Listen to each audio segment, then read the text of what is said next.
another Savior. Holy, holy, holy, holy, Adimebujuku, another Savior. Another Savior. Holy, holy, holy, holy, Adimebujuku, another Savior. Well, this is Mobien. This is dedicated to the gallant heroes of the Nigerian Biafra War and IPO families all over the world. I remember the Nigerian Biafran War, in the thickness of the Biafra genocide. Hey, one man revived the vanishing hope to life. Let the great Biafran army to fight, and they were singing out, holy, holy, holy, holy, all the men will do is another Savior. They were singing out, holy, holy, holy, holy, all the men will do is another Savior. Holy, holy, holy, holy, all the men will do is another Savior. Many years after the genocide, whoa, yet another great leader has risen up now. Oh, and he's leading the Biafrans to victory. Another Savior. Holy, holy, holy, holy, Adimebujuku, another Savior. Another Savior. Holy, holy, holy, holy, Adimebujuku, another Savior. Well, this is Mobien. This is dedicated to the gallant heroes of the Nigerian Biafra War and IPO families all over the world. I remember the Nigerian Biafran War, in the thickness of the Biafra genocide. Hey, one man revived the vanishing hope to life. Let the great Biafran army to fight, and they were singing out, holy, holy, holy, holy, all the men will do is another Savior. They were singing out, holy, holy, holy, holy, all the men will do is another Savior. Holy, holy, holy, holy, all the men will do is another Savior. Many years after the genocide, whoa, yet another great leader has risen up now. Oh, and he's leading the Biafrans to victory. Inyamadika yabika kwa namno. Hey, anamekele mazuche mefo. Manemo, it's an honor having you on board. When I'm singing along, holy, holy, holy, holy, Namdekano is another Savior. Gonna sing along, holy, holy, holy, holy, Namdekano is another Savior. When I sing along, holy, holy, holy, holy, holy, holy, holy, holy, is another Savior. Getting moving right and getting moving faster now. Holy, holy, holy, holy, is another Savior. Holy, holy, getting moving right and moving faster. Yeah, for freedom. Is another Savior. Yeah, for freedom. Holy, holy, holy, holy, Namdekano is another Savior. Another Savior. Holy, holy, holy, holy, Adimebujuku, another Savior. Another Savior. Holy, holy, holy, holy, Adimebujuku, another Savior. Well, this is Mobien. This is dedicated to the gallant heroes of the Nigerian Biafra War and IPO families all over the world. I remember the Nigerian Biafran War, in the thickness of the Biafra genocide. Hey, one man revived the vanishing hope to life. Let the great Biafran army to fight, and they were singing out, holy, holy, holy, holy, is another Savior. They were singing out, holy, holy, holy, holy, is another Savior. Holy, holy, holy, holy, is another Savior. Many years after the genocide, whoa, yet another great leader has risen up now. Oh, and he's leading the Biafrans to victory. In Yamadika, Yabika Kokwanam no. Hey, Anamekele Mazuche Mefo. And there it is. I just made it back in time. I couldn't find my phone. I had to go search for it, but there it is. I'm not quite sure why I'm wearing this. The weather doesn't really.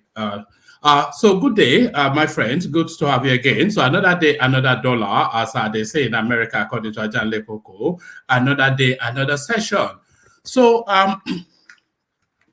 I'll be inviting whoever turns up to tell us then what they found in the news cycle, because I've noticed that I always bring what interests me, but really now to invite what interests you. But what interests me, Naira redesign. Old 200 notes ordered by Buhari constitutes only 9.2% of currency in circulation. So there it is right there. And we're hearing a lot of the repercussions of that statement then coming through the Nigerian space. So essentially, he's just reset to zero.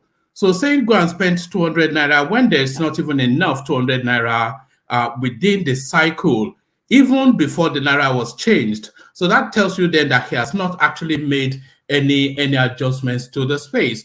So there it is. Naira redesign, old 200 naira notes ordered by Buhari constitutes only 9% of currency in circulation. So there it is, a gift that just keeps on giving.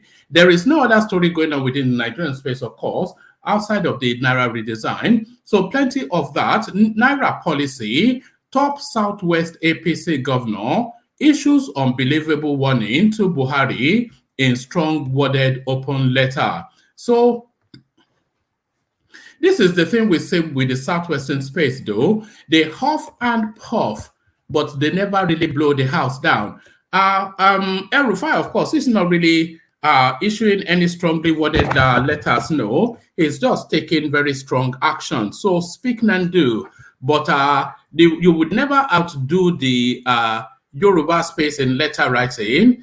Even though you will always outdo them in action. They say two Yoruba people fighting, they will say, I will beat you, only waiting for people to come and separate them. So there it is right there. Letter writing, and that's the answer to the Naira situation by the Yoruba space. Naira policy, top Southwest APC governor issues unbelievable warning to Buhari in strong worded open letter. So quite what the threat is, we find out shortly. Article unfair to us. We don't know him. Northern elders deny endorsing PDP candidate. So the one thing, all road leads to Atiku at the moment, and all of the permutations of the interplays by the federal space seems to be leaning towards Atiku Abubakar, because of course, what they are looking to hemorrhage for Tinubu from Tinubu ultimately will go to Atiku. But the one thing, the Achilles heel of the Atiku narrative is his untrustworthiness. It's just too sly, too criminal. He has betrayed too many people and done too many bad things, especially amongst his own people. Atiku unfair to us. We don't know him. Northern elders deny endorsing PDP candidates. So if they deny endorsing PDP candidates, then who are they favoring? That's the question. Still, the Naira change. Bank workers may begin strike on Monday. So this comes as no surprise to anyone, of course. Fed up of being beaten up and being burnt in their own banks. You cannot say you feel any animosity towards the bank workers if they do decide not to turn up at work. We've all seen what they're having to go through. Bank workers may begin strike on Monday. So if they do begin that strike, then what happens to Mama Silifa down the road that is still looking to access her money? Sokoto Governor Tambuwal attacks Peter Obi, says ex-Anambra governor undemocratic, failed to conduct single local government election. So there it is. I was just explaining to them on another platform, Peter Obi not fit for purpose. There is nobody that knows the antecedents of that man that will say that is anything that recommends, never mind comments him. It's just a waste, really, essentially. Sokoto Governor Tambuwal attacks Peter Obi, says an ex-Anambra governor undemocratic, failed to conduct single local government elections. So there it is right there. Don't vote for a candidate who will kill me if elected. Wike tells supporters at Rivers campaign rally. So that's essentially campaigning against Atiku Abubakar, of course. So that just to document that. That's not breaking news, especially to anybody. Fresh trouble for Tinubu. Obi as 5 strong political party collapses structure for Atiku. So just how strong those political parties are, we'll have to find out because of course you read these headlines and then you get to the body of it and it offers very little, just pittance in terms of substance. Fresh trouble for Tinubu. Obi as 5 strong political parties collapse structure for Atiku. So there it is right there. So there is, all right, somebody's asking for the link. Let me send it. So there it is right there. So there it is right there. So, because I had to rush to go look for my phone, it's frazzled me somewhat. So lean back, kick back, take it easy, relax into it. The usual protocol, click on the like button as you're coming in. Click on subscribe if you haven't done that already. And then if you want to come join us on the screen, the hyperlink that is showing in the comment section now that says StreamYard, click on that, brings you into a studio space. Soon as I finish presenting the body of the talking points, and I'll engage you in a conversation. So do that. And the invitation to buy your host our cups of coffee ever there. So if you feel inclined in that direction, click on that and buy your host endless cups of our coffee. So let's take another micro musical intermission as I gather myself, and then we dive straight into the throes of it. We go to the K guys. Only water, where they see my water.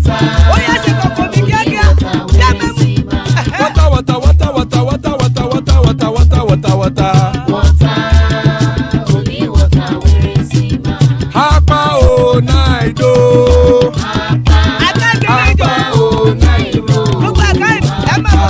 Hapa you don't come o.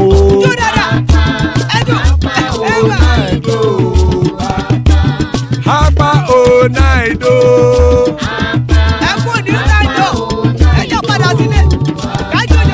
Oro kẹ̀kẹ́ ẹlẹ́mù yé o. Ilé sọ́dí àkẹ́kẹ́ ẹlẹ́mù ré o. Bobby master kẹ̀kẹ́ ẹlẹ́mù ré o. Chifu Wáìlà tí kẹ̀kẹ́ ẹlẹ́mù ré o. Eruku lẹ̀lẹ̀ ẹlẹ́mù dé. Eruku lẹ̀lẹ̀ ẹgbẹ́ ẹlẹ́mù dòde ojàre o. Eruku lẹ̀lẹ̀ Ghana ti dé ẹgbẹ́ bọ́dì o. Ọmọ ẹlẹ́yẹ ẹyẹ o ó dìlé o. Odúyẹ̀lá ẹyẹ o ó dìlé o. Petrosonama ẹyẹ o ó dìlé o. Petrosodúnkẹ́ ẹyẹ rẹ̀ ó dìlé o. Ẹlẹ́kọ̀ ọ̀run mú ìní o.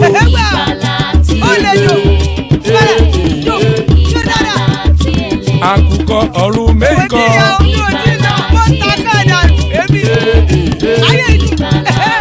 Ikú kò ní ríwà gbéṣe o.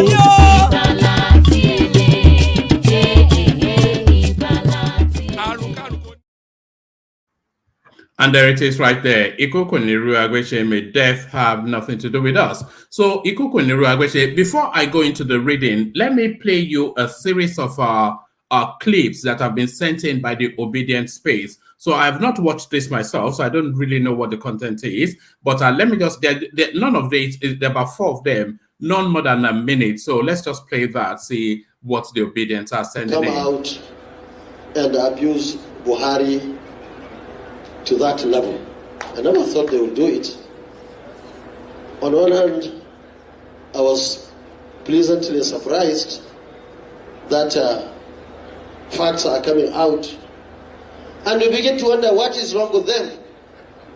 And maybe EFCC was right that some governors are keeping billions, 22 billion naira in their compounds across the country.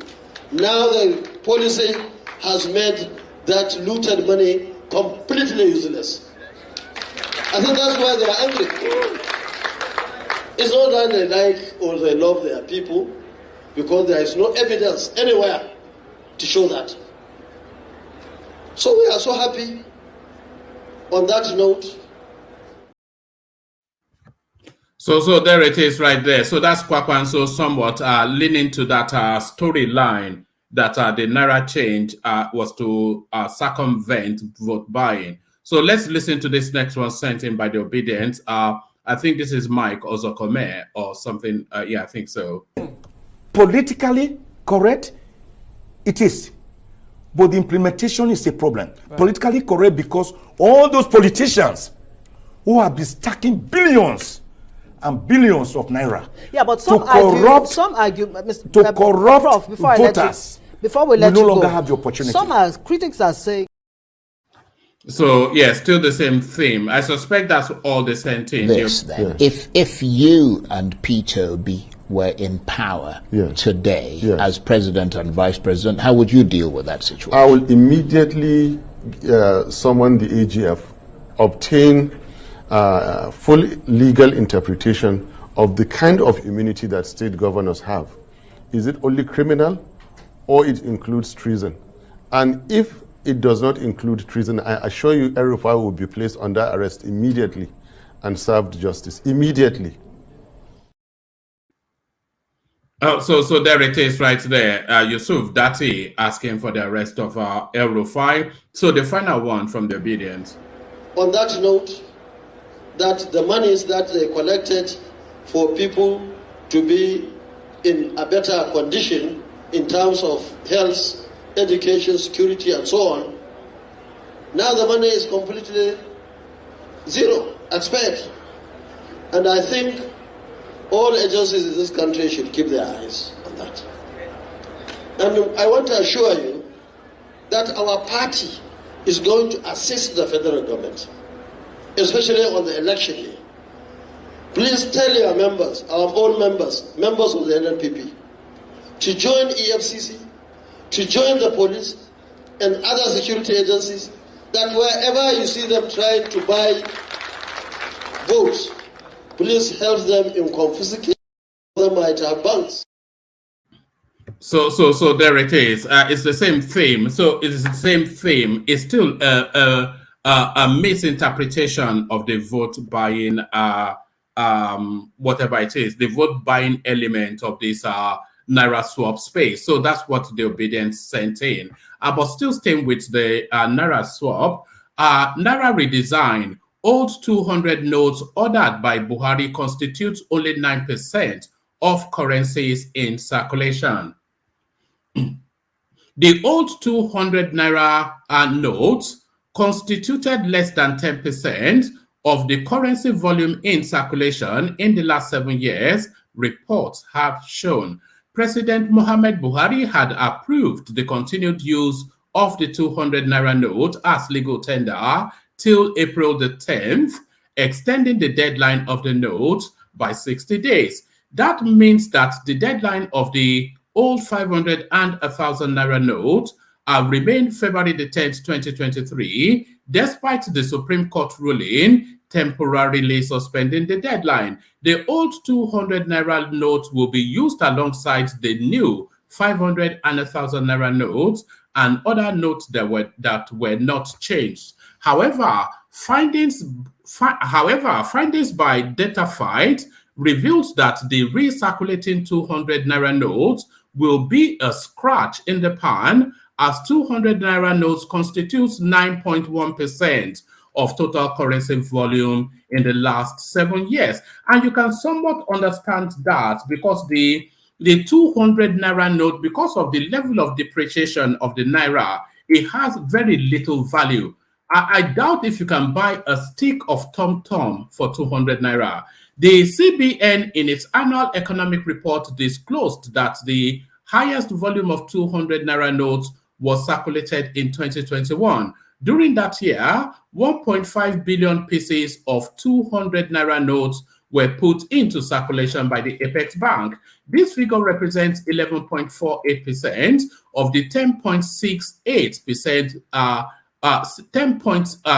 This figure represents 11.48% of the 10.6 billion pieces of currencies of different denomination in circulation that year. In 2021, 1,000 naira and 500 naira had the highest volume in circulation, with 1.9 billion and 2.003 billion pieces respectively. In the 7 years reviewed, the lowest number of 200 naira notes was recorded in 2015, when 401.6 million pieces were put into circulation. This year, 1,500 naira notes have been the highest volume in circulation, with 1 billion and 1.3 billion pieces respectively. So that speaks to the level of depreciation of the naira notes, because of course, you cannot spend money that has no value, and 200 naira, I think it's less than 50 pence, isn't it?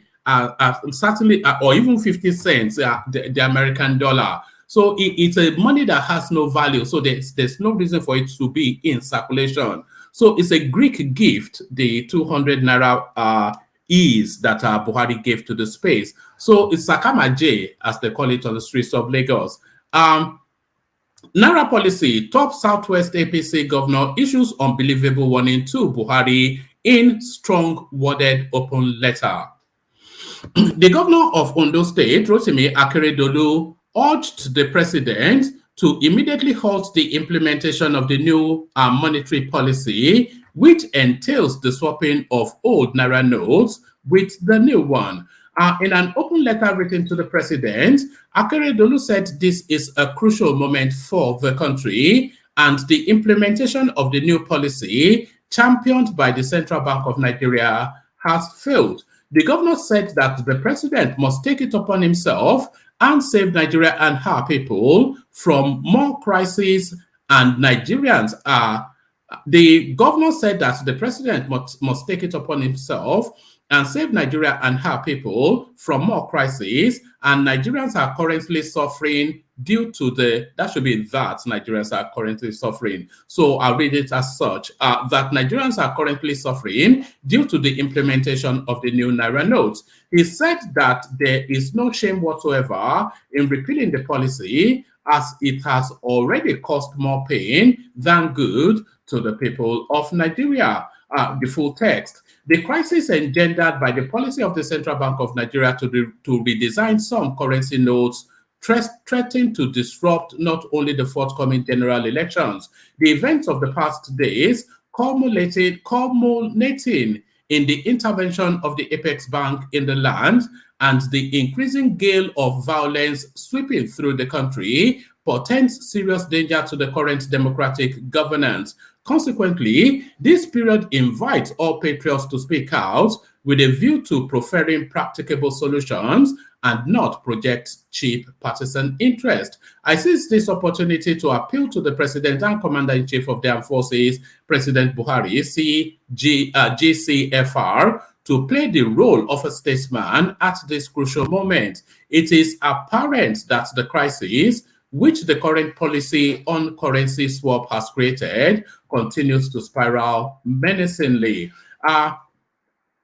There is incontrovertible evidence bordering on miscalculation, error of judgment, and or disinformation on the part of the policymakers, especially the governor of the central bank, Godwin Emefiele, on the failed implementation of the policy, the effect of which compels the whole country to groan immeasurably at present. There is hardly anyone who contends with either the statutory function of the Central Bank of Nigeria or the occupier of the office of its governor, one of which is the monetary policy. It is also not debatable that the President and Commander-in-Chief of the Armed Forces are empowered under our law to exercise certain executive power. It can, however, not be the original intendment of the drafters of the relevant statutes that the implementation of any policy should occasion widespread hardship and pervasive agony in the land. The safety of the people is the supreme law. Any measure purportedly designed to ameliorate their conditions must not reduce the entire populace to a beggarly existence. So it goes on and on in that theme. What's his name? Akeredolu, of course, an SAN. So heavy on rhetorics, as always, is the expectation. So that's just whistling in the wind, of course. Contrast that with what El-Rufai did. He took action. Atiku unfair to us. We don't know him. Northern elders deny endorsing a PDP candidate. A member of the Northern Elders Forum NEF, Alhaji Saudu Baba, said on Saturday the forum has not adopted the People's Democratic Party presidential flag bearer, Atiku Abubakar, as the consensus candidate in next weekend's election. Baba, who made the clarification at a news conference in Abuja, said though Atiku has been scheming to be endorsed as the Northern Soul candidate, NEF has not adopted him. So if I pause there for a moment, the whole of Atiku's strategy, of course, is to have a northern strength. And he has canvassed and failed at least failed so far. And it looks as though he has failed in totality because we only have what? About a week now.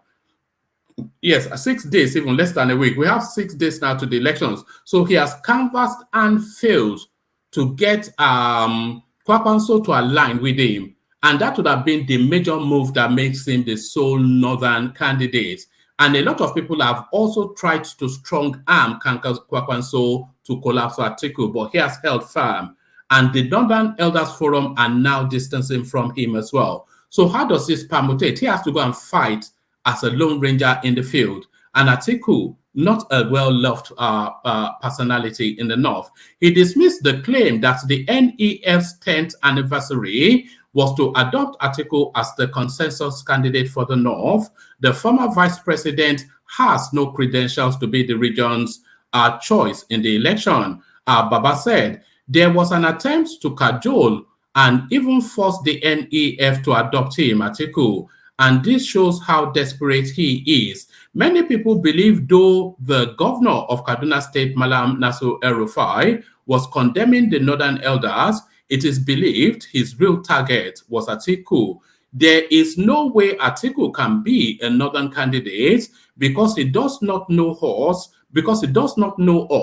and we do not know him. It is believed that Atiku got wind of his rejection. The reason he failed to show up at the NEF assembly and could not send any representative. Atiku has not been seen as somebody who is close to the North because he has not been fair to us. He is somebody with a base outside the North. So there it is right there. And there's a lot of rhyme to that. There's a lot of rhyme to that rhythm.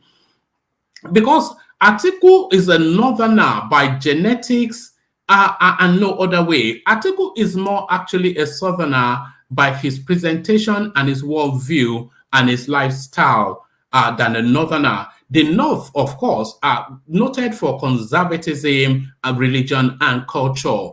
Atiku a good time person. The North noted for being people of their word, especially when they say walai. But Atiku, if it says walai, Tinubu has already invited you to say na lie. So there it is right there, the rejection of Atiku Abubakar by the North. But how deep is that rejection, or are we being played again? A multi-dimensional chess play in play, of course. We can only guess at these things. We will only really find out on Saturday.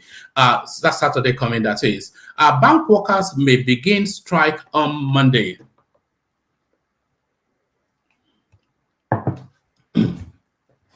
Bank workers may begin strike on Monday.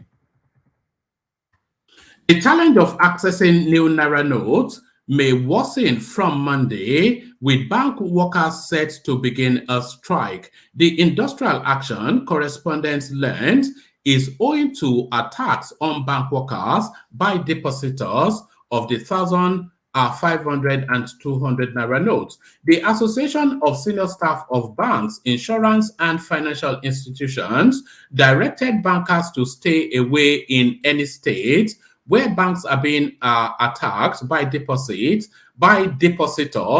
or owing to cash scarcity. So I'm not sure that this is a nationwide invitation. So this is not it doesn't sound like a nationwide downing of tools. The Association of Senior Staff of Banks, Insurance and Financial Institutions directed bankers to stay away in any state where banks are being attacked by depositors owing to cash scarcity. So I think, of course, Edo State, especially, you know what they're like over there. The action will continue daily until normalcy is restored, according to President of the Association, Comrade Oluwole. The directive was contained in a statement dated February the 17th, 2023, with reference number blah, blah, blah. Stay at home order, and all units president and secretaries to all units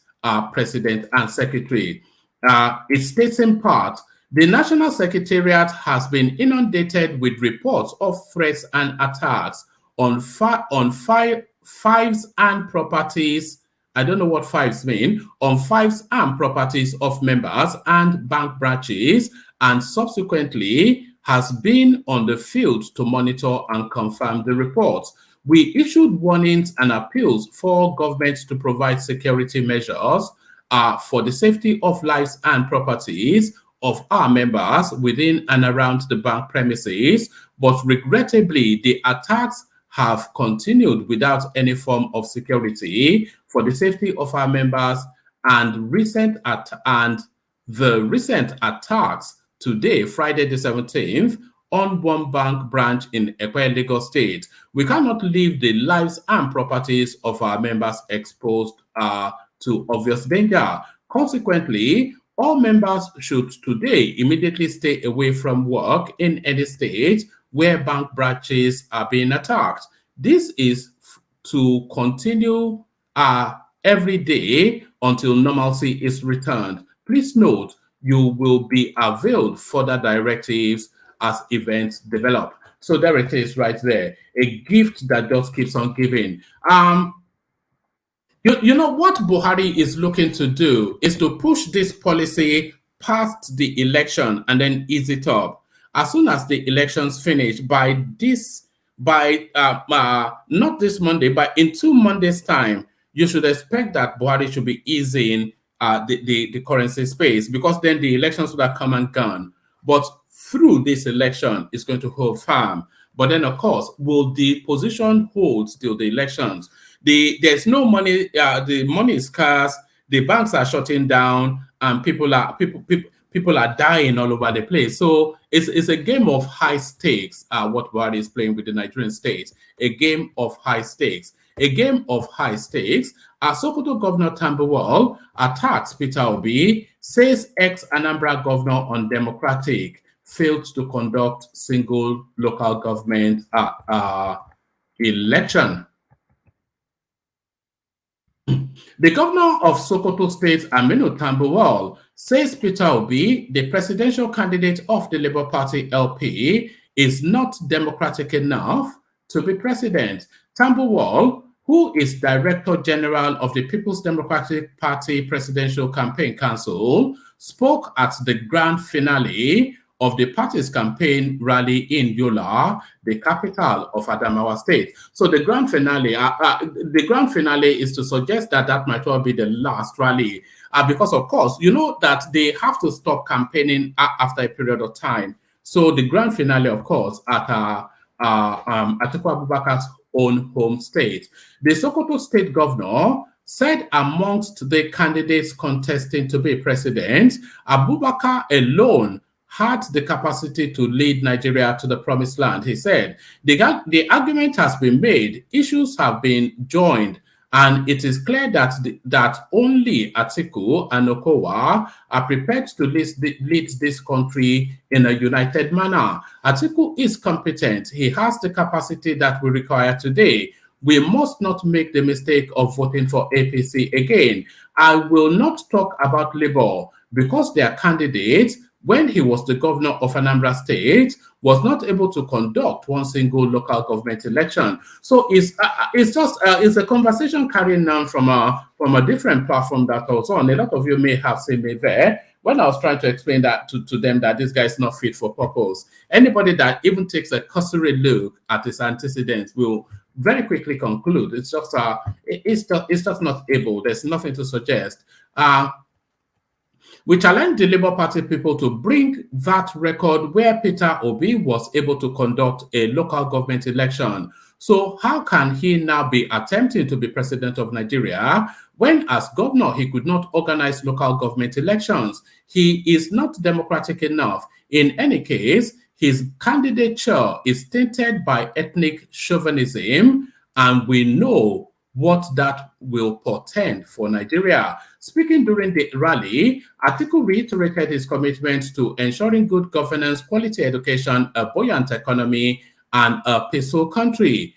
If elected president in next week's presidential election, scheduled to hold on the 25th of February 2023, the PDP presidential candidate thanked all Nigerians for a successful campaign rally, noting that everywhere he went, he was accepted by thousands of people, saying it was an indication Nigerians have accepted the PDP. He charged Adamawa voters not to disappoint Nigerians who had accepted his candidature. Atiku said, today is the final day of our campaign. So yes, the campaigns are rounding off. So I suspect by Monday, we shouldn't be expecting any more campaigning. But somebody can correct me on that.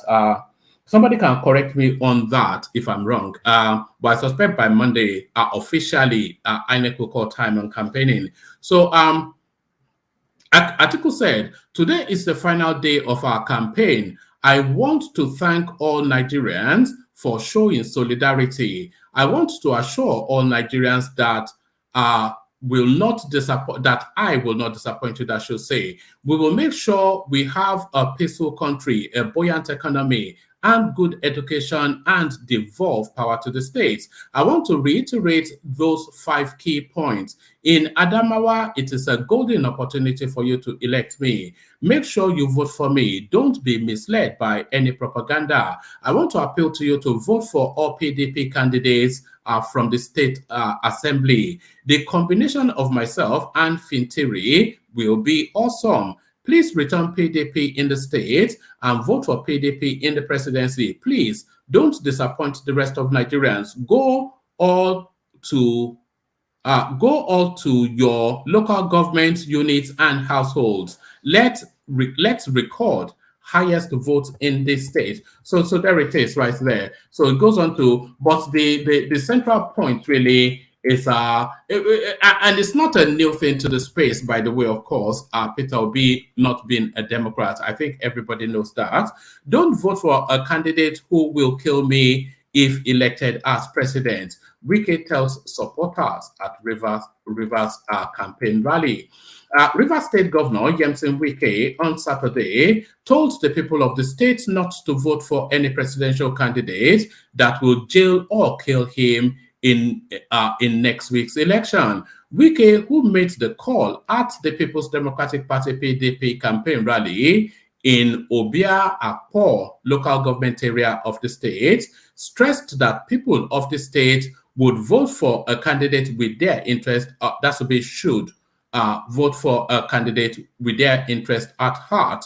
River State, according to him, was only interested in equity, unity, and justice. The governor also commended his All Progressive Congress APC counterpart for spearheading the push for a power shift to the south during the party's presidential primary held in June last year. Wike and 4 other PDP governors, we all know their names, had boycotted the party's presidential campaign since September to press home their demand for the resignation of the chairman, Iyocha Ayu.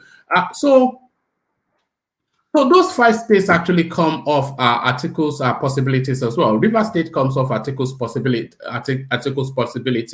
or your state, of course, comes off articles possibility, or Tom has already come out for Peter B. And then, of course, the whole of the Southeast comes off articles possibility as well. The governor had earlier this week dismissed insinuations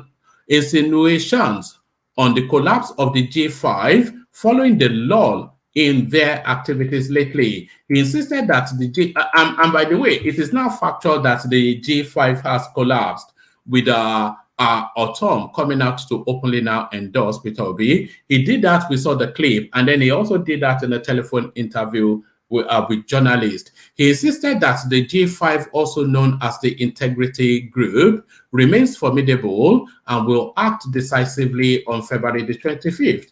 Wike said, we're going to vote for the unity of Nigeria. We're going to vote for equity, fairness, and justice. And that is why I salute the APC governors who came out to say, for this country to be united, for this country to move as one, that there is the need for power to shift. We are going to vote people who have the interest of our state. Time has passed when you will tell me that River State only produces so and so as a number of votes. I have no problem with that. In return, what have we gotten? So you must tell Rivers people now, if we vote for you, this is what you will have. Politics is what you do for me. Politics is what you do for me, I'll do for you. You fall for me, I will fall for you. If you push me, I will push you. If you love me, I will love you. From word to word in our local governments, they will tell you what we have decided. And by the way, pay attention to this, because Wike has said this severally, because he has that place on lockdown, and he has heads of words waiting to orchestrate how that election would go. And this is not the first time he has said this. There was a clip we played some time ago where he said this as well. So that this tells you that whatever Wike decides is going to be the abundance of the voting in River State. Whoever Wike goes for is going to score well over 65-70% of the votes coming out of River State. From word to word in our local government, they will tell you what we have decided. If you want me to survive politically, follow the way we are going. We will not support those who say when they come into power, they will kill me. We will not support those who say when they come into power, they will jail me. Will you allow them to kill me? Will you vote for those who do not want us to exist? Are you sure? So there it is right there. So we've heard languages that River State is going to be in an abundance 70% thereabouts with whoever they go for, whoever Wike goes for. And that is something we have heard, and we all know where Wike is pointing his vote. So interesting times. Thankfully, it comes to a head on Saturday, and then we'll know. So we don't have to argue anymore. So a final readout, and then I'll come into the room, see who is available to take these things on. So yes, fresh trouble for Tinubu Obi as 5 strong political parties collapse structure for Atiku.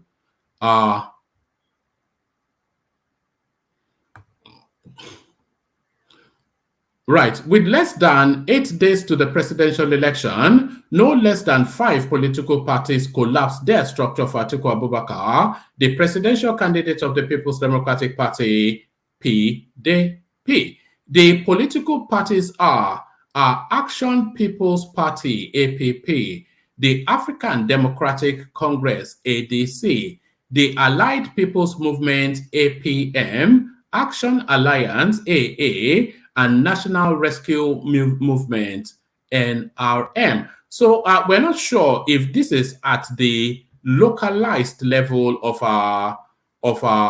Adamawa State or nationally. So we're not sure about that. Okay, let's see what else is of us. Right, the parties disclosed the development at the PDP grand finale presidential campaign rally in Adamawa State. Yusuf Dantele, the national chairman of the APM, who spoke on behalf of other political parties' national chairmen, said the decision of the parties was due to the fact that Atiku is the right man to drive Nigeria to the promised land. Dantele then disclosed that the parties would be participating in the country's governorship and national and state assembly elections. The largest all right, let me give you this one as well, and then we come into the room. Latest about PDP, APC, Bola Tinubu, Atiku Peter Obi 2023 election. The largest opposition also received the campees from other political parties, including All Progressive Congress APC Presidential Campaign Council members. No less than 6 governors of the PDP attended Atiku's presidential campaign rally, which was held at the Ribadu Square in Jimata, Yola.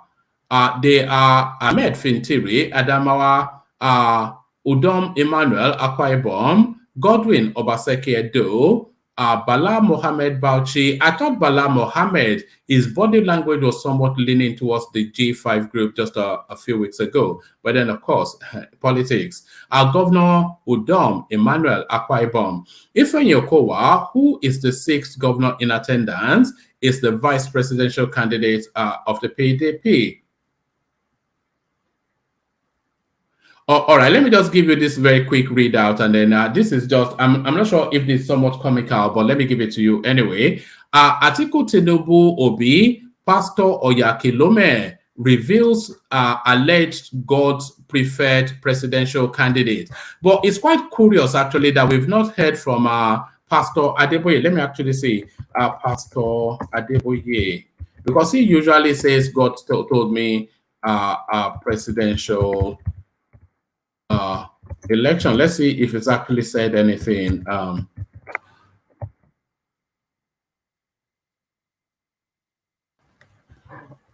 All right. If anybody knows if Pastor Adeboye has said anything. Oh, okay. Let's see this. Just bear with me one moment, because he, of course, one of the leading voices within Christendom. When was this written? January the 7th. All right, let's read the Oyakilome one first, then we read the Adeboye one, and then we come into the room. So yes, Atiku Tinubu Peter Obi, Pastor Oyakilome reveals alleged God's preferred presidential candidate. Correspondents earlier reported that Pastor Oyakilome of the Christ Embassy Church has declared God's preferred president. Usually they speak in ambiguity because it gives them the maneuverability to escape their prophecy. So they usually speak in ambiguity, but it's ambiguous this time around. Correspondents earlier reported that Pastor Oyakilome of the Christ Embassy Church has declared God's preferred presidential candidate for the 2023 election using metaphor and biblical allusions. Speaking on three top presidential candidates, which can be suggested to be Bola Tinubu, Atiku and Peter Obi, the cleric said God's choice is named in the Bible. So I'm not sure that Bola is a name in the Bible, and I'm pretty sure that Abubakar is not a name in the Bible, but Peter mentioned copiously in the Bible. So Yakulome waits for Peter Obi. According to Yakulome, the first candidate is under the influence of the devil, whilst the last candidate will be an end to Nigeria's existence if elected. So Tinubu under the influence of the devil, and they don't want a Fulani man. So Oyakhilome waits for Peter Obi. But let's have a quick read. It's only a very short read of Pastor Adeboye, and then we come into the room. 2023, Pastor Adeboye finally speaks on February presidential election. So this expected to be couched in ambiguity as well. As 2023 presidential election draws closer, the General Overseer of the Redeemed Christian Church of God, RCCG, Pastor Enoch Adeboye, has finally spoken about the election. The clergyman encouraged Nigerians to get their PVC ready to elect the next president. While speaking on who will emerge at the polls, he said God has not spoken to him yet on the winner of the next presidential election in the country in the forthcoming 2023 polls. The revered cleric made the claim on Saturday morning at the Redeemed City Lagos-Ibadan Expressway, Ogun State. Adeboye added that members of the RCCG and Nigerians at large should ensure their PVC were ready and ready to be used to exercise their civic rights come February the 25th, come February 25th presidential poll, whether God specifies the winner before then or not. You may be saying the election is next month, and he has not spoken until now. I advise you to get your PVC ready. If he doesn't speak before the elections, then be ready to vote as your spirit leads. If he tells me, well, I may tell you, I may not, he said. He wants that it is important to listen to only the words of God and discard fake prophecies. The RCCG leader further charged the congregation to ensure they live holy, to hear when God speaks, and to be ready to follow his directives so as not to be led astray by false prophecies. So there it is right there. And you see, because we covered quite extensively the presidential primaries, where you remember when Adeboye was mobilizing the RCCG church and politicizing them, asking that every branch should have some sort of a living pastor. Not every branch should have a living pastor, but every branch should have a pastoral wing. Because I was in preparation, of course, for Oshibanjo, who he had assured that God had told him he was going to be the next president. But alas, Oshibanjo couldn't even get the ticket. And I think the RCCG church, they're still smarting from that. So the RCCG church still smarting from that. So let's kick it off then, an elite panel. We've got Ayo joining us, Ola in company. DOJ changes his avatar. Michael joins us. Ogbeni from somewhere in Yoruba land, we'll find out shortly. AI delights us with that company again. The mighty Ajele Koko Institution and Man of Prestige is here too. So let's kick it off with Ogbeni, who joins us from Nigeria. Ogbeni, how are you? Thank you, one man. I tried to join trial yesterday, but I couldn't. Yes, I saw. Yeah, by the time I wanted to come to you, you had gone, but there it is. Yes. Good to have you. Good to have you. No light in Ado Ekiti. When has there ever been light in Ado Ekiti? Look at that. Well, all the promises that Buhari made, he came and went, and he made darkness and he leaves darkness. It's unbelievable. The next set of liars will do the same thing, of course. I hope Tinubu, with his record on the independent electricity generation, should be able to do something to this. But so we have to do, I pass my neighbor to charge, and then that means you have to manage your if it's laptop or your phone, you have to manage it well. Well, It's that's quite it's quite a lifestyle, though. Sometimes I wonder you know, I wonder if I can still cope with living in Nigeria. I do wonder that, you know. you will, because You know, I can endure it for a week or two, but can I live it as a way of life? You know, why not? Because there are other things to compensate for that. At least for now, things you don't get in the Western world. I doubt it if you get a fresh palm wine No. and Ẹran and bush ọ̀gbẹ́. meat, which is Yes. there Yes. anywhere in London or anywhere in the US. I don't think you can No, get I think they get it in the US, so they call it roadkill, don't they? They deliberately drive their car on to kill wildlife, and then they say roadkill, and then yeah. But in the UK, if you kill, you must not pick. The next driver can pick. Oh no, I didn't know that, but That's now the I rule. do. Yeah. That's the rule in UK. If you kill, you must not pick, but the next driver can pick, so that you don't kill intentionally. So is there hunting where you are? You are in Scotland, aren't you? Because I want to go hunting in the summer, and I think maybe I'll go to France. But is there hunting where you are? there should be. I don't know, except I try to find out for you when I return. There should be, because I know there are places in Scotland they call highlands. Yes. So they hunt deer. They hunt deer there, don't they? Deers. Yes. They got a lot of deer, and then white fox and others around that place. Yeah. It will be a nice place to come, and I can take you around.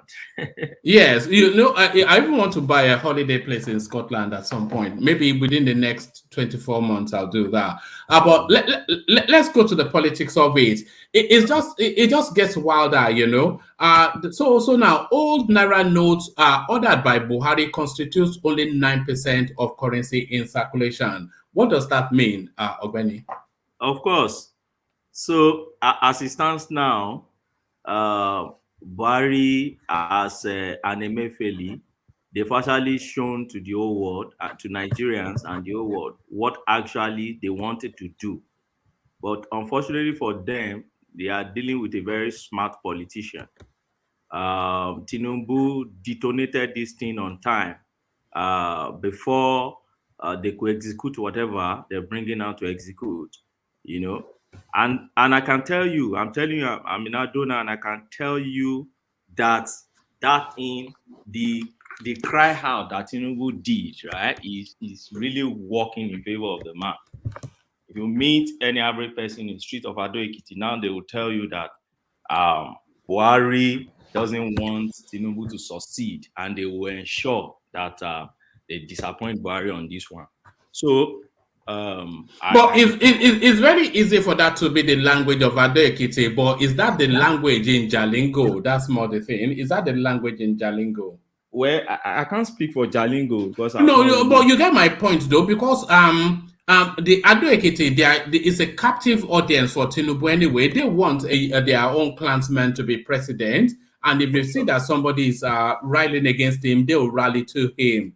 But how is it being received in Sokoto, in Maiduguri, those kind of places? Although Tinubu pulled an epic crowd in Maiduguri today. Yeah, beyond those crowds, the reaction of the governors should be able to tell you something also. The reaction of those governors that are fighting, the ones that could come out boldly have come out. The ones that couldn't really come out boldly, you could see their body language, and you could see the people from the presidency also reacting or counter-reacting to them. So that should tell you something. That should tell you what is obtainable, what is their disposition in those states. You know, that's the way I read it. Look at Dapo Abiodun, for instance. 2 days ago, yesterday, he addressed press.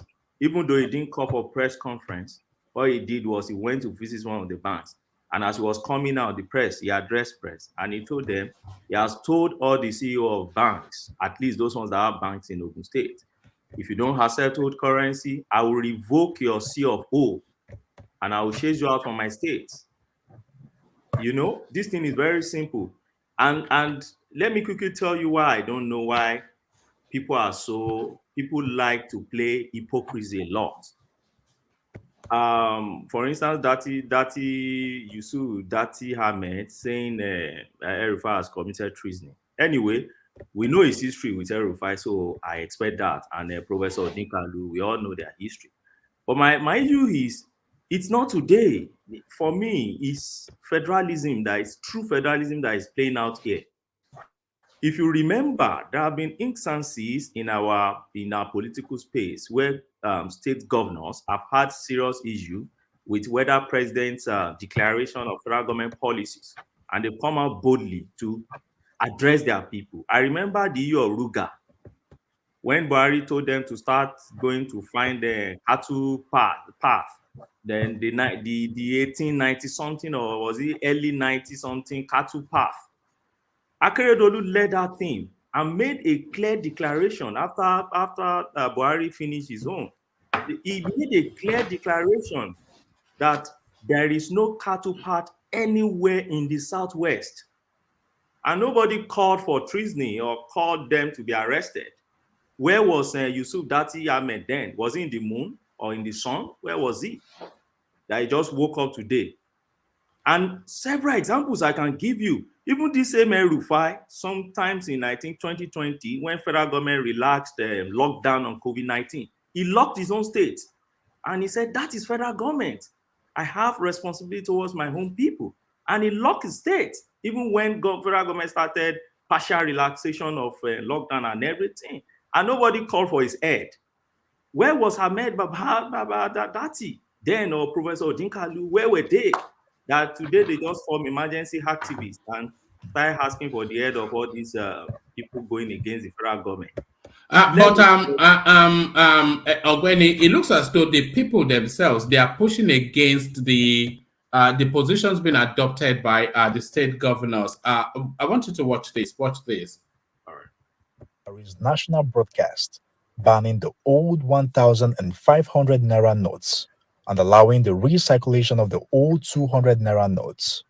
In a broadcast on Thursday, Kaduna State Governor tells residents that the 1,500 naira notes will remain legal tender in the state, in line with the Supreme Court's order.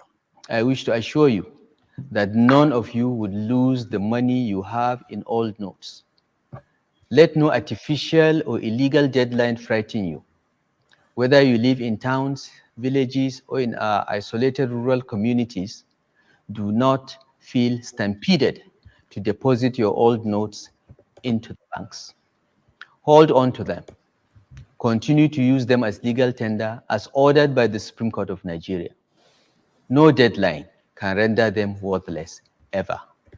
The law is on your side. A tour around Kaduna City, especially the markets, where trades are carried out. Residents aren't complying with the governor's directive. It's not CBN, it's not president. President said they should collect 200, and people are collecting it. El-Rufai said they should collect 500 and 1,000. Nobody is collecting it. So he don't have rights. It's only he have right only in Kaduna State, not federal. So we can only obey the president. It's a very unfortunate advice to give to the citizens, because a president cannot issue an order, then a governor counter it. El-Rufai may be very intelligent, he may be a very wonderful, fantastic governor to some extent, but in some areas it's wrong. In this particular one, it's very wrong. El-Rufai, you are very wrong. So you need to advise your people to follow the president's lead, and let's build a stronger policy together. When you go to the market or elsewhere to use it, they refuse to collect it, despite what El-Rufai has said. So El-Rufai is there saying what he likes, while in the market where I'm in, something else is happening. So it's like, let him be saying what he likes. We will do what we like here. Governor na Buhari is charged now. Now he be the all over. How councillor you go attend, say you go talk about the waiting governor talk. If governor talk, now he be the overall. Between Buhari and El-Rufai, between councillor and governor. Stacks of cash comprising old naira notes could be seen with those who queue at the Kaduna branch of the Central Bank of Nigeria to deposit. Many are tired of queuing, so they use the stacks of cash to rest. Meanwhile, others express their frustration in trying to deposit and do business. I'm having 2.5 million. That's my capital. I came all the way from Zaria. Honestly, this government need to do something. This government need to extend it. If not, honestly, our business is going to collapse. This is the only capital I have. Here since around 3 a.m. and up to now, we are unable to deposit our money in the CBN. They asked us to go to our various commercial banks, which we did, and they reversed us back to the CBN. CBN said we should go back, so the whole thing is just contradicting itself. Residents are finding it difficult to deposit their old notes. They do not care about Governor El-Rufai's directive, as there's already a fear that no one will collect the old Naira notes. Nisi Gabriel, Arise News, Kaduna. All right. So it looks as though the indigents, the masses, they are actually on board with the Buhari position. Well, hold on. So sorry. Let me switch this off. Yeah, it looks as though the general public are actually maybe not on board to the Buhari position, but they are resigned to it, and they are recoiling somewhat from how the state governors are positioned. So it looks as though it's an elitist battle being fought by the state governors. What are you making of that feedback? Yeah. First and foremost, you are bringing news from Arise TV. What do you expect from Arise TV? Arise TV is owned by an Maduka. What do you call that guy?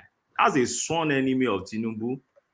Whatever will promote Tinubu must not come on that Arise TV for now. I'm telling you, until probably after election, and they find a parallel level, they find a way to neutralize things.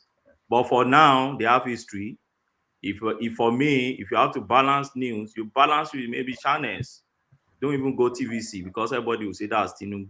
Balance with the channels, balance with IT and Silverbird if it's still existing. But we don't. I have not watched it since. Are you suggesting they searched out those people? It's very obvious. It's very obvious because you won't tell me that they interview people and they can't find at least one that support El-Rufai's policy. It's not possible. There will be at least one. So if you have to balance, why don't you try to do 4 of the anti and then 1 of the pro? Because everybody understands that thing is really affecting them in Kaduna. So in everywhere in Nigeria. I'm telling you, I'm in Nigeria and this thing is affecting everybody. People don't get money from bank. People are hungry with the government. And you just went to pick 1 or 2 people that is still praising Buhari in this country.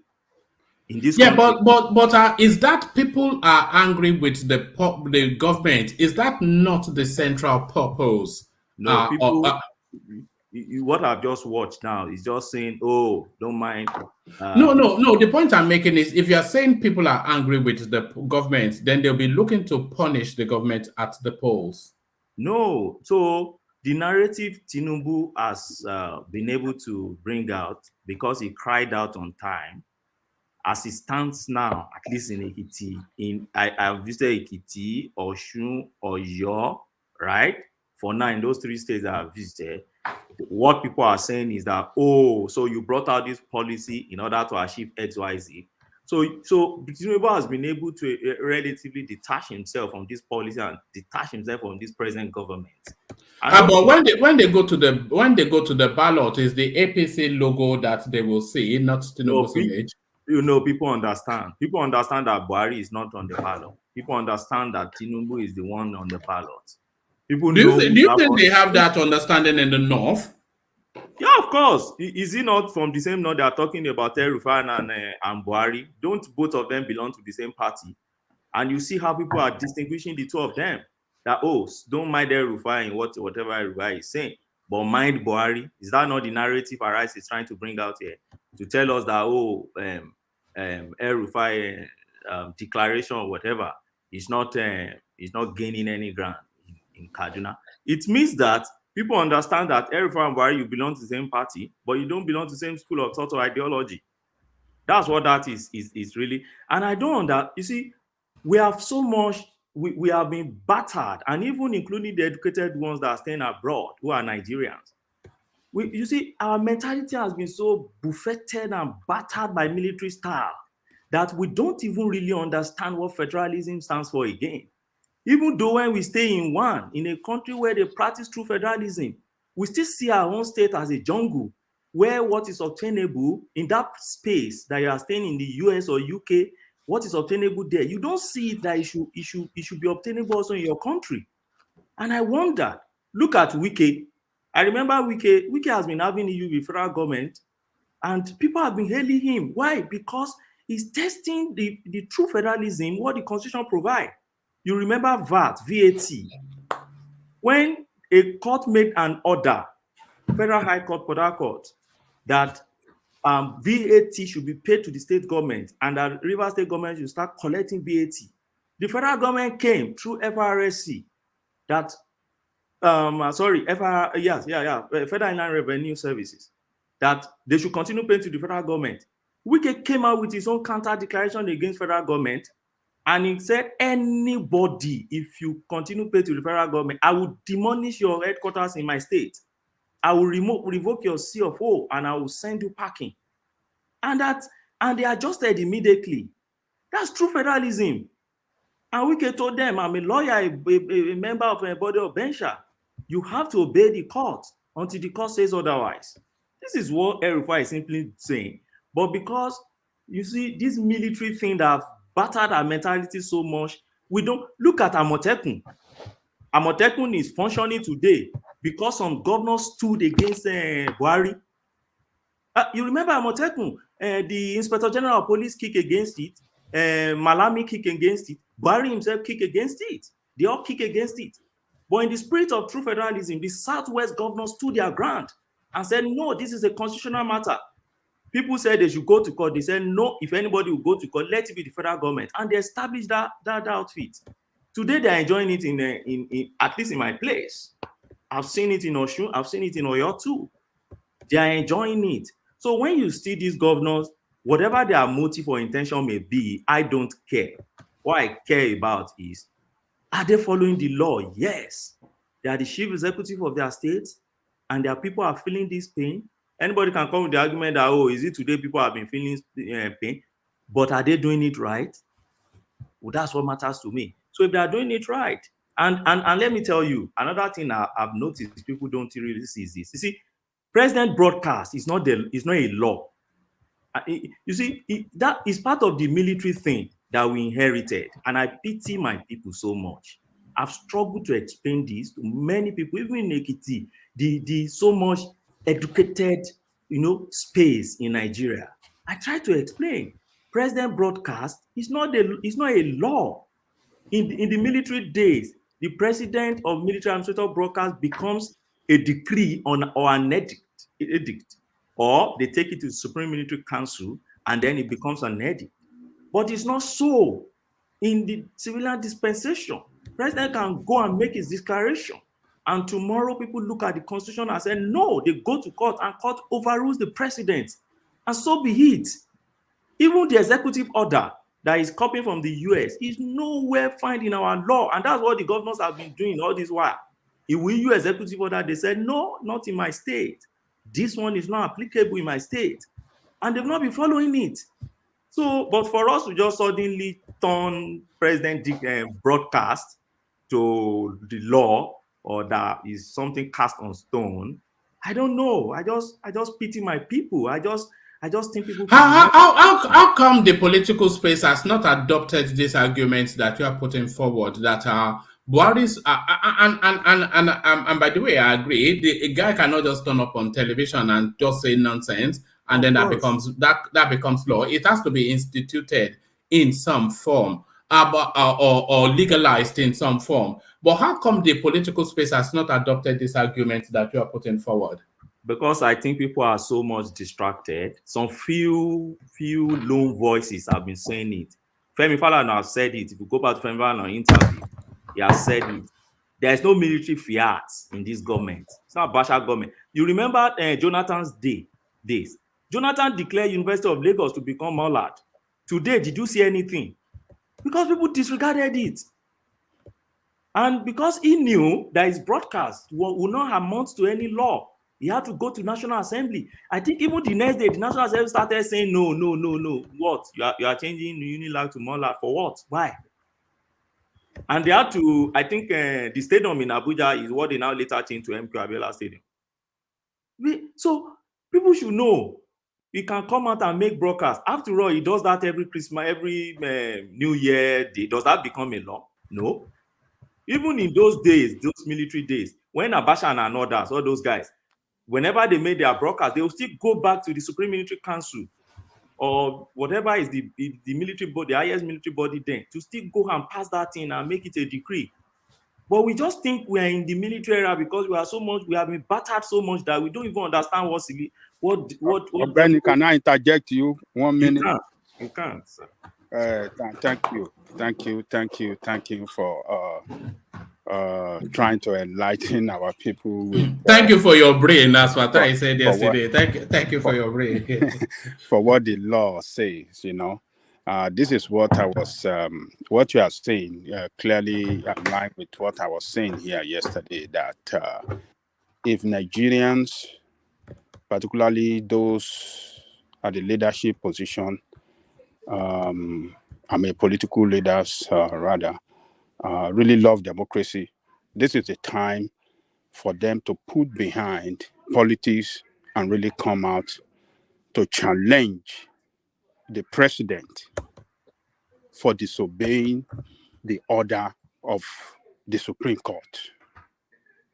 But politicians with their selfishness, self-centeredness, and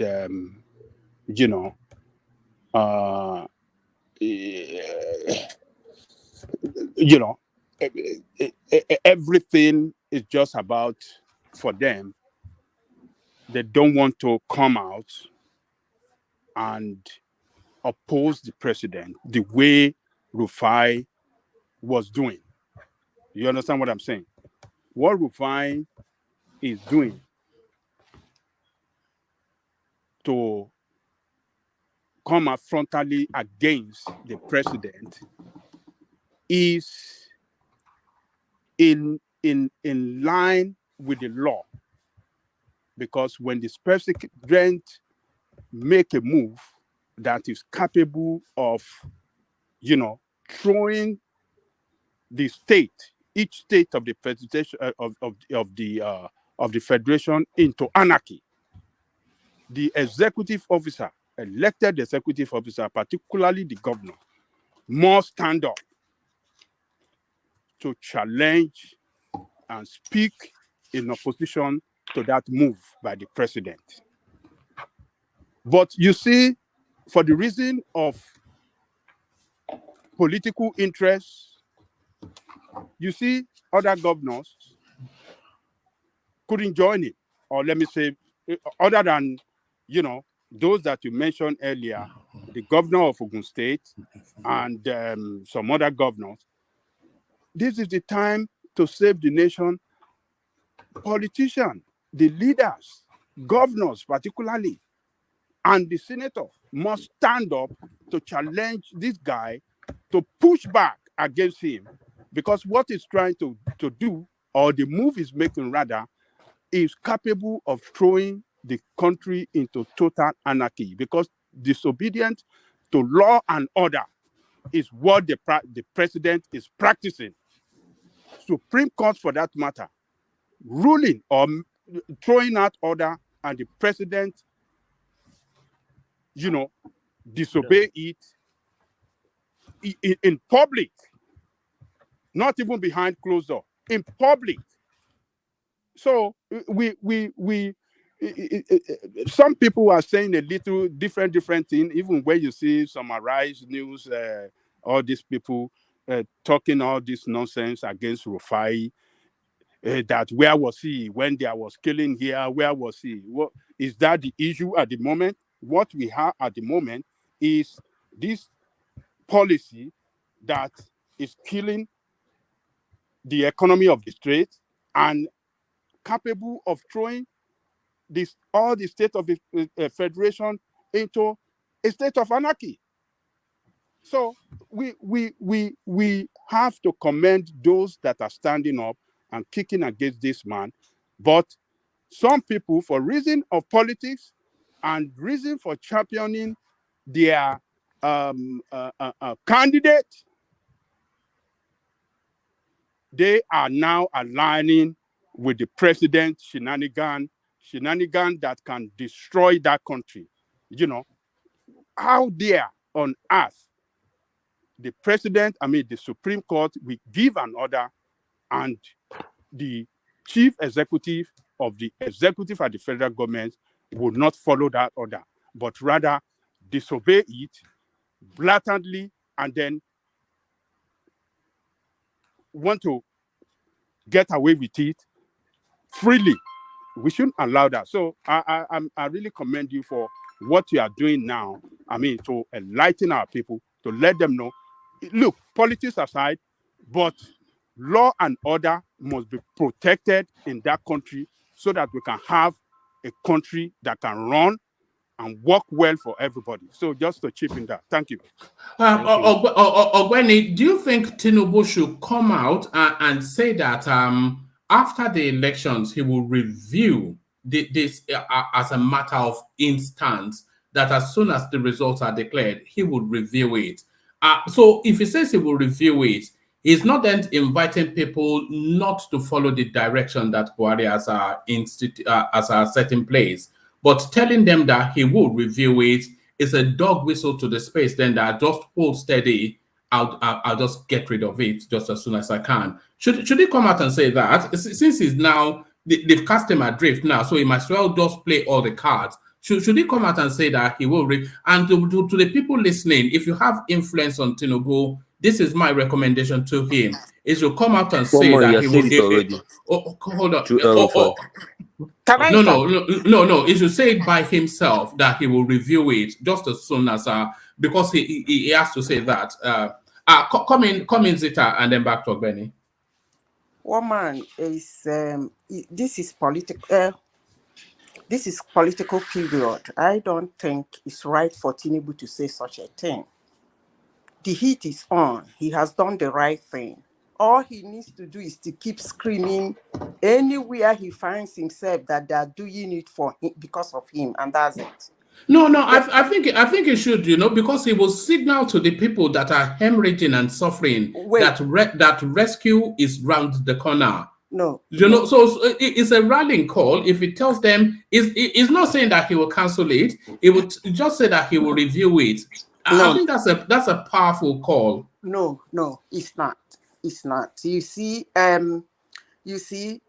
El-Rufai said a similar thing. You see the reaction of subjectiveness people are giving towards what El-Rufai said. Even when El-Rufai is 100% right, some people are being political about the whole issue. I don't think it's very sensitive, because if Tinubu should say that now, they're gonna go wide, like he's against the policy of the government. The best thing he just have to continue doing is wherever he finds himself, he should scream as loud as he can. They are doing this because they don't want me to be in Aso Rock. That's more than enough. Yeah, but what is he going to do about it is the thing. Oh, don't worry. It's just Saturday. You heard people on the platform saying that after Saturday, they can revisit it. It's just that, but one thing I want to ask you now, as if I want to deviate a little. So, the rally in Maiduguri, where did Tinubu get it? Because it's known that Tinubu cannot get people around him unless he pay them. You get the point? So the rally in Maiduguri, where did he get the money to gather that crowd? The old Naira notes now, old Naira notes. Old Naira notes. He used old Naira notes. It's ridiculous. Can I come in? Woman, let me say something. I'm happy you have a platform. There is, when it's my turn, I hope you give me. Sefa. Yes. Excuse me. When it gets to my turn, I hope you give me my turn early today. I'll come to you. Hold on, Prestige. I'll come to you after Ogbeni, because people want to hear from you, Zeta. But yeah. That rally was scary. It was scary. If anybody has a clip of Tinubu's rally in Maiduguri, please send it to me via Instagram so we can actually have a feel. Okay. Ibadan was wild. If I may answer your question now. Yeah. No, sorry. Before you go, let when me you quickly come in? something. Did you say, was there any rally in They Akure kicked for me peace? out. I just want to be very sure. Yeah. Who kicked you out? Who kicked you out? No, they like talking over me. I couldn't. Oh no, that's how we go sometimes. But no, I'll come to you after Ogbeni because people want to hear from you. But yeah. Okay, sorry. thank you. I think somebody is talking. Ola wanted to. Yeah, Ola then Prestige, then back to you. Was there any rally for B in Akure? Because I saw one video, but I laughed. I just want to be very sure this was not a scam.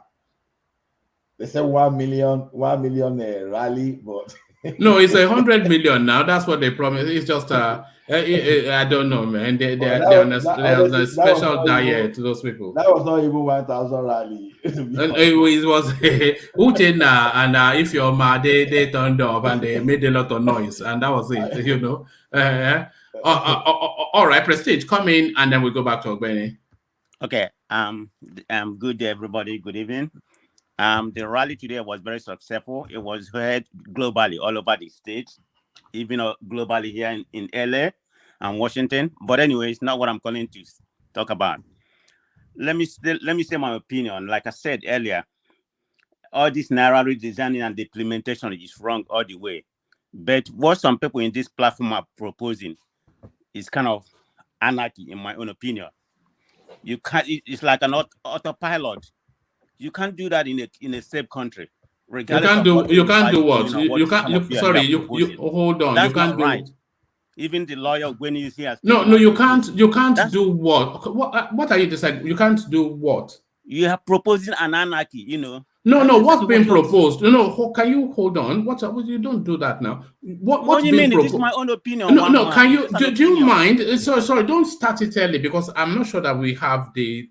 What is being proposed? What's your understanding of what? Wait a minute. What do you mean? Don't start. What did I say? I'm just look, guy. What is your understanding of what is being said? Because you've described it as anarchy. You're like saying that what Erufai is proposing is right. Like you have an autopilot in a safe country. This is a democratic, and when he's coming here speaking about federalism. We are not practicing federalism, maybe a partial federalism. Can I ask him a question? Let me ask you a question. In America, where you live, does your governor in California not push against federal government, Trump, when Trump was there, on some policy of Trump? Exactly, some policy. Hold on. I was about to ask him that. Yes. Did your governor not push against Trump on some policies that Trump introduced when Trump was the president? Of course he did, but it depends on what the policy. So what's the difference? Hold on right there. Something of this status. You said, we're talking about something. We're talking about something. Hold on right there. CBN Hold on right there. You said, of course, he did. That is the same thing Rufai is doing. Wait a minute. I'm never in support. All right. It doesn't understand what. Let's just get back to Ogbeni. It doesn't understand. You don't understand what is going on, Prestige. Look, when the federal government is not almighty. Adale Koko, don't label it. Prestige never really understands what's being said. Hold on. Let us give me one mind. How you always said when obedience come here, you said they don't understand. And obedience. I'm not obedient. Why do you always do this? We have listeners around the world. Don't tell me I don't understand. You're not more educated than me. No, okay. I've asked you for an understanding of what's being said and you couldn't express it. I'm just expressing it the way I see it, that you all are proposing anarchy. Two wrong doesn't make right. Hold on. Two wrong doesn't make right. See, you need to calm down and let This is where you're wrong. You see, when some of us are pushing for the interest of our candidate, we want to push it in such a way that we want to turn our blind eyes against the principle of democracy. What democracy, the goodness of democracy, which is the principle of democracy and separation of power. Okay, what do you think I'm pushing for? Hold on. Let me tell you this. Federal government came out with policy they don't like. They went to court. Okay. Do they have the right to go to court? They do. Okay. Now the court gave order. Federal government refused to obey that order. And then you see the government. And also, please don't introduce an ethnic tone. I told you yesterday, so I'm telling you again today. It's nothing. One It's man. you. Who says something about ethnic? You were saying when who says something obedience, about ethnic right when now? obedience. This. Oh, okay. Thank you. Let's just go back to Ogbeni. Who Sorry, says something Adale about Boko. ethnic? Oh, okay. That's enough from you. Back to you, Ogbeni. Take us through a calmer space. Yeah, Ogbeni. Back to you. Let me tell you. You see, and I will continue saying it. You see, this mentality of I stay abroad, things that you see abroad where federalism is being played out, you don't want it to play in your state where some people decide to call zoo or jungle. It won't work. We can't isolate Nigeria from the Community of Nations. We're a civilized nation. We practice democracy. We have a constitution. We have a legal profession that would defend the profession. And I love what Femi Falana, Agbakogba, and others have been doing. They've been defending the constitution. They've come out to say, no, the president is wrong. But you see, the only problem I have is when you see evil and you don't speak against it, there's a Yoruba date that says that. One day they'll come and put that evil, they will take you to your doorstep. And that is what I'm seeing here. When Buhari went to Nigerian Bar Association conference in 2015, and he was telling them that rule of law for him is to obey whichever ones he wants to obey, and he can disregard any rule, any decision of court he can disregard. Some people hailed him and clapped because he just got to the office, and they thought he was coming as a messiah. When the man did a string attack against justices of Supreme Court and started smoking them out from their house at night, some people hailed him just the same way you see people hailing Buhari today, and they are vilifying people like El-Rufai. They hailed him when he removed the Chief Justice of Nigeria with an ex-party order. Some people hailed him, but today he's back in their doorstep, and now this is now hitting them so hard. So summary of this is when you see evil, speak against it. You are living in a place. Didn't Pence go against Trump at the last minute? He went to go and preside over a joint session of the Congress, which Trump said he should not go. But he knew that was what the Constitution says.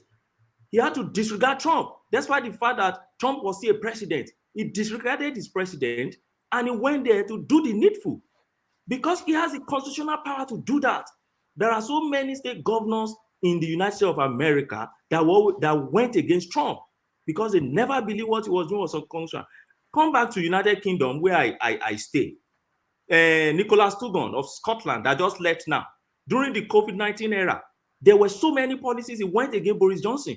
Boris will say his own in Westminster. He will say his own in Glasgow, in Edinburgh. That is true federalism. And if they don't like it, you go to court. And if you go to court, whoever wins, they should obey the rule of law. That's what we are saying here. So don't bring, you see, and that's one thing about this thing is not today. This thing has been, look, I've given examples here. A week during COVID, he demolished two hospitals. That's why the fact that and 2 hotels. The federal government said, no, we have relaxed. He said, in my state, I have not relaxed COVID. And he demolished those hotels. What have happened today? Nothing. So we should understand that all these governors, they have their, you see, they have their power, they have their executive power, which, you see, and now let me get to Tinubu. I don't think the question one man asked me, politically speaking, I don't think it is wise and strategic enough for Tinubu to come out now. Why? Because Tinubu does not have any executive power as it stands now. He's just a civilian. They can pick Tinubu, don't forget. But somewhere like El-Rufai, Section 308 of the Constitution protects him. And I don't know what Yusuf Dati Baba is saying. He should even be the one to charge for treason. He's asking that the Constitution be set aside and El-Rufai be arrested. You see, that's the problem. Who is Yusuf Dati Baba? How much really do we even know about him? He's a Mauritanian. That's what they know. That's my problem. They said somebody who has 2 universities. Even people like Obasanjo and others, they have 1. After all the money they amassed from Nigeria, you're having 2. Nobody's asking questions. If we ask, people who ask us not to be asking questions again. They will say we should come and prove corruption, or they should be the one to come and tell us how they make their money. Should we be the one to come and prove their corruption? We are saying that you are just a senator, and after you kill Obasanjo, Tota, you left the skin, and the next thing we can say about you have a university. And And we see all these BB politicians going to Amaechi is doing law in his university now. And a lot of them like that.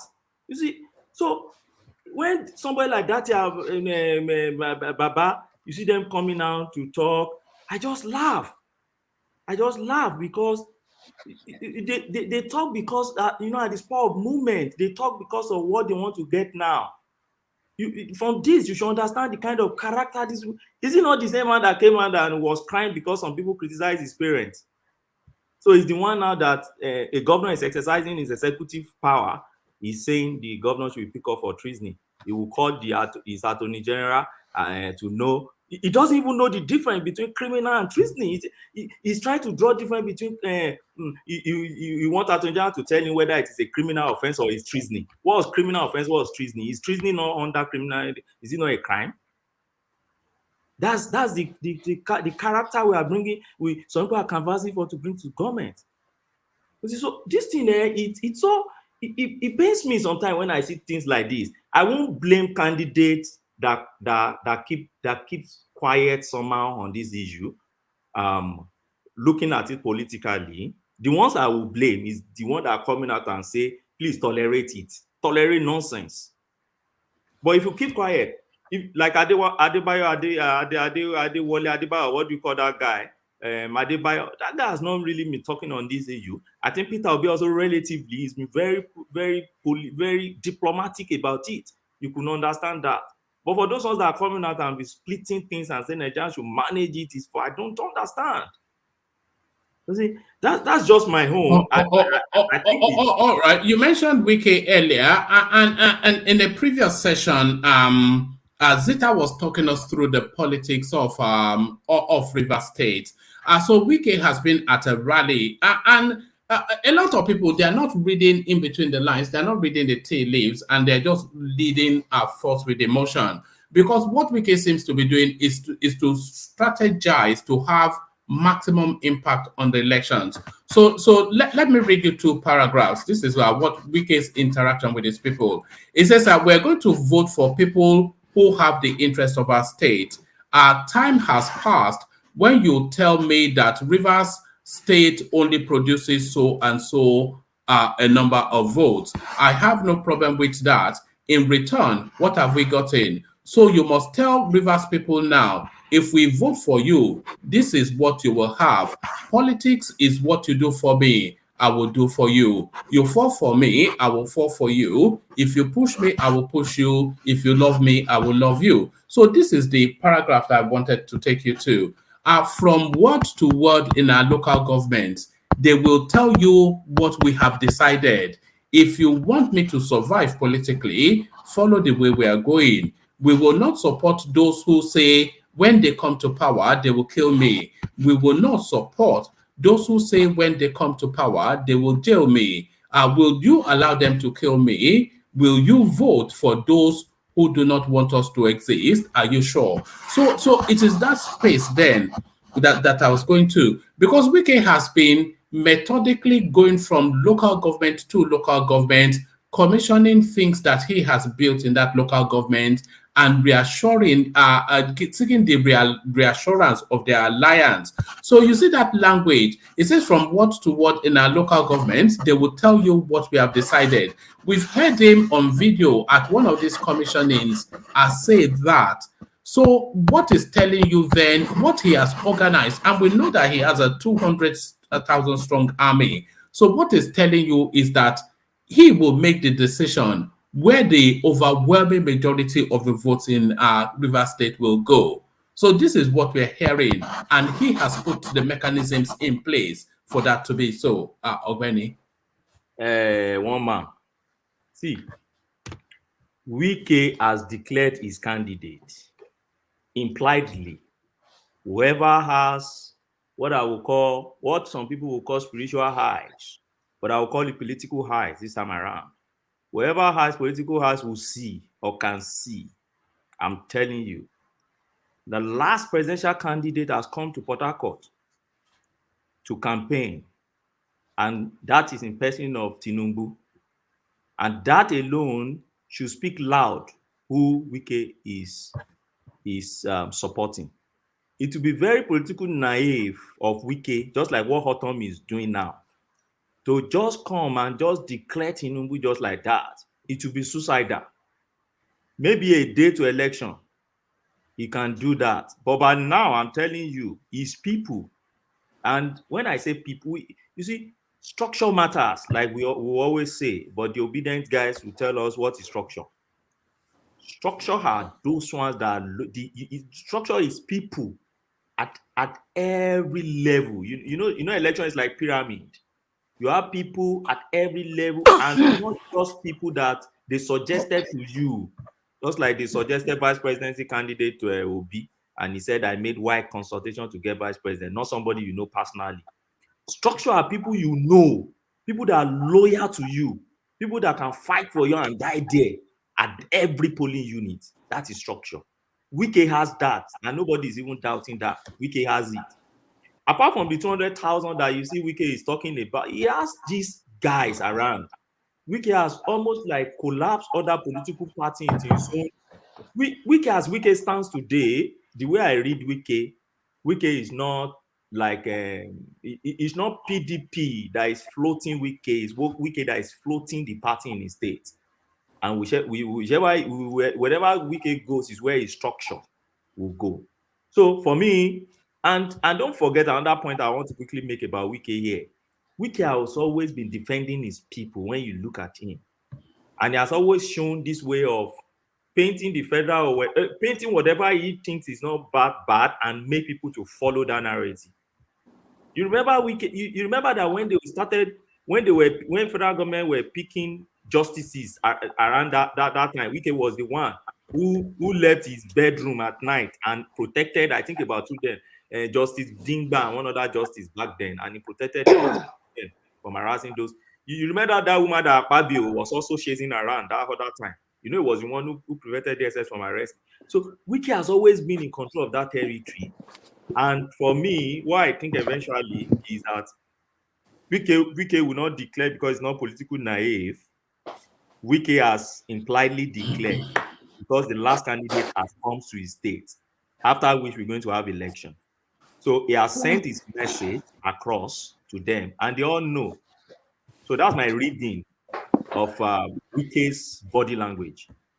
All right, stay with us. I still want to sample your opinion on the NEF turning their back on that article publicly. And I want to ask the question of how impactful this Naira swap will have on the political space. I want us to break it down in terms of the impact in actual real terms. But let's go quickly to Zita first, who knows that River State space like the back of her hand. And again, they say read the smoke signals, Zita. They say read the smoke signals. So the smoke signals that Wike is sending out to space. And by the way, we've heard from stalwarts of the PDP within River State to tell us that Wike had already told them the direction of travel that he's going, and he's going with the APC. We've heard that for weeks on end now. And we know that Wike has recruited aggressively for this election. And we know that Wike has a huge war chest. And we know that Wike wants to have a final say with this election. So all of these things we know. And now we hear this now language, which we are hearing, recording again, telling people in word areas that await instructions and follow as instructed. He's not telling them casually. He has lubricated them heavily with money, and he's now telling them just wait for instructions. So we're looking at Wike as shaping this election just as much as anybody else would and could. We know that he's not for Atiku, and we know that it might not be for Peter Obi, but so what we are looking at now is the influence of Wike versus the organic conscience voting in River State. So how do you see that space playing out? Zita, you know the space. Woman, can you give me a little time to address what happened yesterday before I speak on this? Be brief though, because we want to, carry on. Yeah. Okay. Yesterday, this guy wanted to ask me a question, and as dumb as I am, I'm always able to catch a question.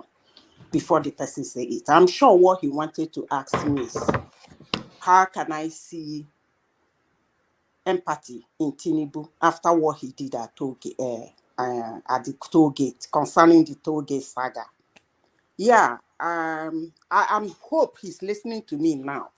When it comes, first of all, I never said Nigerians have see Tinubu as somebody who has empathy. What I said, his supporters.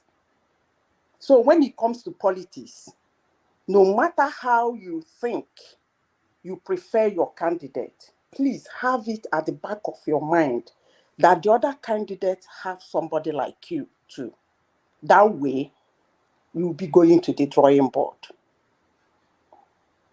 People see Tinubu, supporters of Tinubu will see him as somebody who is sympathetic, who has empathy. As for somebody went naked, praying for him to be the president. And when the person was confronted, he said, he showed me empathy. And I've had a lot of people who are supporting him. When you ask them, they will say, those are his supporters. On the side of Obi, he has his own supporters. And whatever you tell them, they're not going to say no to it. They have this fantasy, they have this love, he's nice, he's this, he's that. Coming to what happened at the toll gate, you say what happened at the toll gate is not supposed to show Tinubu empathy. What about a governor that sat on emergency for 30 months? But you can still say that governor has empathy. The governor that killed people, threw them in the river in Okunzu, shoot aside. You will still say that that governor has empathy. So it depends on the supporters. Please, nobody should say Zita said this or Zita said that. It's their supporters. They see them as people who have empathy. And as long as you hold on to your own support or your own candidate, believing that he's the best for Nigeria, please always remember that the other candidate, his own supporters, believe he's the best for Nigeria. And that way, we have peace. Thank you. So back to the question. You said Wike. What did you ask me? No, I was saying that people should read the smoke signals because Wike is speaking in a language that is clear and unambiguous, but people are not getting a real good reading of what he's saying. We know that he has recruited a mass for the election. We know that he has a huge war chest. We know that his ego has been bruised and he wants to have a say in that election. And now he's going from local governments to local governments, telling the people there that await my instructions on how to point your vote. So we also have an inkling or as to how he will point that vote. So what I am inviting then is that with Wike's mass and structure versus a narrative that is saying that people will vote their conscience and that organic vote will defeat what Wike has put in place. So you know that space. I was inviting your thoughts on that. I want to start by saying I usually hear people say there is no APC in Rivers State. If there is no APC in Rivers State, why did Wike go as far as getting a court injunction stopping them from participating in the election in 2019? Because he knows that if that election if they had participated, it would have been very tough for him. Thank you for saying that, Zeta. I said that a while ago. Sally Peace or someone was, I don't know what she was saying. But thank you for saying that because I've said it months ago. So I don't know where they get all these things they say. Look, this platform, we have very young people. We should come out with very fast and educate them. That's by the way. Now, in Rivers State, Wike might be listening. I can tell you, Wike is the deadliest. I repeat, deadliest politician east of the Niger. Don't let him come in. You guys don't know the story of how Wike got Amaechi to be governor. And nobody knows the story of what made them fall apart. After the election, we can go into all those their antecedents. But for now, anybody Wike wants to win Rivers State will win Rivers State. Because Rivers State is a state, they don't vote like other states. And I said before now, you cannot rig an election where you are not accepted. I'm talking of rigging now because I don't know what people understand by rigging an election. There are several ways of rigging an election. With the beavers, everything, people are standing on the line. You tell them you got to vote for so person, and they go and compete for that person and walk away. So will you say that election is not rigged? Of course, it's rigged. River State, I don't know. They don't do election. They don't conduct their election like other states. But if they say other, Wike has been working for Tinubu now, right from the time of the APC primary. So it's no new thing. Wike cannot support an Igbo man. I think it's out of the question. We agree. Zita, so where I'm really looking at is because there's an argument to say, and the argument is that the everyday persons in River State are they are very much obedient because they buy into that narrative. But there's a counterweight of our wicked structure. So that organic, obedient space that we have been assured exists within River State, there's a confidence that it will win through against wicked structure. So I'm not sure because I'm not able to verify that there is that organic. Because you hear a lot of this is what we hear, that they will shock you and all of that. But with wicked structure, which we know what it is and is war chest in terms of money and its determination that his ego has been bruised. So how do the two counterweight and which one comes out on top and by what margin? Number one, let me tell you something. If Wike is deadly in 2015 and deadlier in 2019, he's the deadliest now. Let me explain. Wike is fighting for what he never fought for in 2015 and 2019. He's fighting for his career. He's fighting for his life. He's fighting for his ego. He's fighting for his, what is it called? He's fighting for, I put them down the other day. So these are all the things he's fighting for. Okay? So he's going to be, and he has boys. Wike has boys. I don't know how to explain it to anybody because I voted in River State. Wike. Well, some Igbo boys in River State will want to vote for. It depends on what Wike agreed with them. Maybe he will say, give this local government should vote Labour. This local government should, I don't know. But all I can tell you is, if Wike said 95% will go to Tinubu or Obi, that is what is going to happen. But I don't think it will go to Obi. Because there are a lot of things on ground in River State that like it's like a bridge stopping River State people from embracing an Igbo person. I've said that several times. So Wike cannot, he will not.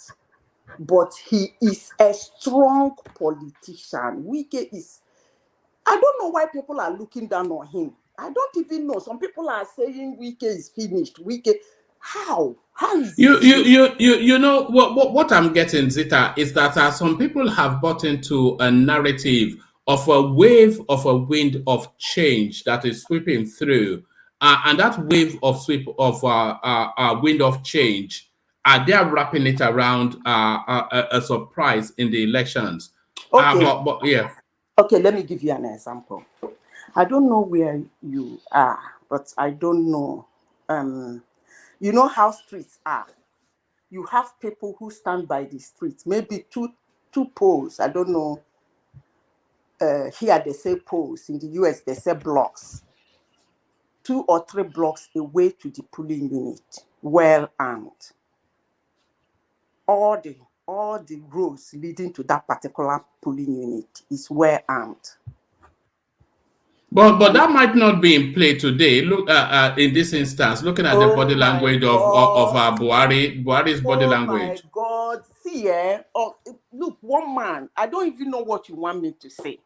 You see, I have told you, Buhari should just, if he doesn't want the election to go, he should just say it. Rivers State is not Lagos State. Rivers State is not. Who are you going to bring? Is it the military man or the police commissioner or what? Wike is indeletable. He has a way of getting them to. I don't know what to say. You know Wike's strength is based on the federal structures, the police and the army that is availed him by the federal space. So it's not as though he has his own private. He has. But he don't, yeah, but then they will fall within the realms of hoodlums, which will be dealt with by the federal space.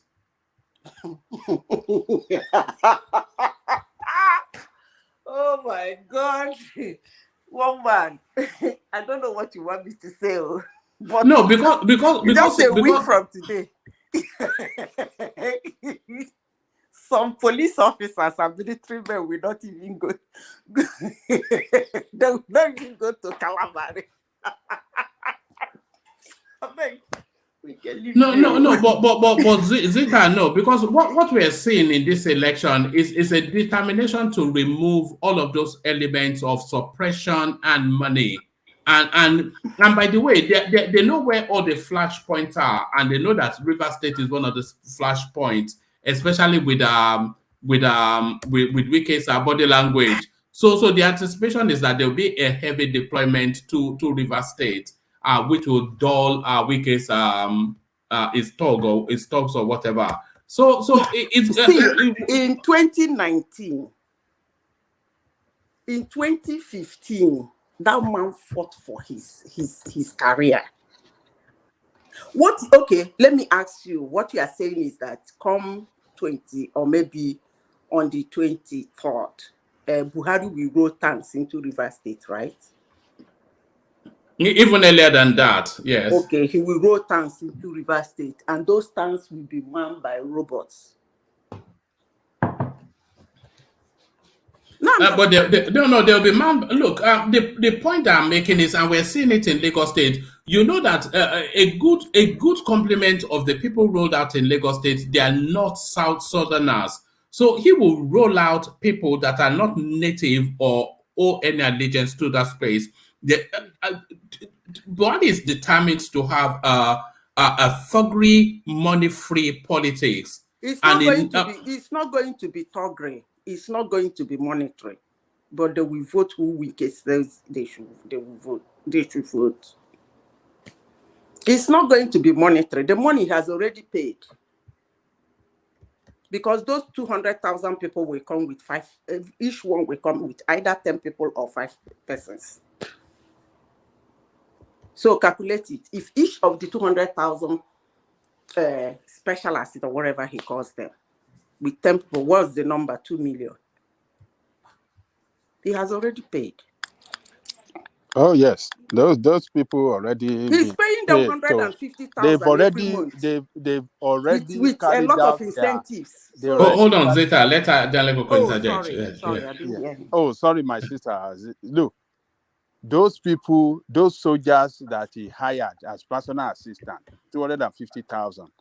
They already been paid to carry out their assignment, and those one already have those that they are taking to poll, to the polling booth on that day. At least, let's say, for each of them, 10 person. The least you can, the least you can come with is 5. That's what he told. Okay, let's say 5. Each of them 5 person. So 250 times 5.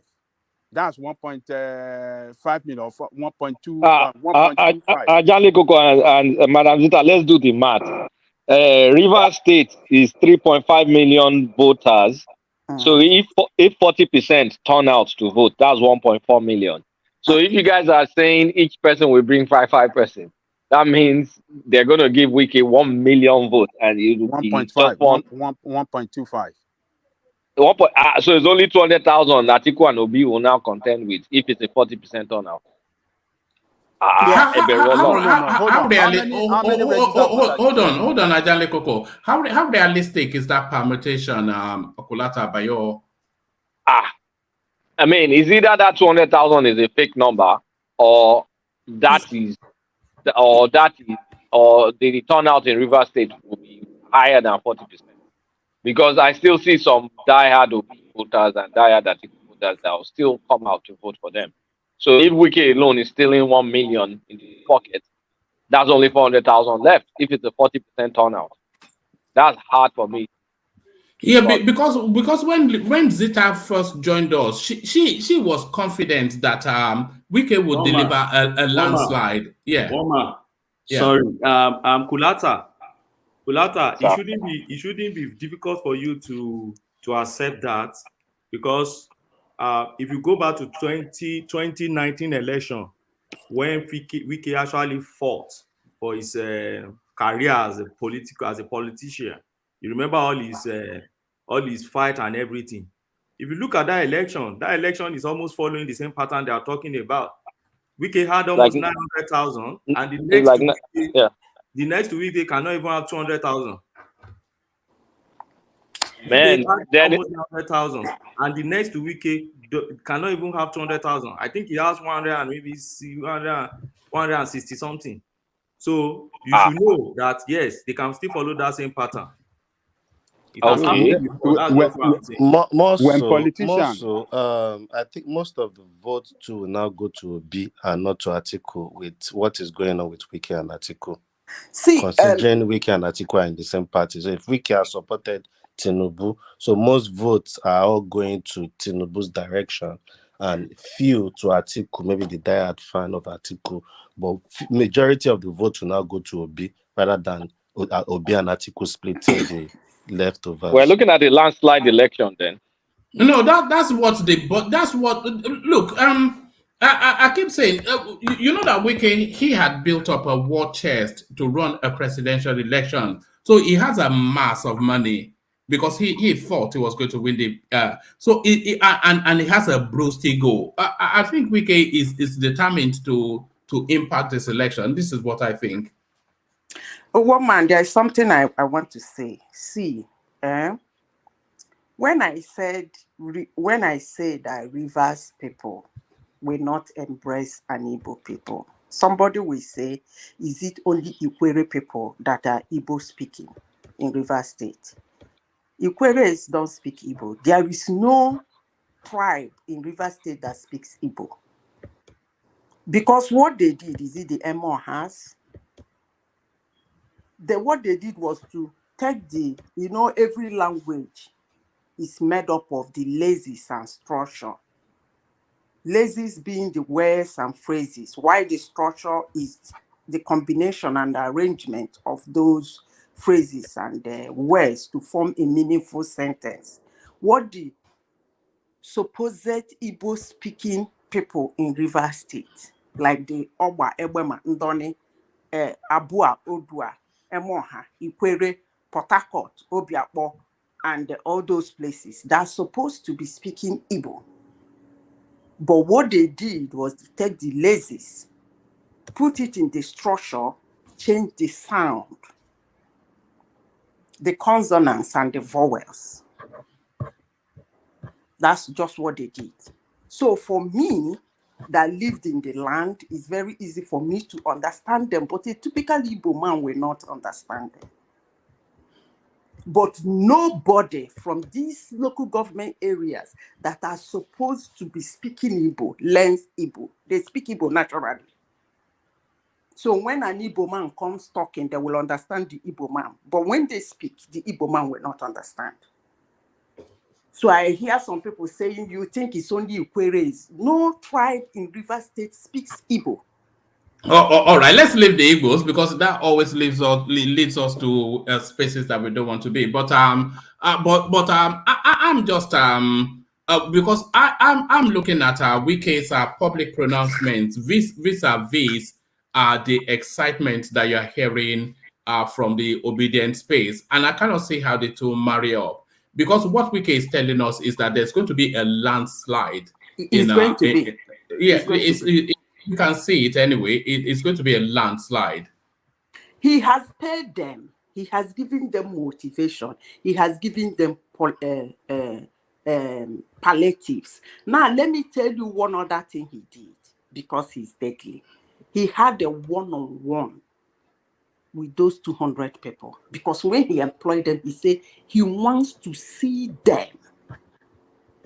So he went from word to word to have a one-on-one with them. So he knows those people. They won't try him. He gave them letter of appointment now. Yes. He hired them as personal assistant, or what did he call them? He gave them letter of appointment that will guarantee them pay by the government of Rivers State. This is not it is legal.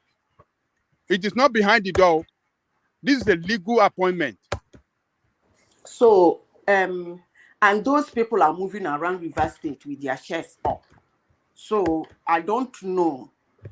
But why I'm saying this is that Rivers State already have APC. So those APC people will naturally vote for APC. The obedient, the little problem they might have is this agent. If they do put a lot of agents in their polling unit, well, maybe. But one man is not far away. It's just Saturday. If Buhari will let things go the way it's supposed to go, Wike doesn't need to read anything, no. But when you go to the polling unit, when you see boys, you will vote. They won't force you, but you will Zita, vote. are you considering? Are you also considering the impact of Magnus Abbey? That's what I'm saying. Okay, sometimes it's good when we come to a platform like this, the younger ones listening to us, it's good we tell them how things work. They can go back and do their research or their investigation. Tinubu is the only presidential candidate that came to Rivers State. The Accord was there. APC was there. No, Peter Obi was in Rivers State. In fact, Wike gave him vehicles and they promised him logistics. Wait, now let me finish. Yes, he was there. Yes, he was there. Yes. Let me finish now. I said, get me first before you interject. Okay, carry on. But what you said is not factually. Well, carry on. Yeah. I said Tinubu is the only presidential candidate that came to Rivers State, and two other party gubernatorial candidates joined him in his campaign. That's what I mean. The APC guy was there, the Accord man was there, and the STB Udis Magbusabe was there. So that's what I want to say. I'm not saying the others did not come. Oh, okay. That sounds yeah. All right, but just to push back against that a bit, the APC candidate in Rivers State is actually, which is Tony Cole, he's actually using Peter Obi to campaign. So if Tinubu holds the Rivers State, and if the PDP candidate, I should say, in Rivers State, Tony Cole, he's using Peter Obi to campaign. So if we APC, Tonya is APC. Is it the one using the APC candidate? Yes. So he's using Peter Obi to campaign. So if Peter Obi does not have the popularity in Rivers State, then why would he be using Peter Obi to campaign? I actually even did a video on it. He was speaking in a rally, right, with Peter Obi. He was speaking even his campaign posters were Peter Obi and himself. Okay, so why didn't he go to welcome Peter Obi when Peter Obi came to Rivers State? Well, I don't know that he did not. Okay, so why did he have to go and wait for Tinubu under the sun to welcome him? I don't know that he did. Okay, also find out. Next question. Yeah, but what I do know is that his campaign posters were with Peter Obi, and he's an APC candidate. So clearly, the suggestion is that he's ashamed of the association with Tinubu. One man, I don't deal with innuendos. I just ask you a question. Why didn't he go to welcome his presidential candidate when he came to River State? And why did he abandon his presidential candidate to go and welcome Tinubu? And follow Tinubu all the whole campaign with him? Magnus Sabi and what's the name of the other accord man? All right. Let me take you to a different space. Thank you. Old 200 naira notes ordered by Buhari constitute only 9% of currencies in circulation. So that space again, he's saying that they can run the 200 naira note as a make weight to insulate the suffering, but there's not even sufficient enough of that currency. So is this a sleight of hand by Buhari, who just doubles down on his original position? One man, I told you that yesterday, is it not what I was saying that the other guy almost asked me a question that made you throw him out? When things like this are happening in an election, all I do is to look for variables on it. Buhari is doing buyaya, and some people are buying it. 20 naira, what kind of currency regime is that, if I may ask? But people cut 20 naira, use the old one, they cut the 100 one, stop the 100 one. If you want to wipe out the old currency from a particular denomination, why didn't you do that? After some time, you said, okay, another denomination can come into the new one. What kind of drama is that? I can tell you, I think Buhari is playing this politics more than politicians. I said this yesterday, and I'm saying it again. Because I wonder how we can fall for this madness Buhari is doing, that he wants to do a free and fair election. And Nigerians are really, really taking it like we endure till Saturday. 200 naira here, 200 naira no, the 100 naira this way, 500 naira the other way, no money again, you can't see it again. Okay, take the old dirty 50 naira note. I mean, it's ridiculous. But I keep saying, because I am scared of my region. I am scared for my region. My family, some of my family members are still there. If that will make them accept the result as free and fair election, let the madness continue till Saturday. If that will make them accept the outcome of the result as being free and fair, and there will be peace, no violence in my region, it's okay by me. Honestly. Because today, Tinubu was in Borno State. They said nobody comes to him unless he gives them money. Hold that thought for a moment. Hold that thought.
So if that was a bought crowd, then they have to have paid them in old Naira notes. But that seems to me, and that was an aerial shot as well. But so that's Tinubu in Borno State, Zita.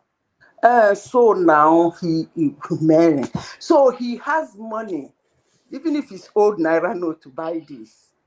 So you know the old Naira note, they stopped the 1,000 and the 500, right? So it's the 200 and the, I don't even know the denominations, 50 kobo and 20 kobo, right? That's what he bundled to pay for this. Huh? One man. No, I'm wondering myself because of course Borno State is Kashim Shettima State, so you can see how the excitement, of course, their own One man, I won't accept that from you.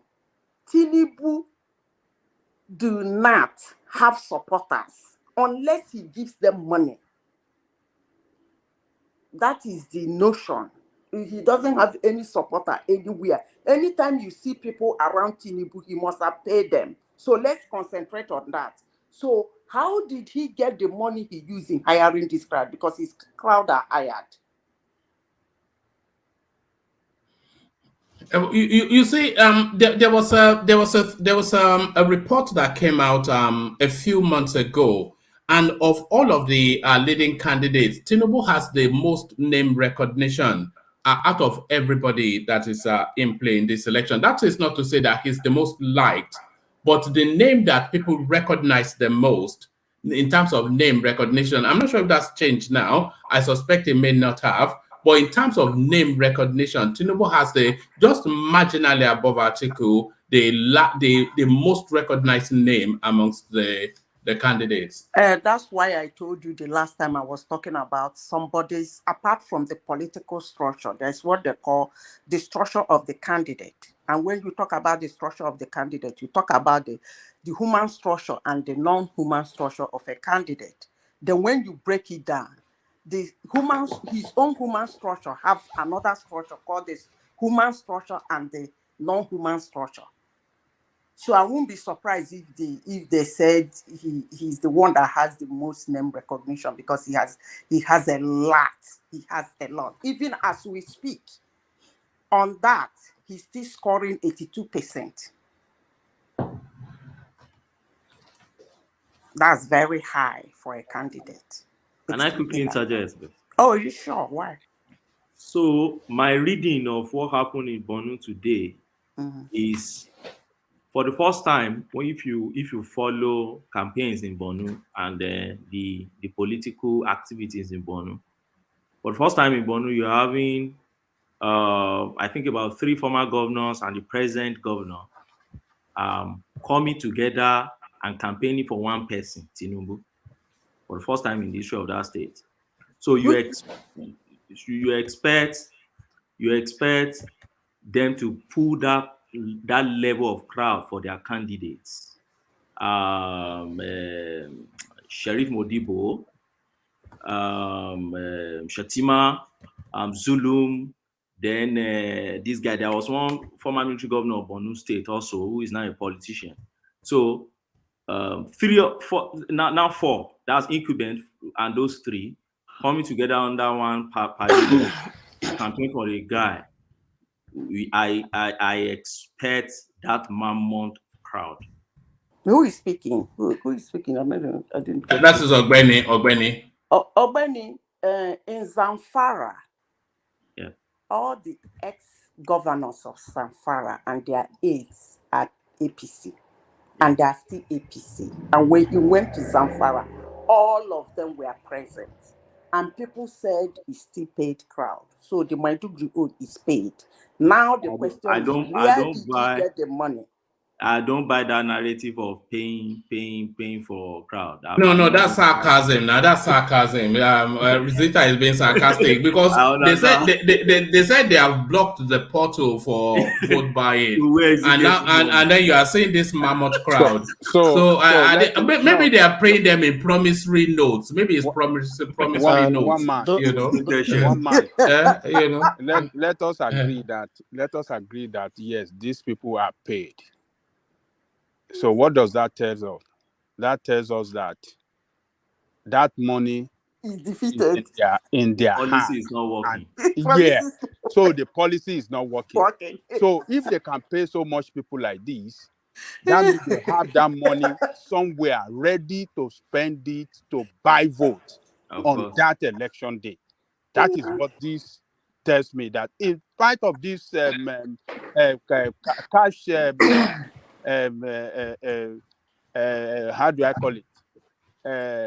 Cash crunch that we are going through in that country, they can still bribe people of this large number to come out for this rally.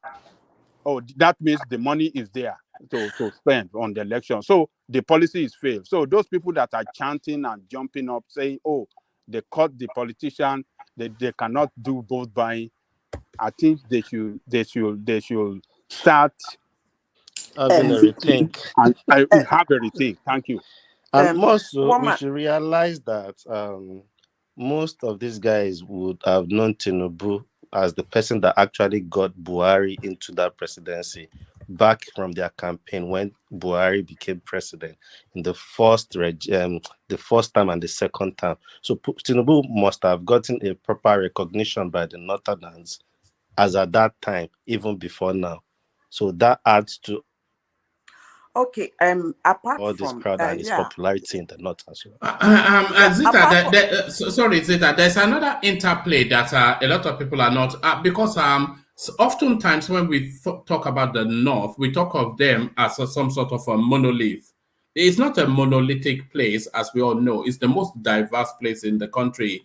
And you have Kashim Shettima, a Kanuri man, with a real possibility of being the second citizen of that country. So imagine the level of excitement that would generate amongst the Kanuris. I don't know what the mass of their number is, but certainly you can see a representation of that mass at that rally. One man is good we educate our younger ones. In election, the political parties have their own money. People who have their interest in the candidate put in their own money. Then somehow the government give the parties some money, I think so. Don't know how it works in Nigeria. Then the candidate sometimes bring out his own money. Now, I don't even know why Buhari is saying this. That's why I say he's playing politics more than the politicians. Because when the election, as at the time a party nominates their own candidate, the instruction will go around. Although along the line in Nigeria, some people might decamp, but it's Operation Deliver Your Unit. I don't know how you people do it in Yoruba land, but a polling unit somewhere is being owned by a particular politician. Hardly, I don't know about the cities, I'm talking about the villages. Hardly can another party own, unless that politician decamps. Hardly can another party win that polling unit. And this money, they have given it to them long ago to start mobilization. So I don't know why all this buy vote. Maybe in the city, I don't know, but in the villages, no. In the villages, no. My own village, they don't pay you to go and vote. It's when you finish voting that you come to collect your money. And you don't give them that money, the next election, I can assure you are going to fail. So I don't know. This one give money to go and vote. I don't know about that one. It's after anybody they give you money. All right. It's just really the way the politics is shaping and what the realities of what we know versus the optimism that we hear from space. That's really where the concern is, so that it doesn't spiral out of control. But let me take you to this space, Zeta. Article unfair to us. We don't know him. Northern elders deny endorsing PDP candidates. So the narrative that we have been conjuring with is an endorsement by the Northern Elders Forum, who are proponents of power shifting or power retaining in the North. And the most viable vehicle for that, of course, Atiku Abubakar. We were even hearing that pressure was being mounted on Kwakwanso to collapse for Atiku. But senior voices in that Northern Elders Forum, they are now coming to distance from Atiku. So is Atiku almost certainly going to go into this election as a lone ranger rather than a candidate of the North? And this distancing by the Northern Elders Forum, what does this mean for Atiku's electoral fortunes? When they're doing politics, one man, a lot of things are being said. But I think what is going on in the North now is a war between the conservative and the progressive. I don't know if the conservative that has that much power as now. I don't know. But Aisha told, somebody told me that Atiku, that thing he said that Nigerians should endure, that he angered most of them. They didn't like it. And again, one man, I told you that there is one thing going for Tinubu. Most things has failed on his own part, but there is one thing going for Tinubu. That trust. What did we agree on? Northerners don't have that trust on Atiku. They don't have it. He has spent so much money to be the president of Nigeria, but in their rooms, they don't trust him. That's one of the problems. So I won't be surprised if Metiala is the people that vote in block now. I don't know about this area conservative. I don't know if they vote. And you know, Metiala also came out today that they are endorsing Tinubu of free will, that they were never financially induced. And those are the ones I know, because in Rivers State, Wike used to pacify them to vote the party. He really used to pacify them, because they are the ones I know that vote in block. So I don't know of any other group in Nigeria that don't know how they connect themselves. They usually agree on voting for a particular candidate, and they do. So, area conservative, I don't even know how powerful. I don't know where those ones are seated. I don't know. Yes, I often speculate on their level of influence as well. I don't know where You that's see all this Hakim, Baba Ahmed, throwing Agbada all over the place, like I don't know the where North. that Yeah. But I'm going to go on from you to Uptown next, just for balance, because Mama, yeah. But let me ask you a question. That Baba Ahmed, is it related to Yusuf Datiba? It's his older brother. Okay. No Yes. Okay. Yeah. So why didn't they support LP now? No, they know they have no chance now. You know why now? You know why? There's You something want I to want poke to at talk them. about. This one, I'm just using political sense now. People on the platform, please don't get me wrong. You see, I'm trying to talk about Benue State. Benue State, what's his name? Akaka family. I don't know. Who is there? Who is Labour Party? Uptown, you know Akaka now. Uptown has been very quiet. I'm not sure if it's with us. Uptown, are you there? Yeah, I'm here. You know Akaka. You know Akaka in Benue State. So you'll be following Peter Obi, right? You know Akaka, Ben Yes. Akaka. No, I don't know him. Sorry. Okay, Ben Akaka is from the family of the king. Let me not use the word king. Let me use the grassroots politician in Benue State. He went to their brother, then one of their sons, Ben, went to pick contested for primaries in PDP. He didn't get it, so he deflected to LP. And then in that LP, I think he has problem with the person, because he came late, the person that picked the ticket. I don't know whether his brothers are supporting Obi, because they're PDP family. I don't know whether the family moved with him to LP. Because if the family moved with him to LP, I can assure you Obi is going to get a lot of votes in Benue. The Akaka family. But Well, if I don't know about that. I think the only thing I know is that Autumn showed up at the town hall with his entire cabinet and the whole hierarchy of the PDP. Autumn does not have that power. I'm talking about people who will make things happen. Akaka family. No, you can't say Autumn doesn't have the power. He's an elected governor, so surely he has some influence over votes. Sorry. Why I said that is when I mean Autumn doesn't have that power is as a governor in Benue State. You see what? Okay, the 5Gs. That's what I mean. Among the 5Gs, it's only Wike that has a strong grip on his state. The rest, I don't think. That's why I made that statement. Don't get me wrong.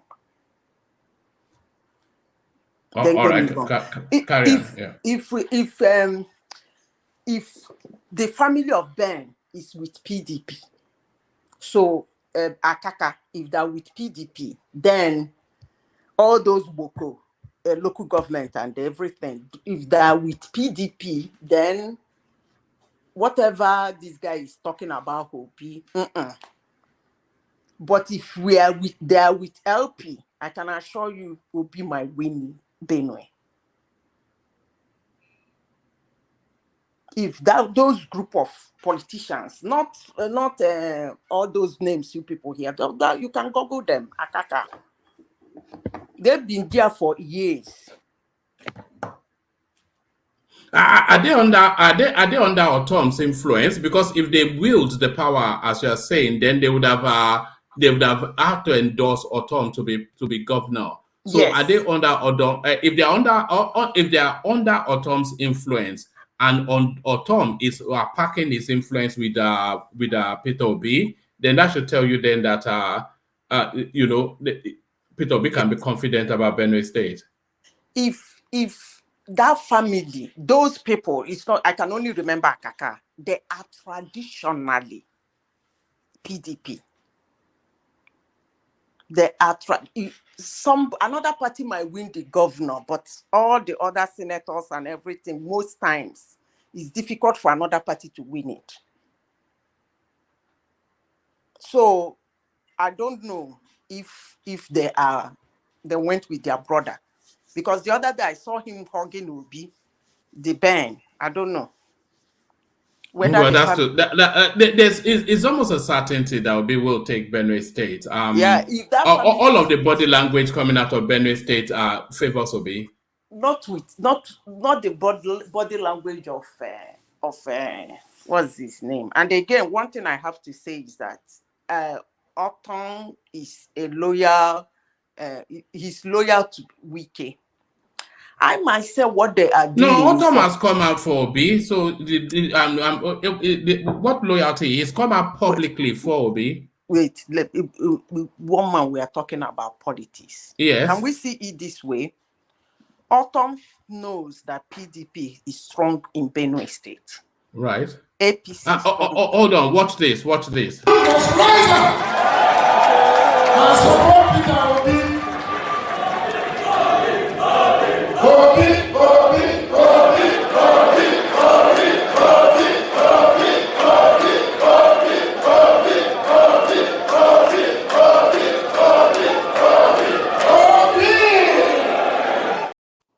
So that's from the horse's mouth. I support Peter Obi. So that's what. But the crowd is not lauding him.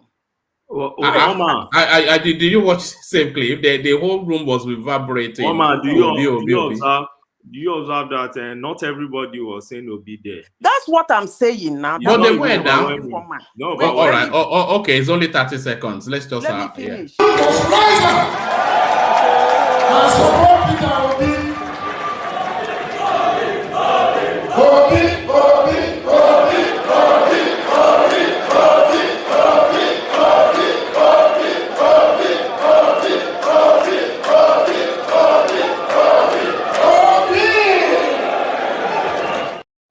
Sounded like a ringing endorsement to me.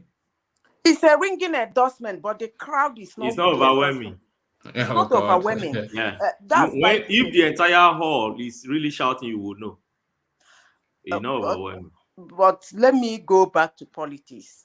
PDP is strong in Benue State. So what Autumn might be doing is for Obi to get that vote. He's still working against what is his name, Atiku. He wants to tell PDP members that he's supporting Obi so that they will vote Obi to cut off that vote from Atiku. Oh, you think that's part of the G5 strategy? Yeah, to go where the strength is, yeah. Because if you go to a state, that's why I said among all of them, it's only Wike that has that grip in his state that can comfortably tell them, vote Tinubu, and they will do that. But the others, I don't think, because their state is predominantly PDP, like in Abia State and Enugu State. So what they will do is to support Obi because it's that side, so that they will take that vote. What they're doing is to make sure Atiku doesn't win. That's their job. So anywhere they think, if they say otherwise, it might cause them problem because it's an Igbo person, is this, they will say, okay, let's vote for Labour so that they will take out that vote. That's the strategy I'm seeing. I don't know if I'm right. All right. So it's Operation Stop Tinubu essentially. You know, Operation Stop Atiku. So Stop Atiku rather. You know, a lot of the arguments lent to Peter Obi being Tinubu's greatest weapon in this election, and that's what seems to be the case. You know, unless Peter Obi goes on and win it, which is highly unlikely. If he doesn't go on and win it, and if he doesn't go into the second round, then Peter Obi would have been the greatest agent for Tinubu in this election. The election is not going to second round if it will hold. It's not going to second round. You know, you can't say that with any confidence because the permutations as is fleshing out now. If Obi takes Benue State marginally from PDP and it takes the southeastern states, but Atiku shows a lot of strength in the north, and Tinubu shows strength both in the southeast and part of the north. There will not be sufficient enough to constitutionally meet the requisite. There's a possibility of a second ballot. There's a strong argument for a second ballot. Two of the candidates has a base, so there won't be. No, well, what base does Atiku have? We even the Northern Elders as it is now. I said yes. Two of the candidates has assumingly have. Yes, two of the candidates have a base, but Atiku has numbers. He doesn't. No, it does. Ethnic sentimentality, power to retain in the north are the traditional PDP strongholds. So you can't discount Atiku. Atiku is going to come either first or second in the race, but there's a strong possibility that nobody will meet the requisite.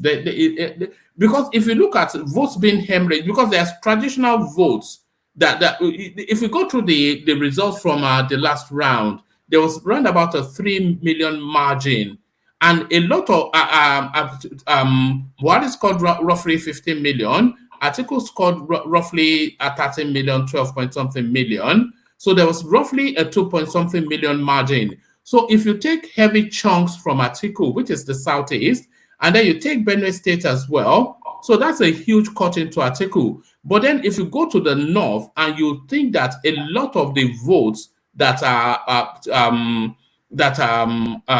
Buhari got are up for grabs, and if you look at tribe and religion playing out in the north, you know, so there's so many permutations that leads to a second ballot. Do you know why I said there won't be any second ballot? I will see a second ballot if the governors drop Tinubu. That's when I will see a second ballot. You know what will determine the second ballot? There will be the fabled Buhari votes. So that will be the fabled Buhari votes. If the Buhari votes are essentially not tribe and religion votes, then Atiku seems to be the natural space and Kwakwanso that they will gravitate to.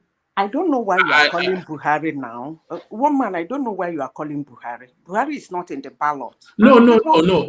So, hold on. Buhari has a fabled 12 million bank of votes in the north. Buhari is now not on the ballot.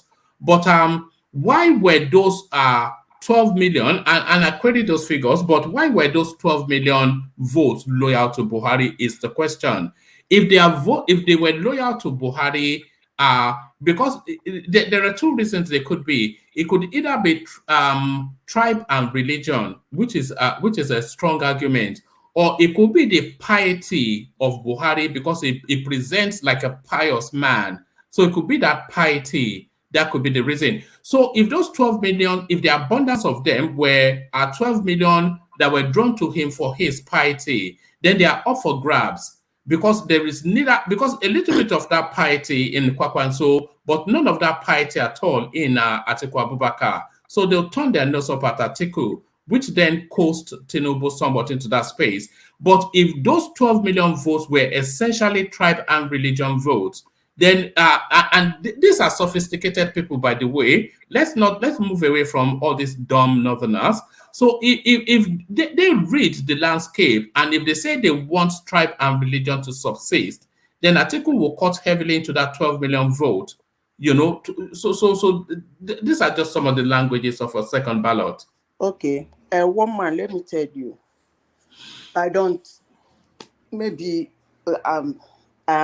let me tell you, when one man has about 4 or 7 variables working for him that made him to have that 12 million vote, and all of a sudden that one man is no longer in the race. So now you are saying that the 7 variables are looking for where to go to. In this case, what a political analyst... Well, what are those 7 variables that you are... Let me finish now. Yeah, Let me go on.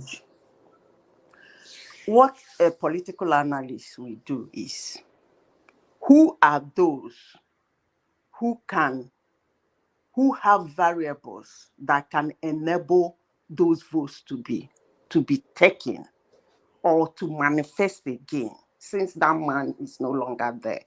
Now, that's why I told you that when I do my own permutation, I don't do state. I bring it down to local government. So, as I said before, there is a fight going on in the north between the progressive and the conservatives. Now, who in the north is supporting Tinubu? What is his political career like? What variables, structure, both human and non-human, does he have? So when you look at those people, you start dropping those variables, you start seeing those votes coming out. So Buhari's votes, yes, I agree with you. It is in the air for grab, but I am not seeing any renown because it's already in some human beings already. So that's why I'm not seeing any renown. There might be a renown. Okay. Hold on, Zita. What do you think? What do you think propels? What do you think gravitates the? Let's go with the 12 million votes. I don't think anybody agrees that he has 12 million votes, but that's the fable. Let's go with that 12 million votes. What do you think? Hold on. What do you think gravitates those 12 million votes to Buhari? Because if we know what gravitates them to Buhari, then we can see how it can be unpicked. But what do you think gravitates the 12 million votes to Buhari? Number 1, mentorship. Number 2, bigotry.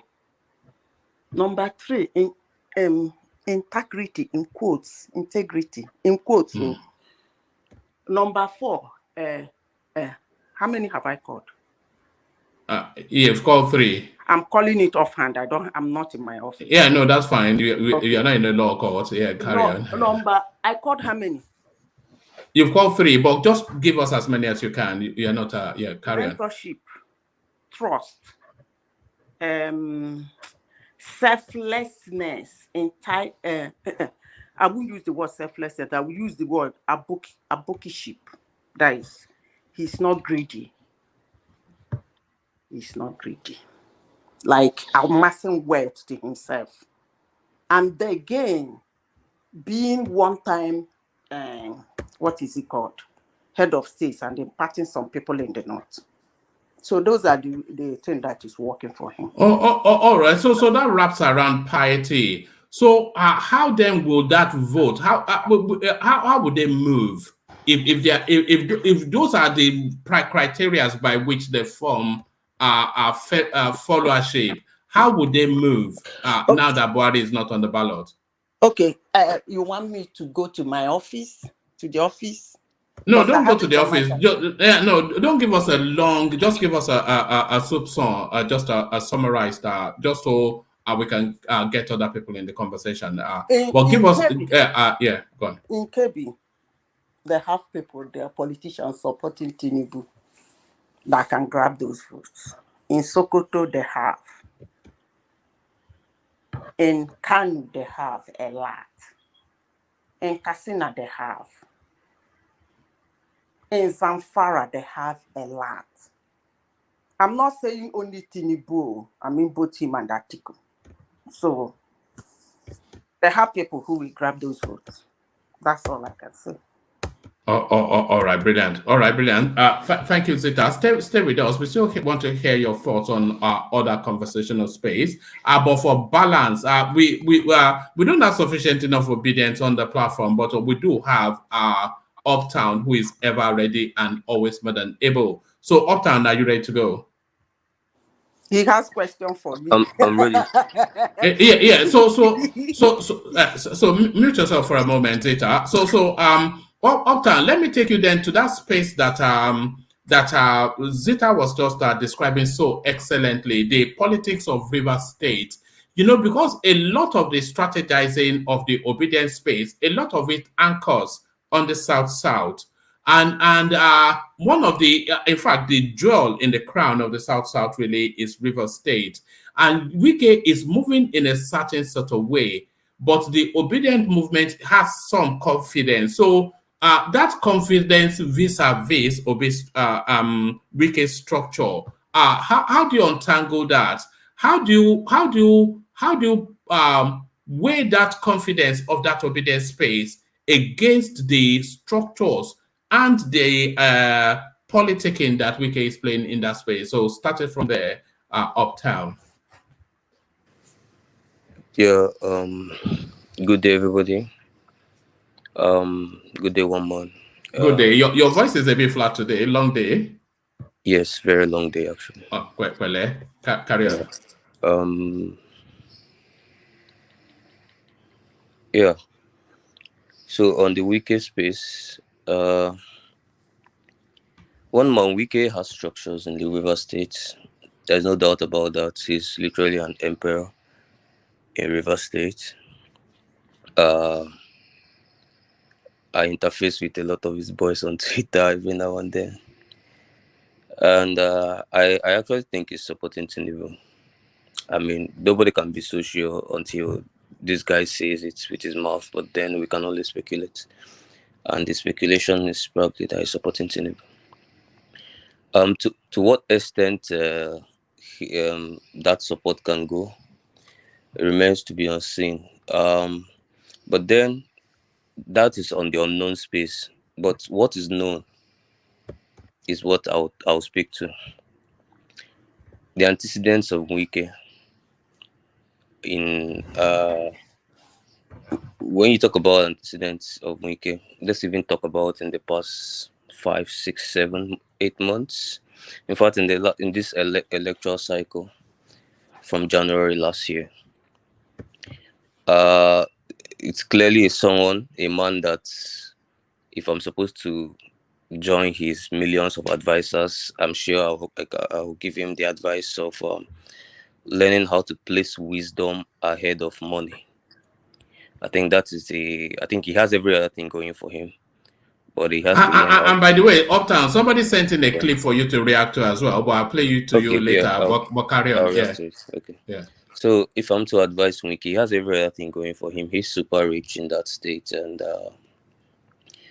even though the riches is not showing in the economic or developmental indices of the states, be it poverty rate, be it unemployment, and what have you, it's not showing.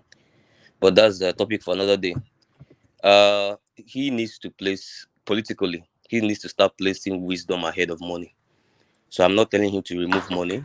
Money is very necessary in politics, but he has to start looking at people like Bola Ahmed Tinubu when you're talking about politics.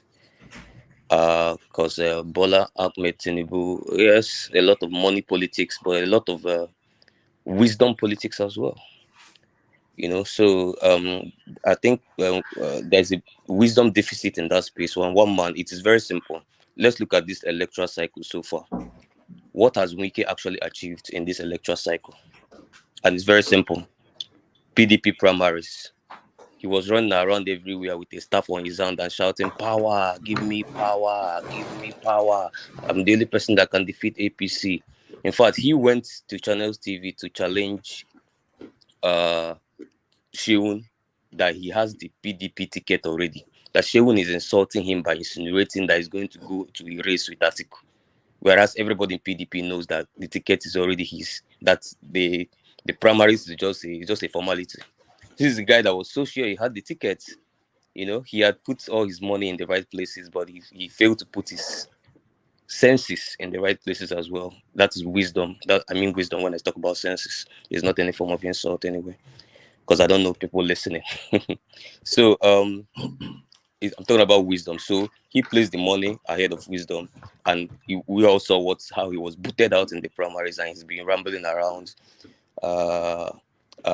He he had to go and get other governors, and after dragging them as Ashebi boys for a couple of months, rambling around the whole country. Now, come on. So we all know what happened with the primaries. Wike says, "I have the PDP ticket." He was so sure he had it.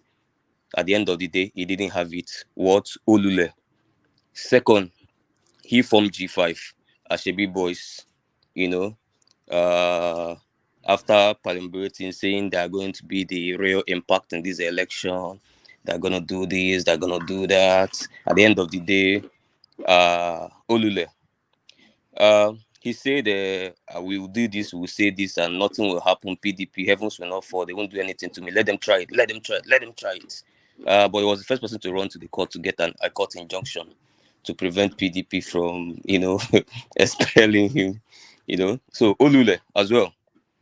And he went to Anambra to disparage Peter Obi. He called Peter Obi. He said Peter Obi is a lightweight, a political, it's a child in politics. He was telling Peter Obi's kingsmen that he's not going anywhere in this election. You people, he's not going anywhere.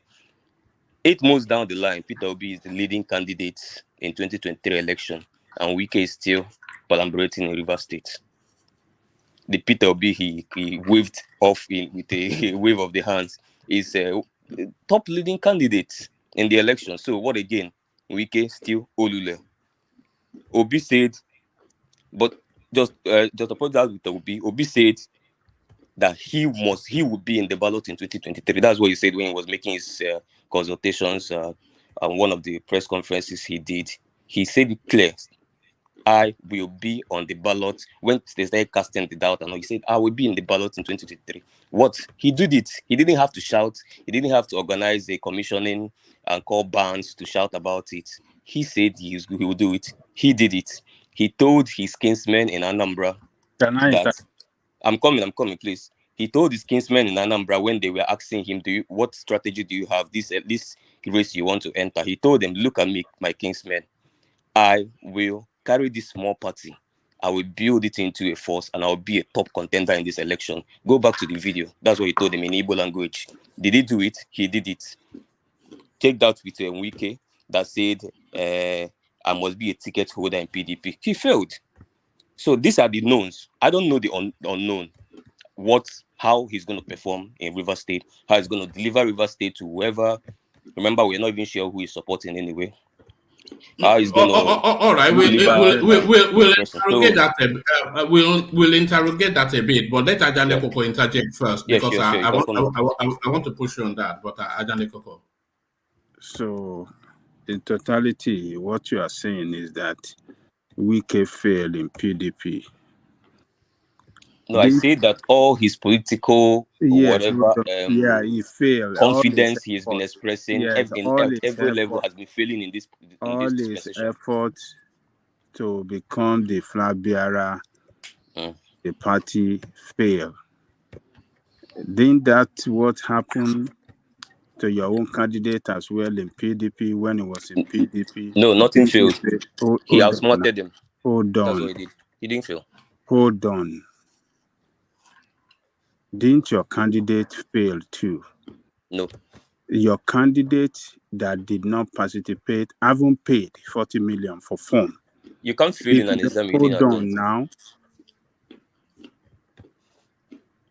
You obtain form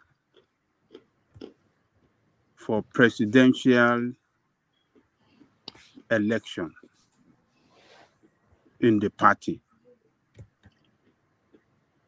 You paid 40 million. Only 3 days to that election, he ran away. That one is even worse than the person that participated and failed. According to you, you said Wike failed. Your man that ran away haven't paid. He abandoned the people that were supporting him in the party, his admirers. He abandoned them and run away. Does that No, not he moved tell with you? them. Hold on. Does that not even worse to show that he is not a reliable man to support at any time? Because such a person can abandon you at any time. That is what he did. But Wike stood there. We saw what they did to Wike there. So the way you are painting it as if Wike effort ended in futility because of his lack of strategy to win. No, it was wrong. But he stood up as a Southerner. He fought his way to the last line. That's a very courageous man. That's a strong politician. So who is at the ballot today? So don't try to rubbish him, paint him as if he lacks strategy and his strategy failed him. Whereas your own man that you are trying to paint good, when he obtained the form and they asked him, "Oh, why are you? Don't you think that Atiku your mentor Atiku is in the race? Are you not waiting for him? Maybe both of you can be in the ticket again this time around." He said, "No." He said, "I am in this race to win." That And is what he's still in the race to win. Hold on. That is what Obi told Channels News, or maybe Arise, when they were interviewing when he was still in PD. He said, "I am in this race to win." Did they win the race? And that race was the primary. Was to contest the primary to be the flag bearer of the party. But this man ran away. But you are trying to paint him as if he has achieved better than Wike. No. He's a runaway soldier. He ran away. When it is time to fight battle, he picked race and he ran to a cheap party, a party where he did not contest election to be flag bearer. And we know how much he paid. You think we don't have the record of how much he paid them to get that ticket? So where's the cheap party today? What are you guys Where's the cheap talking party about? today? Where's the cheap party today? Stop this way of calling others, calling out others, whereas your own man did the worst of the worst than No, other he's the people. superhero He ran away. of the whole election season. He is the superhero of the whole election season.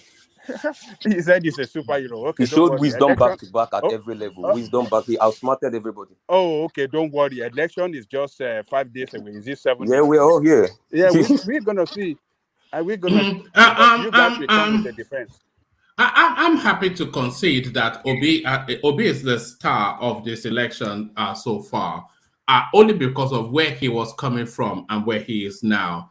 I think I think in terms of I the disagree journey. with you, one man. He's not a star. Look, a person that is a star is a person that went through a process, and that process emerges him as. No, you're talking about integrity, but I'm talking about the Gloucester, the Luster, the Sheen. The one of the brightest stars, and Opta will probably argue that the brightest star in this political cycle now is Peter Obi. Look at where Peter Obi was 9 months ago. Now it was just a joke figure, but look at him now. Though, look, election day is the result that will tell us who is a star. No, I'm not sure that I agree. Yeah, however Obi performed, however Obi performs in on Saturday, I think he has been the biggest breakthrough in this cycle. Because, like I said, 9 months ago, it was just we were all laughing at him. Were we not? We were just laughing at him. Nobody's laughing at him anymore now. He's not going to be president, of course. Nobody has that sense. But certainly, the journey that he has made the biggest journey. I'm not sure that anybody has made this journey that Obi has made in Nigeria's political history. Look.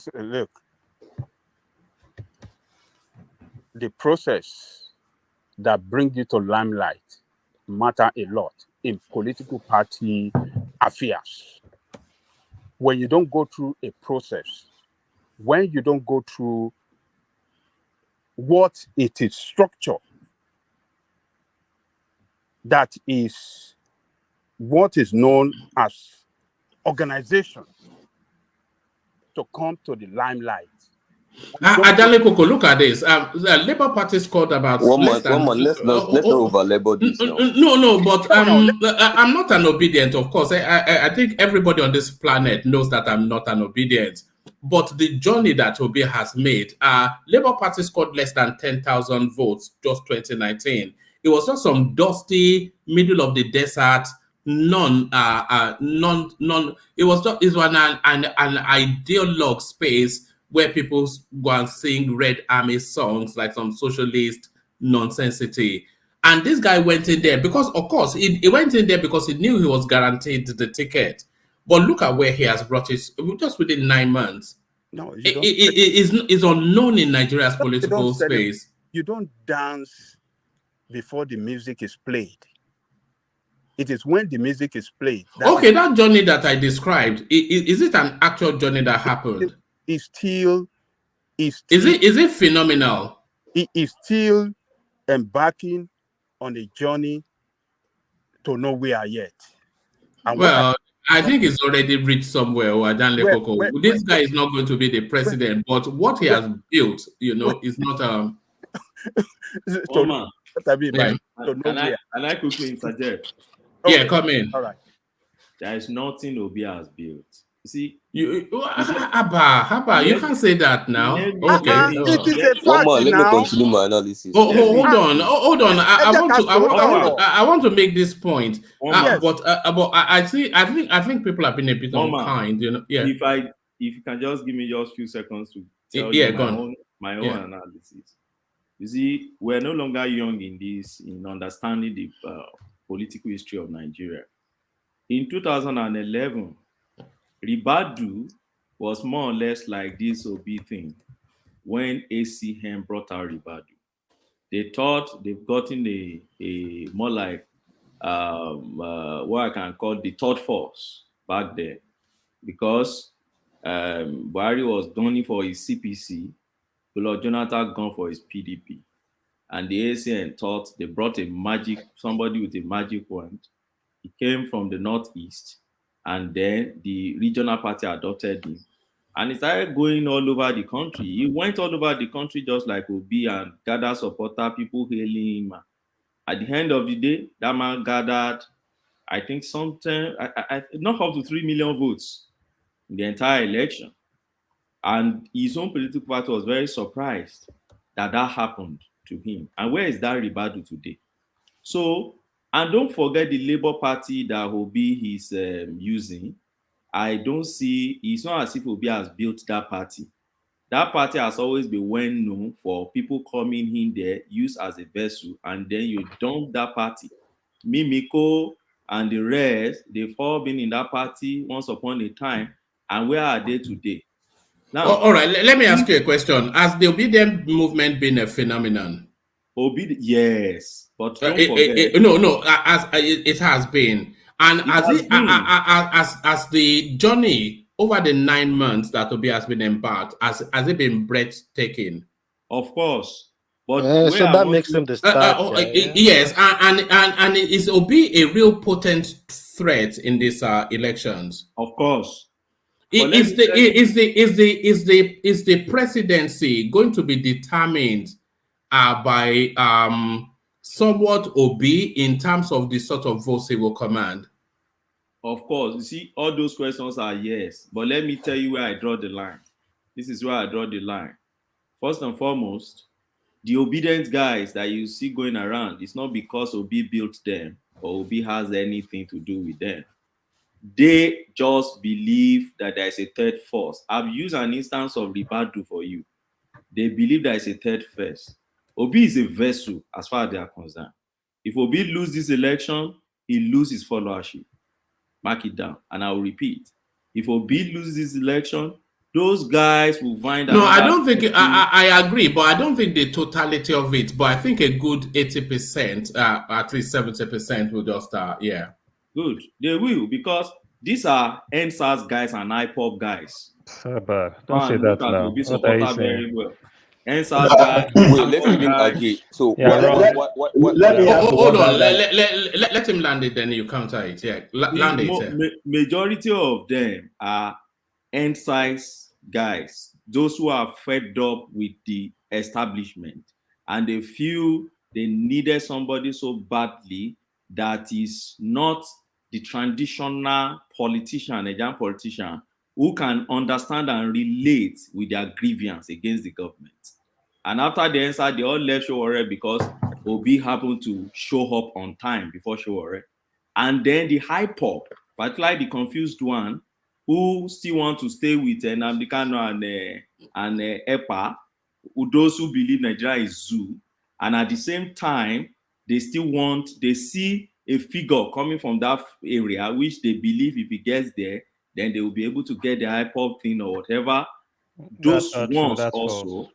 Plus the NSAS guys, and some elites who believes that they don't want the establishment. And what I'm saying is this: for them, Obi is a vessel. It's not Obi that built them. That's the distinction I wanted to draw here. But Obi is a vessel. It's a vessel that when they are done with, then they drop if he doesn't win. So the best thing for Obi in this election, if he's not going to be like Ribadu in the history of in Nigerian political history, is to win this election. Let me add to your question. Just one extra question. Okay. Of course, carry on. Yeah. Is Obi a masterful mobilizer or not? Have you been able to mobilize this thing that a lot of people have dreamt of doing in their lives and failed? No, he has not. Okay, he's a bad mobilizer. Okay, that's all. Let me continue one more. No, hold on. The result of the election that will tell us if he's a mobilizer or not. And that no. The mass that he has already acquired already tells us how he's able to. The process is really very laughable. If Atiku should fail and Obi should fail, who is more of a failure? Let me ask that question. If Atiku should fail to win the election and Obi should fail to win the election, who is more of a failure? Atiku, of course. Atiku, right? But why are you carrying Obi on your head as if Obi No, we don't carry Don't worry about that. The only thing I agree I like that question, Ajani Koko calling Labour Party a cheap party, because most of Obedient are not Labour Party member. Labour Party won't win any other position or any other seat in that country except this Obi movement for the presidency. Nobody's going to vote any LP contestant. So are you sure they're not going to win the governorship? Are you sure? Are they even contesting governorship? I'm not aware. Has Obi even gone to any state and say, nobody is taking away Abia State from Labour. It won't happen. Okay, so there's Okay. another What thing. do you mean take away? They don't own it SDP at the moment. just They don't collapsed own their it at the strong platform moment. for Labour Yeah. Party There's another thing in I want Abia to. State. There's another thing I want to add. What's the difference between what happened to Obi under PDP that he was shortchanged and what is happening with Tinubu under APC with Buhari? With everything that is happening under APC, could Tinubu have also like decided that, you know what, these guys are frustrating my efforts. It's quite obvious they're frustrating his efforts, and decided to like break away, join a You form need a one lot of political courage party. to do that. You need a lot of Oh, courage to do that. exactly. Can he But do then that? that they wouldn't give Obi What are you credit saying? because he's You But are Obi. So let's just what politically, kind you of can't what compare kind of the caliber analogy is of that? Tinubu and Obi in both parties. Tinubu's position in APC and Obi's position in PDP, you can't match them together. It's far way apart. And also the phase that we're in the process. So it's not and moreover, Tinubu fought a battle in ABT to get that ticket. He fought No doubt, Buhari, yeah. he fought him down, and the cabal, they wanted to impose their candidate. This guy fought them down and got the ticket. And now that those people are coming up with their shenanigans again, he's still battling them. He's Angelico, can battling I ask a question? Buhari and forced Buhari to follow him around, to raise his hand up, to say, this is my candidate. Yes. Two different personalities. But can I ask you a question? Strong politician. That is a way a leader must act. A leader must be able to fight his way through a process. Through your style within now, an style you organization recommend. to show that yes, before emerging as the leadership of that party. If And not a let person me running ask you a from one question, party to the other. Now I went to get if the Wike ticket. as strong all right. The back door. He Hold went on, through the everyone. back door to get the ticket. All right, take that question from Uptown, and then after your response, you take the floor back, Uptown, and then continue with the narrative of River State. Ajale Koko, take a question from Uptown. If Ajale Koko, if Tinubu, let me not even make this exclusively about Tinubu. In fact, let me make the general statement. Any politician in the entire APC, all of them, El-Rufai, everybody. So if any of them wanted to run for president, or any of them left their major party and even had the courage to go to a small party, the question is, do you think they can pull off what Obi is pulling off in a small party like Labour Party? Any other politician in Nigeria, and which politician is that is going to do it, and how he's going to do it? Ajani Kolko, can I answer for you? Let him answer now. Let me answer for you. Does he? Give me permission to answer for you, Ajani Kolko. I think. Hold on. Let me spell a word for you. Hold on. I think Ajale Koko maybe. Ajale Koko it balances being with us with doing more important things. Let me spell a word for you. Uptown. It's a ZEITGEIST.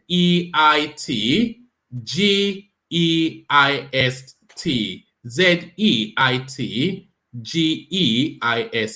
is pronounced zeitgeist.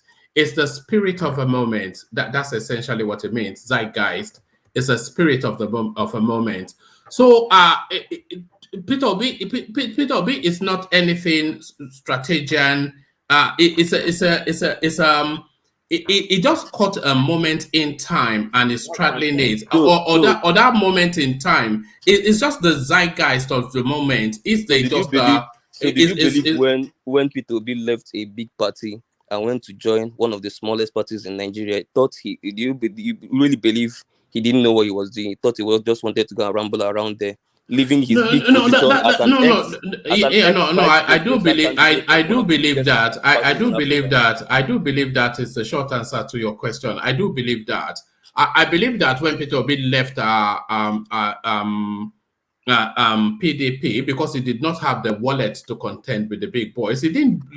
It wasn't a moral judgment; it was a financial judgment that took him out of PDP. He didn't have the wallet to contend with the likes of Wike and Atiku, so that's why he left. And then when he went to Labour Party, I think he was just going to make a principled stance to say, "I'll still be on the ballot," and then he'll just it'll just be like just obstinate thing. But I think the moment in time that NSAS narrative, that's the disenfranchised, and you asked, so let me just give you. So the NSAS, the disenfranchised, the NSAS, the disenfranchisement, the marginalization in the southeast. Hold on. Let me give you the mix that makes the Peter Obi what he is. It's nothing to do with anything strategic from Peter Obi. It's a zeitgeist. He just caught the moment in time. So okay, all right. If you don't want to hear it, I'm not even made the point. It won't let me make it. It won't. How do you know what I'm saying when have you not let me say it? At least Obi represents a sectional group of. He's an opportunist. I think that's it's not an opportunist. He just caught a moment in time. Okay, it's fortuitous. Yes, it's fortuitous rather than. My response is how can you respond to what I've not said? Let me say it now. Because you don't want it to hit home, Abi. No, come on. So what I am saying is that it's just a zeitgeist. It's a spirit of the moment. So the disenfranchisement of the Nigerian mass carrying the weight of the Buhari administration, the marginalization narrative in the southeast, which is a heavy weight, and then the Fulani slaughterings in the middle belt, so all of those things, and then the NSAS fallout. So all of those disaffections, they found a vehicle in Peter Obi. So they found because he stands outside of the two spaces that weigh upon them, which is the APC and the PDP. A lot of people are standing outside those spaces as well. Yeah, but he represents a mass because he already has a base. So the natural gravitation of the southeast, which is his base, they were able to amplify him as an entity, and the narrative presented coalesced the disenfranchisement around that storyline. It's a zeitgeist. It's nothing to do with Peter Obi. Allow me now. Are monsters of APCs. These are APC's creations. The answer. So happenstance, Abi. Happenstance. Happenstance. It's just a fortuitous. That's all. All right. There's nothing let's not about it. One man, I will respond to you with one sentence, and then I'll go back to my analysis. So I'm just going to refer you back, and if you can't find the video yourself, I can do you the honor of looking for the video and sending it to you on Instagram. So go back to the meeting Obi had with Anambra elders shortly after joining Labour Party, and then call any of your Igbo friends there in London, or you can bring it to the platform for us to help you to decipher what he told them in Igbo when they casted doubts on what plans does he have and how does he want to take a party unknown, no governor, nothing to a presidential race and all that. And then ask your Igbo friend to decipher for you the answer he gave them in that meeting in Igbo. And then respond to yourself whether this man didn't know what he was doing from day one or not. You tell us what you told them, what transpired at that meeting that you are referring to. Tell us. If this video is video I can find before this platform ends. No, forget about it. I would like us you tell us what happened. So that tell us. He told them, he made a couple of statements. Number one, he said, anybody that has gone back to my history. Are you listening to me? Carry on. He said anybody that has gone back to trace my entire history. I'm not talking about only public service. Right from my days in UNN, when I built the house where I schooled in UNN, how I became why I owned the first bank, only because an officer there insulted me, and I promised him that day that I was going to own his bank, and 5 years later I owned the bank. After listening all this, say go back to my history, and you will know that there's nothing I has beat my chest and say I will do that I am personally involved that I've ever failed. And he said not one. And he told him again that wait, now this is what he was telling them in Igbo. And he told those elders again that you see this party you people are talking about. All you just have to do is sit back and watch me. I will take this party and I'll be one of the the top contender in this election. That's what he told them. We get this video, we interpret it. I don't have to interpret it. You can call some other Igbo guy, interpret it. He promised them. He gave them, he said, you see this party you people are talking about? You see this, I think he referred to it as a hut. He referred to this as a hut. This party is like a hut. Like I left paradise and I went to the hut. He told them, you see that hut? I will use this hut and I will become a top contender in this election. All you people have to do is just stay back here and watch me. That's what he told them. Uptown. That's how he ended that speech. Uptown. Can I ask a question? As at the time Obi met these people, has he decided on the party to go? He just moved to Labour. Wait. He just moved to Labour. Wait, because I just searched for it now. No, not that. No, not his declaration. No, in PDP. I know. When he met those Wanese and all those guys, has Obi just resigned from PDP or he has declared he has joined Labour? Listen again. Let me tell you again. Okay. He just moved to Labour. Okay. He had a meeting with a small number of leaders in the Southeast. I think it's leaders in not Southeast, sorry. Not Ohanese. Leaders in Anambra State. Okay, I'll search for that. Yeah, from his local government, Agolo. Because why I'm saying so, and he told those, I think it's Agolo council or whatever, and that's what he told them that thing. Okay, so he's the local government because it's Agolo. Okay, the other one I saw here was when he just moved away from PDP. Don't forget that he didn't decide on Labour on time. He didn't. Going here and there, people thought he would go to SDP. At a point in time, they thought he would go to until he decided on Labour. Yeah. Another question they threw to him. Listen, another question they threw to him. Uptown. Hold on, let's hear from Zeta coming. Uptown, all you just said now that will be said. I just want to do a little fact check before I ask you a question. All right, sure. You said he said he has never failed. He said anything he has put himself forward to do. Okay. That he has never failed in it. Okay, I will start from the first one. He has never failed. He has failed so many times. I'll give you an example. He contested for the governor of Anambra State. He failed. He's a Supreme Court governor. He went to PDP to contest as the vice president to Atiku. They failed woefully. He went again. Hold on, let me finish. I'm doing a fast check. And what I'm saying is not a lie. Okay? So he went again to pick the ticket for to be the presidential candidate of PDP. He failed woefully. In fact, how did he fail? Hold on. He was so hot that he ran away. He didn't even how did he fail? Because of money now. He didn't have the funds. That's why he left now. Wait. But how did he fail? I want to know how he failed. He said. Well, he's not the candidate, is he? So he failed. Did he go for the primaries? Wait. He bought the form. Did he buy the form? No. Did he buy the form as a decorative? Wait. He attempted the exam by buying the form. Yeah. Wait. Let me finish first. So I register for WAEC. I don't go for WAEC, and I pay for free WAEC. I use your words. You said anything he beat his chest to do, he doesn't fail. That's what you said. He said. Yeah.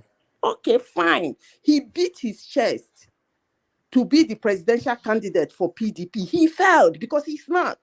But never presidential. Wait, the important thing is that he's not. He didn't failed. How did he fail now? Not once. He The only person that beat his chest is Wike. Wike was the only person. He failed wait, WAEC, he passed wait, NECO. wait, Now. So he has wait. to pass. Which one No, What he failed? he what said Obi whatever said he. clearly, I'm talking Madam about. Zita, what Hold Obi on. said clearly is that I am going to be in the ballot in this 2023.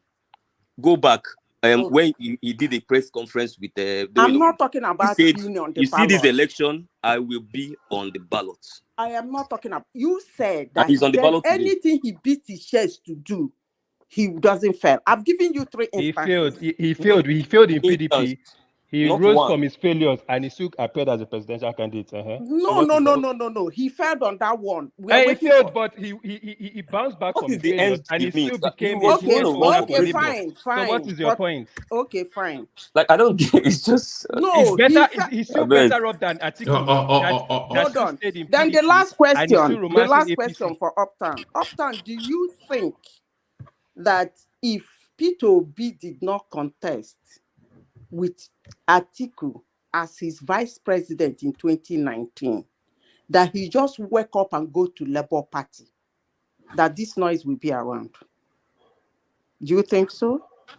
It played out well for him. It was a positive move for him now. So it's a win-win for him. So who's losing No, at the I end of asked the day? a question. I said, if he had not contested with Atiku as a vice president in 2019, and let's assume he just, like every other, like Tinubu that left as a governor for so many years, just like Tinubu, he come out this year to join Labour Party to campaign for the presidency. Do you think we'll be hearing all this noise? So maybe what? I think helped Madam him. Zita, let me Hold on. Address that and then we move on because I think we're stuck in a loop somewhat. Address like that and then we seriously, move but let me on. just answer the question anyway.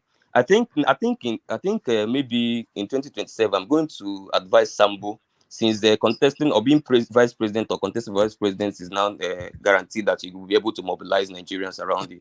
Then maybe I'll advise Sambo or any of these guys that have run for vice president before. I mean, it's just a sure way ticket. Nigerians will galvanize behind them. All right, one more. Let me continue. Osibanjo did it and failed now. So exactly. What are we saying? Exactly. So, but Obina is now a failure because of that. The major I know candidate. why I asked that question, though. I know why I asked that question. It's okay. It's just why bring Oshibanjo in? That's a straw man. That's a straw man. He's a VP now. He's even a current VP. It's a straw man. Nobody's talking about Oshibanjo. They're talking about Obi. So why bring Oshibanjo? Straw man how? Why didn't he go on the ticket for APC now? It's a straw man. That's not what they're talking about. Obi's record of failures. So I don't know what concerns Oshibanjo. Oh, so who was that? All right, carry on. Have we lost Kulatak? Okay, carry on. Uptown. No, I muted myself. I muted myself. No, you were making a point. Make that point. No, I said they were comparing Obi's failures. It has nothing to do with Oshibanjo. So bringing Oshibanjo in is a straw man that you want to argue against a straw man. Just leave it. How is it a straw man? I don't understand your point. How is it a straw man, please? Who are they talking about? We're talking about Obi.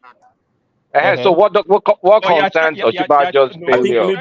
I think maybe I don't know, but I think maybe the point he was trying to make is maybe Osibanjo should have probably also done what Obi did. I don't know if that's what he's trying to say. Yeah, that's the point I'm trying to say. Osibanjo has nothing to do with this conversation. Beat his chest and come out. Why don't you tag Osibanjo as a failure as well as Obi now? Nobody's talking about Oshibanjo here. The topic is about. That's why I said don't create a strong man to argue against. We're talking about Obi. Okay, let's respect Prof. Prof is Nassau Rock, being very quiet over the whole storm in APC. Don't worry about Oshibanjo. Oshibanjo is licking his wound from the presidential primaries. But back to the River State space. It's a lot of people feel it is hope over reality, because the reality, of course, what is being fleshed out by Yems and Wiki and all this wishful thinking that people hear from the obedience space. So we will shock you versus our structure yet again. One more. Let me make this foundation clear. You see, regardless of what our permutations in these elections in the obedience space is, including mine, Obi's case is an Amoebic kind of case. Now, Obi can go the way of we will shock you way more than even us obedience expect. But also, Obi can perform terribly bad and also shock us. I think either ways we are going to be shocked anyway. So that's just the funny thing about the obedience space. So no, I don't think anybody is going to be shocked because Obi his figures has already been computed. No, so we know roughly. I can actually perform way less than anybody have ever permitted. I agree. I think I agree. Yes, but also at the same breath, it can actually shock us, like we say. So that's just the characteristics of that. This thing. It is no matter how much smart analysis we do, both from my camp and from opposition camp. That's just the foundation all of us have to put somewhere at the back of our mind, whether it suits you or not. So you won't be surprised. No, he has variables. He has. Yeah. So you are saying that he doesn't have variables. He does. He does. When you talk about a candidate like that, it's a candidate that you cannot place variables on him. Obi do have. So he can be permutated. No, Madam Zita, I'm not saying he can't. Obviously, I've done permutations. No. What Zita is saying is that it won't deviate. Hold on. What Zita is suggesting, which I somewhat agree, is that he will not deviate too sharply from what the permutations are. He will not do woefully from the permutation or excellently from the permutation. It will be roundabout where we expect him to be. So no shocks coming anywhere. Well, because he has variables. You are saying amoebatic. When you say a candidate is amoebatic, you are you are actually saying that the person doesn't have you can't place where he will fall. That's like he doesn't have variables. He does. That's just what I want to say. Continue. Okay. Madam Zita, from my school of thought of my own data, I believe some other data guys here may also be on that school of thought as well. So I don't think I think others will also disagree. But from my own, what I've seen, that has to be. In fact, it's at the back of my head. So any other person that wants to put it at the back of their head might just want to do that. But it's at the back of my head. All right, carry on. I really want you to address because the River State space is a good test. It's a good test case of the Obi narrative versus reality. One man, I don't think it's a very good test case because Wike is a very dangerous politician, and I won't be one of the obedience that we want to. I mean, like I've seen, what are the knowns? If we are going to check the knowns in this election so far, he has failed more than he has won in the last. No. Yeah, but hold on. Play the ball, not the man. Play the ball, not the man. We're talking about River State. We're talking about River. Yeah. So we're talking about his politics. We're talking about we're talking about what we do. No, we know that Wike has recruited all this army and is going from local government to local government to double down on his positions in terms of how he's going to point that but election. We don't know if he will succeed. That's the we don't know if he will succeed. Yeah. But so hold on now. Just let's have a conversation. So it's not really let's have a conversation. What we do know is that Wike has the structures. We know the recruitment. We know the numbers. We know he has a war chest. We know he has a determination. We know he has a bruised ego. And we know he hops from local government to local government, commissioning projects that he has done there, and doubling down on his structures to tell you that, wait for my instruction. We know all that. And we know how those 200,000 recruitments can transmute at the polls. So we know that. So those are things that we do know. And we also know that the obedience space have some confidence that River State is theirs for the taking. But what we cannot quantify is what that enthusiasm of the obedience space is based on vis-a-vis what we know as known structures. All right, one man. So the extra thing I think we know, in addition, I agree with every other thing you say we know, but what we also know is that he also believe he had all his cards in place in the primaries and he was still outsmarted. That was also known. But on that space, one man, Wike can have it 100%, really. In fact, PDP has almost removed hands. PDP said they won't do rally again there, that he should continue with his emperorship, So he can actually bamboozle the entire state to himself. But again, he can also not be able to achieve that, depending on the reaction of people. If, again, the obedient movement, So which we is will why I shock believe that, you. We will shock you, Abi. yes, Is we will shock you. if you will shock you, shocks. If he Okay. doesn't, if he's able to have a shock absorber that will So do you swallow not the see shock, that? Do I do don't you know. not see that? Do you not see that as hope versus reality? No, I don't think it's entirely hope versus reality, because there's no precedence to this. PDP has been winning River State since 1999. So I think at the end of the day, I'll still stand on what I stand on. I think He might do very well. He might have it all his way. He might also fail. I mean, because he's not. He has shown that he's not that way smart not to fail and all that. So If I might ask, yeah. what is Wike going to gain if he decides to swing River State to APC? Is it just to get back at PDP, or what is his end game? What exactly is he going to gain from that move? Go on. If I start analyzing that space, honestly, Yeah, don't label a I won't heavy do that. That's why I analysis, said I though. wanted Yeah, to. No, yeah. let me ask that person that Let asked me that answer question. it. What do you expect Wike to do? No, Let me what is his answer. end game? I'm asking what is his end game? What is in it for him? Like he What gives it is to in? APC. Yeah, what is in it? Answer in a brief summary. Yeah. Go What on. is in it for Yeah. him is that he will still be part of the ruling government if APC wins. Not part of the ruling party, but part of the ruling government. Okay. And yeah, like a senator or just I don't know what they acting promised him. member. That is by the way. It might well be portfolios, but Portfolios, okay. yeah. What Wike will gain is to have continued political relevance, because Wike he has made the calculation that Obi is not going to be president. So if it's make that calculation that Obi is not going to be president, then how does he retain relevance post the elections? So he has already nailed his colors. He's nailed his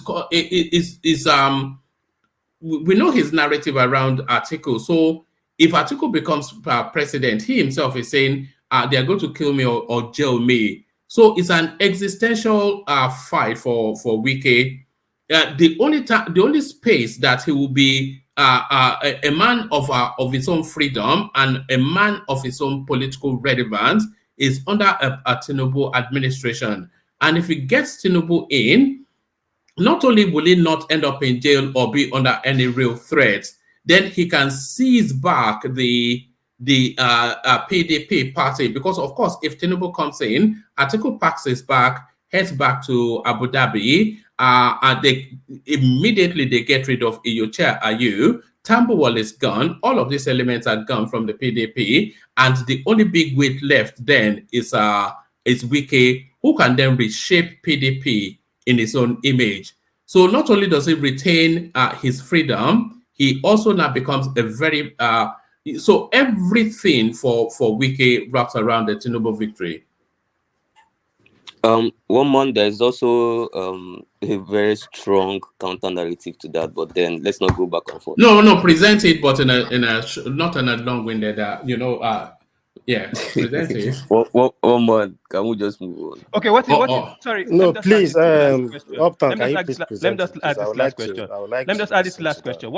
What if he plays into gives APC the presidency, right? APC gives him a portfolio with the caveat that in the governorship you are giving us River State. Is he going to bow to that? Because I don't think APC don't. APC don't even have to give him portfolio. anything. APC don't have to give him anything. if Tinubu wins, Wike gets the PDP party. That's what happens. I don't think So that's what not is a going? smart What is he strategy. going to do That's with the not a party? smart. What I Because don't. that's the main opposition party now. What do you mean? What's he going to do? So he's going to start opposing the government he enthroned. It's the opposition party. What is the use of it to opposition? Do they give snacks to opposition parties? Well, I mean, opposition want to take power, don't they? Yeah, Then he has a chance So in the he's coming up betraying both election because parties, he will both the now PDP be and it's one quite APC. own straightforward. party, the PDP party, which is obvious. You can even see Oshiomhole trying to present him a APC cap when they arrive at his place, and he laughed it up like, "Oh, see this man, trying to pass me the cap," And they know his what, and that was why they visited him, and they know what he wanted to. That was how I would have loved to listen to the other narrative you were trying to bring it, but you didn't want to talk about it. No, it's not something that there's no pathway. There's no pathway in politics for Wike other than a Tinubu victory. Because with the Tinubu victory, he gets back the PDP party. He becomes the main opposition party person. And then, of course, he retains his freedom and liberty. Where would be his base as an opposition leader? Can you tell me the regions that will be his base? What do you mean? It's a national party, PDP. What do you mean it's base? No, now him as an opposition leader, he has to have a base now. I mean, Rivers State is not a base. South. He has already started building it. Okay. South. That's all. Further south. Mm-hmm. All right. Because do you know why I asked that question? Because there are two things playing out now. Why I asked the base.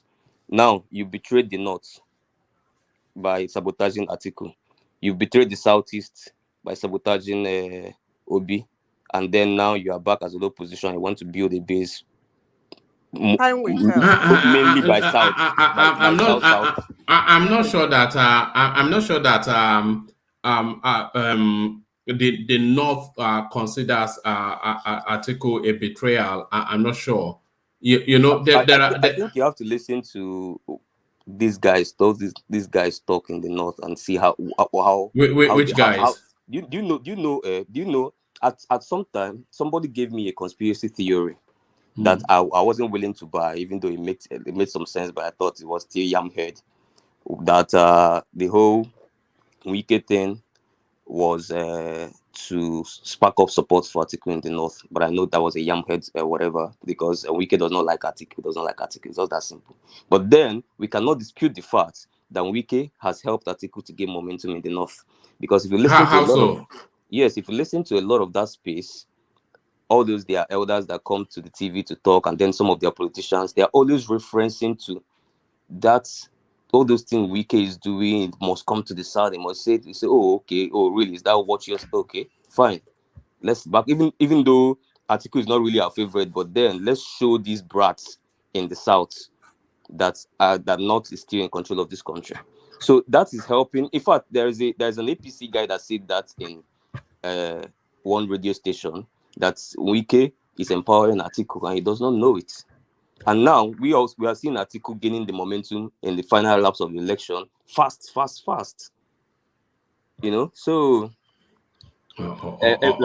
Kulata said yesterday, I mean, all science students, we know this action and reaction are equal and opposite, and that's what is also playing out in the Tinubu space with the monetary policy.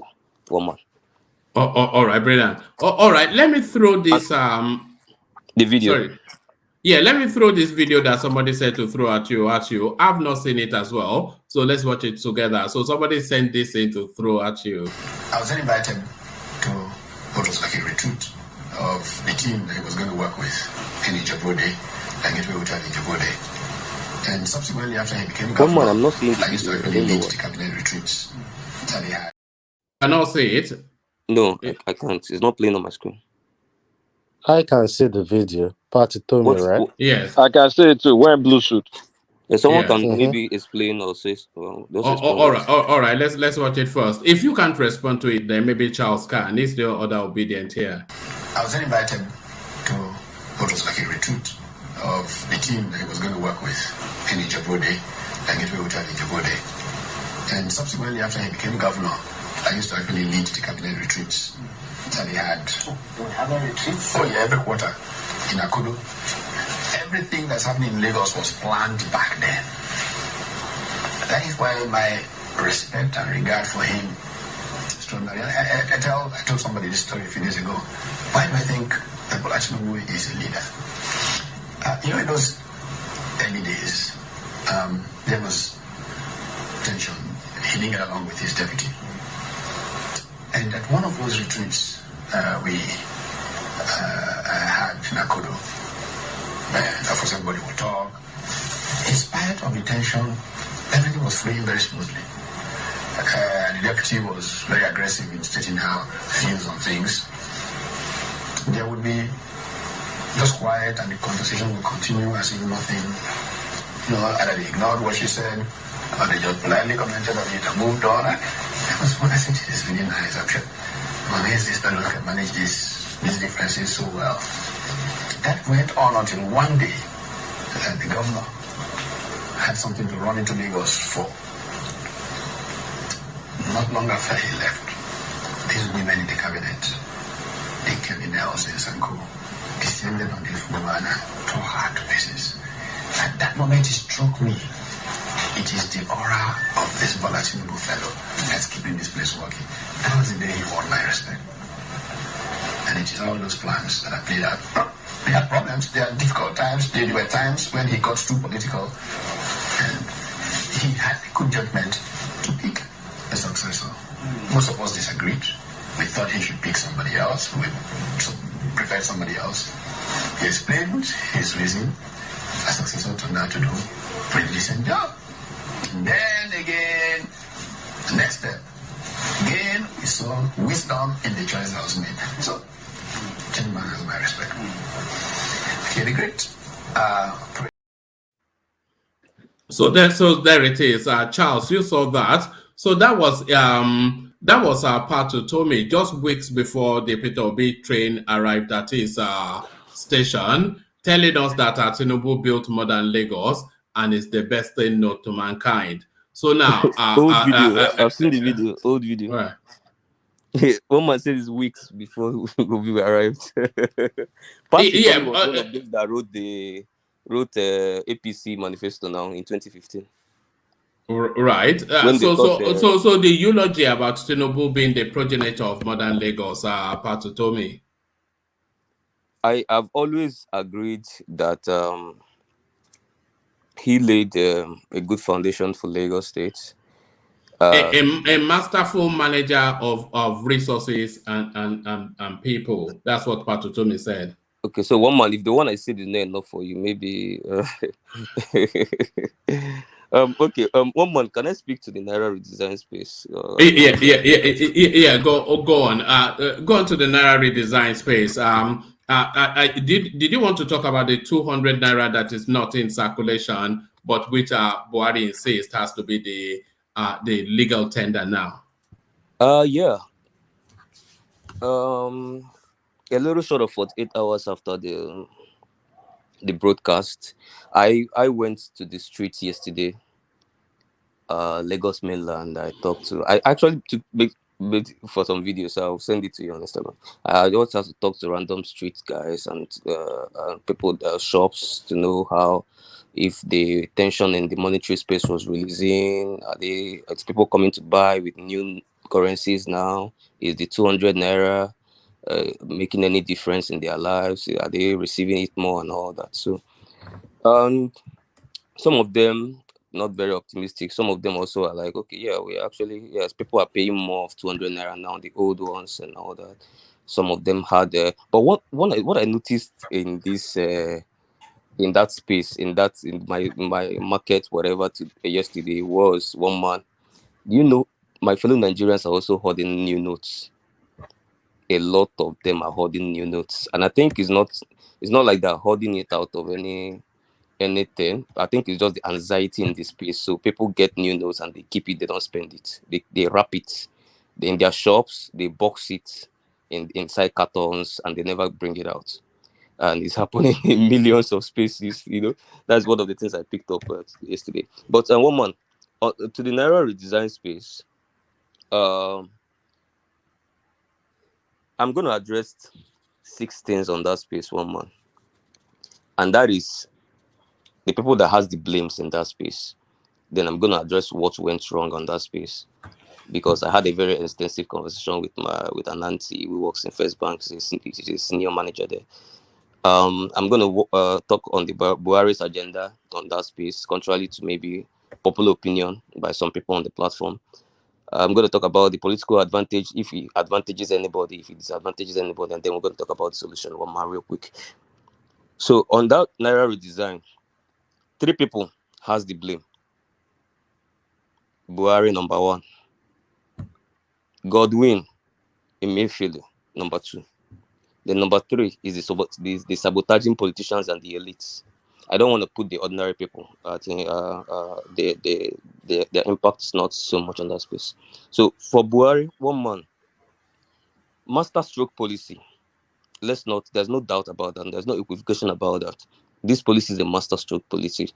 For purposes of monetary, and it outlives this election. First of all, let me make it clear that people that thinks this policy is only just about vote buying, I bet to disagree. Vote buying, yes, it cops it, definitely. But I swear, if after my questioning, after my analysis, and everybody that I've tried to ask that knows more than me in the space, if after that I found out that this policy was just about vote buying, I will be the one leading the next protest tomorrow morning against Buhari and the policy, because that would be totally stupid if this policy was just about vote buying. But nah, it's not. Vote buying is just a side, just some side thing by the side. Yeah, considering the election coming in is a big deal. That is why it is in the front burner as far as a lot of Nigerians are concerned. But then we're talking about a lot of things, about monetary control, even kidnapping. This guy, this police spokesperson guy, that I think when did I see that video? Maybe yesterday or the day before yesterday on Twitter, saying that there has not been any report of kidnapping anywhere in the country. That this is the longest time in a row that kidnapping case have not been reported anywhere in the country. Well, that might be recorded as a success, but then that's not what we're talking about. We're talking about the long-term success. So this policy will, if it works, now I have to put that caveat, if people that is sabotaging it allows it to work. This policy, yes, is going to go down as a huge... Who is sabotaging the policy? Yeah. One man, I'll come to that. No, So hold on. if it We works, don't go on a long. Who okay, is so let me answer. Let me answer who is sabotaging it? Yes. Now there are 4 categories of people sabotaging this. One is a combination of different factors. The elements in the banking system are sabotaging this. Now they are selling and reselling these new notes. They are not sabotaging. Hold on. They are not sabotaging the elements of the policy that you are saying is a master stroke. No. Well, actually, one man.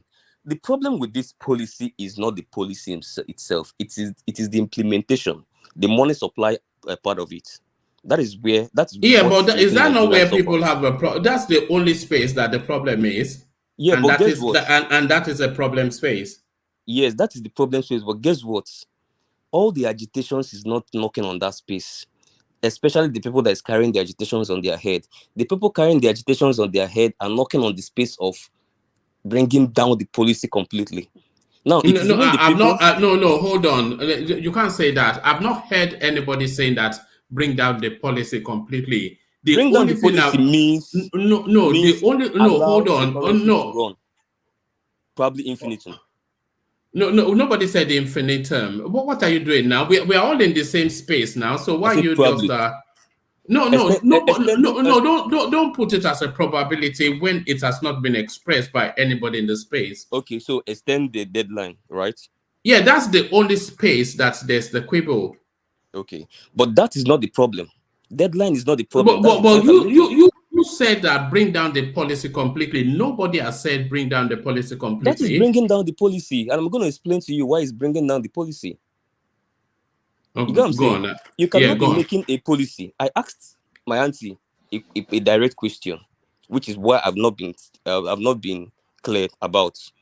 why the timing? Because it's fine you explain and speak all this big English to me about how the long-term benefits of this policy, but why didn't it happen in January? Or maybe last 2 years? Why the timing? She answered me with a question. Actually, she said, think about it. If you are trying to rein in on illicit fundings that has been trapped in the system, when is the best time to rein in on it? I couldn't answer, and then she explained that. She said, this is an election period, and towards the election period, even what Emefiele said about how the monies out of the banking system jumped from the space of 2018 to 2022. You like long guesses, jumped. so just give us a summary of take us to where you want us to be. So the I just broke my chain of thought. No, because what you are saying essentially, because you started on the premise that the primary focus was not about vote buying and electioneering, which Buhari himself has said that's the primary focus. No, and it's not all of those. No. He didn't even say that. All right. Okay, just give us what you want to give us. But yeah. He said the reason for the policy is good, economic and what have you. The reason for the timing is political. So this is the best time to trap these guys, because now even those that had kept monies in dollars, because election is getting which guys are you who are these guys? Politicians and elites. Right. So even those that kept their monies in dollars, is close to election, they are going to want to change a huge chunk of it to naira, to stock it in naira instead, because of election. So it's only election that can make. Why would they want to? Why would they want to do that? What election finances do you do with dollars, really? From vote buying to any other thing you want to do. What are you going to do with dollars? I don't know. Up down, wait. You do realize that you don't only bribe the people voting. You bribe the so-called big men that influence the vote in that locality, right? Okay. Not just people that actually show up to vote, and those people take dollars. I hope you know that the kings, the obas, take dollars. The chairman of the local government take dollars. The influencer they take dollars. Even the man on the street takes dollars. So I don't really know why you're talking about. So they're going to use dollars for electioneering in Nigeria. I'm saying that even in some areas in the north, they will use CFA. I'm letting you know. All right.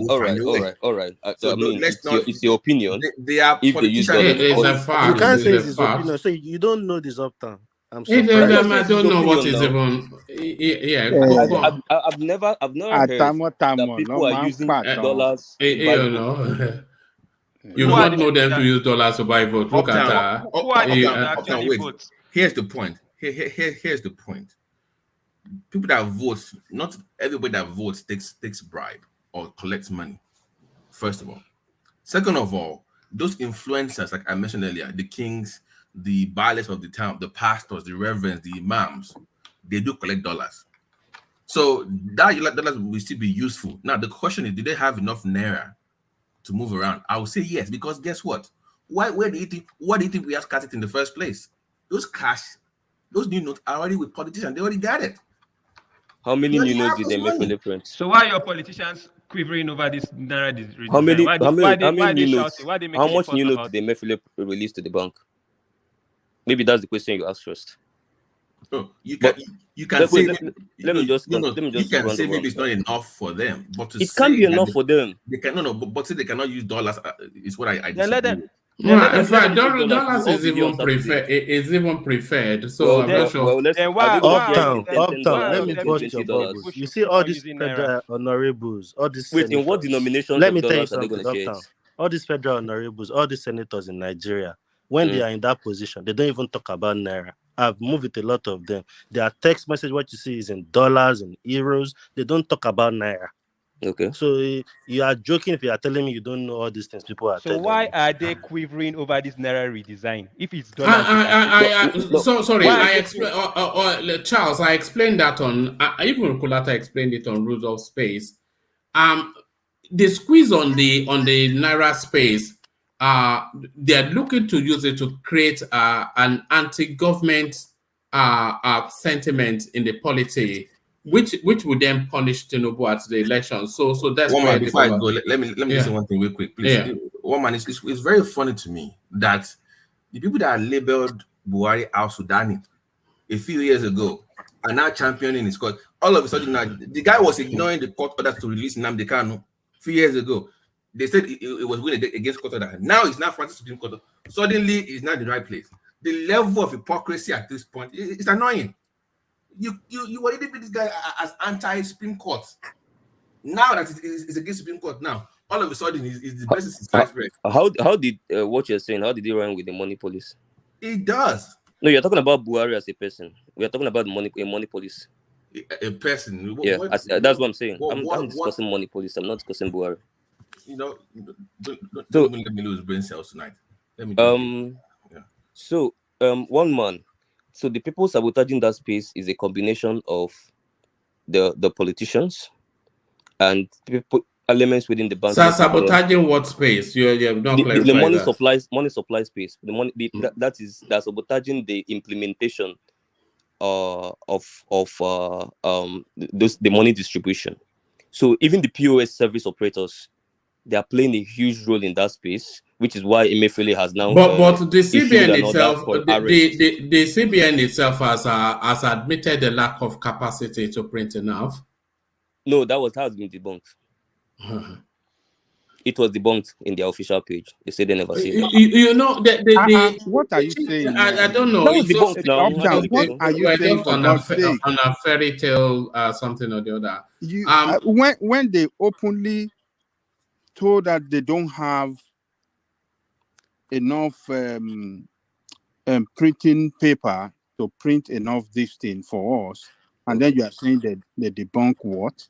So should I present you the fact that they said they didn't? But that could be fake. That would be fake from you guys, man. What do you mean? Why the fund not available? Why are the fund not available? Why are the bank planning to embark on strike now? I mean, we should just stop this. This is not. It's not. It's just all this fantastical. It started off telling us that they are looking to bring down the policy when nobody has said they want to bring down the policy. It's the timeline that people are quibbling. You see the problem with people supporting everybody digests different information. And you people are happy seeing your fellow citizens and they come and present it somewhere else. Fighting to get money. That was my point about the Supreme Court stuff. This guy's been flat Supreme Court for years, and you guys were opposed to him. And they were opposed to him. Now. You're right. Yeah, all of a sudden, he's not doing the Baptist now. Let's leave this, you guys, now and talk about the policy, guys. It's ridiculous, man. We've heard it a couple of times. It's becoming very boring. So let's continue. Buhari's chief economic advisor is a person called Dr. Doyin Salame. With this policy, is that the Nigerian financial space, in terms of infrastructure and in terms of economic known patterns, he said, or I think she actually is, I think it may be female, said that the space needs 1.2 trillion in cash for it to sustain economic well-being. That's what was said. But Emefiele, he said 400 billion naira would suffice. And that is what we're seeing now. It's more complex than all of this. And please, just to correct the person in the platform, please, Afenifere is not supporting him. A faction of Afenifere is supporting him. Where did this come from? It's Vansat having a mental tick in the comment section. Afenifere is not just, it's not a party. It goes across. Don't worry. We know it's IPOB and Igbo people and NSAS. You've already said it. Afenifere is not even involved in the peace movement. So. That one. Better. Thank you. Thank you. So that's what you want to hear. So, Fashola actually answered the question. First of all, let me start by saying that I do not support Buhari making a speech that sounds like he's going against the status quo order of the Supreme Court. It is not looking good for our country. and I think everybody should stand on that first of all. So, but on that space, a caveat is what Fashola. I think Fashola tried to bring some explanation into that space when he was asking TVC about what he feels. Fashola, senior advocate of Nigeria as well. And the analogy Fashola drew on that space, he used the analogy of somebody that jammed the door against your hand. And then maybe someone jammed the door against your hand, and then you reported to the council chiefs, and they said you guys to stay the way you are, till they decide that that if the person that jammed the door decides to open the door slightly, just so that your hand is there, can have a little bit of breathing space, that I don't think that you will fault him.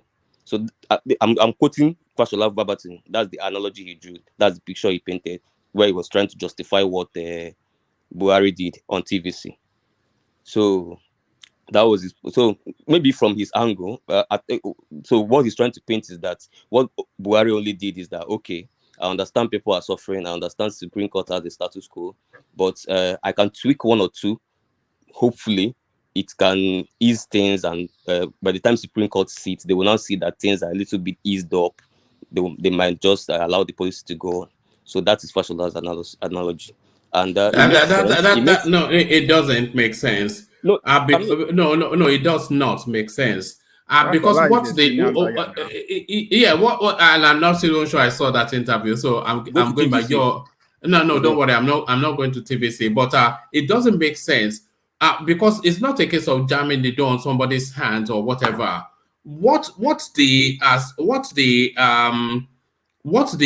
Supreme Court is saying is that door need not be jammed on anybody's hand at all, but letting things run pari passu until they make a decision.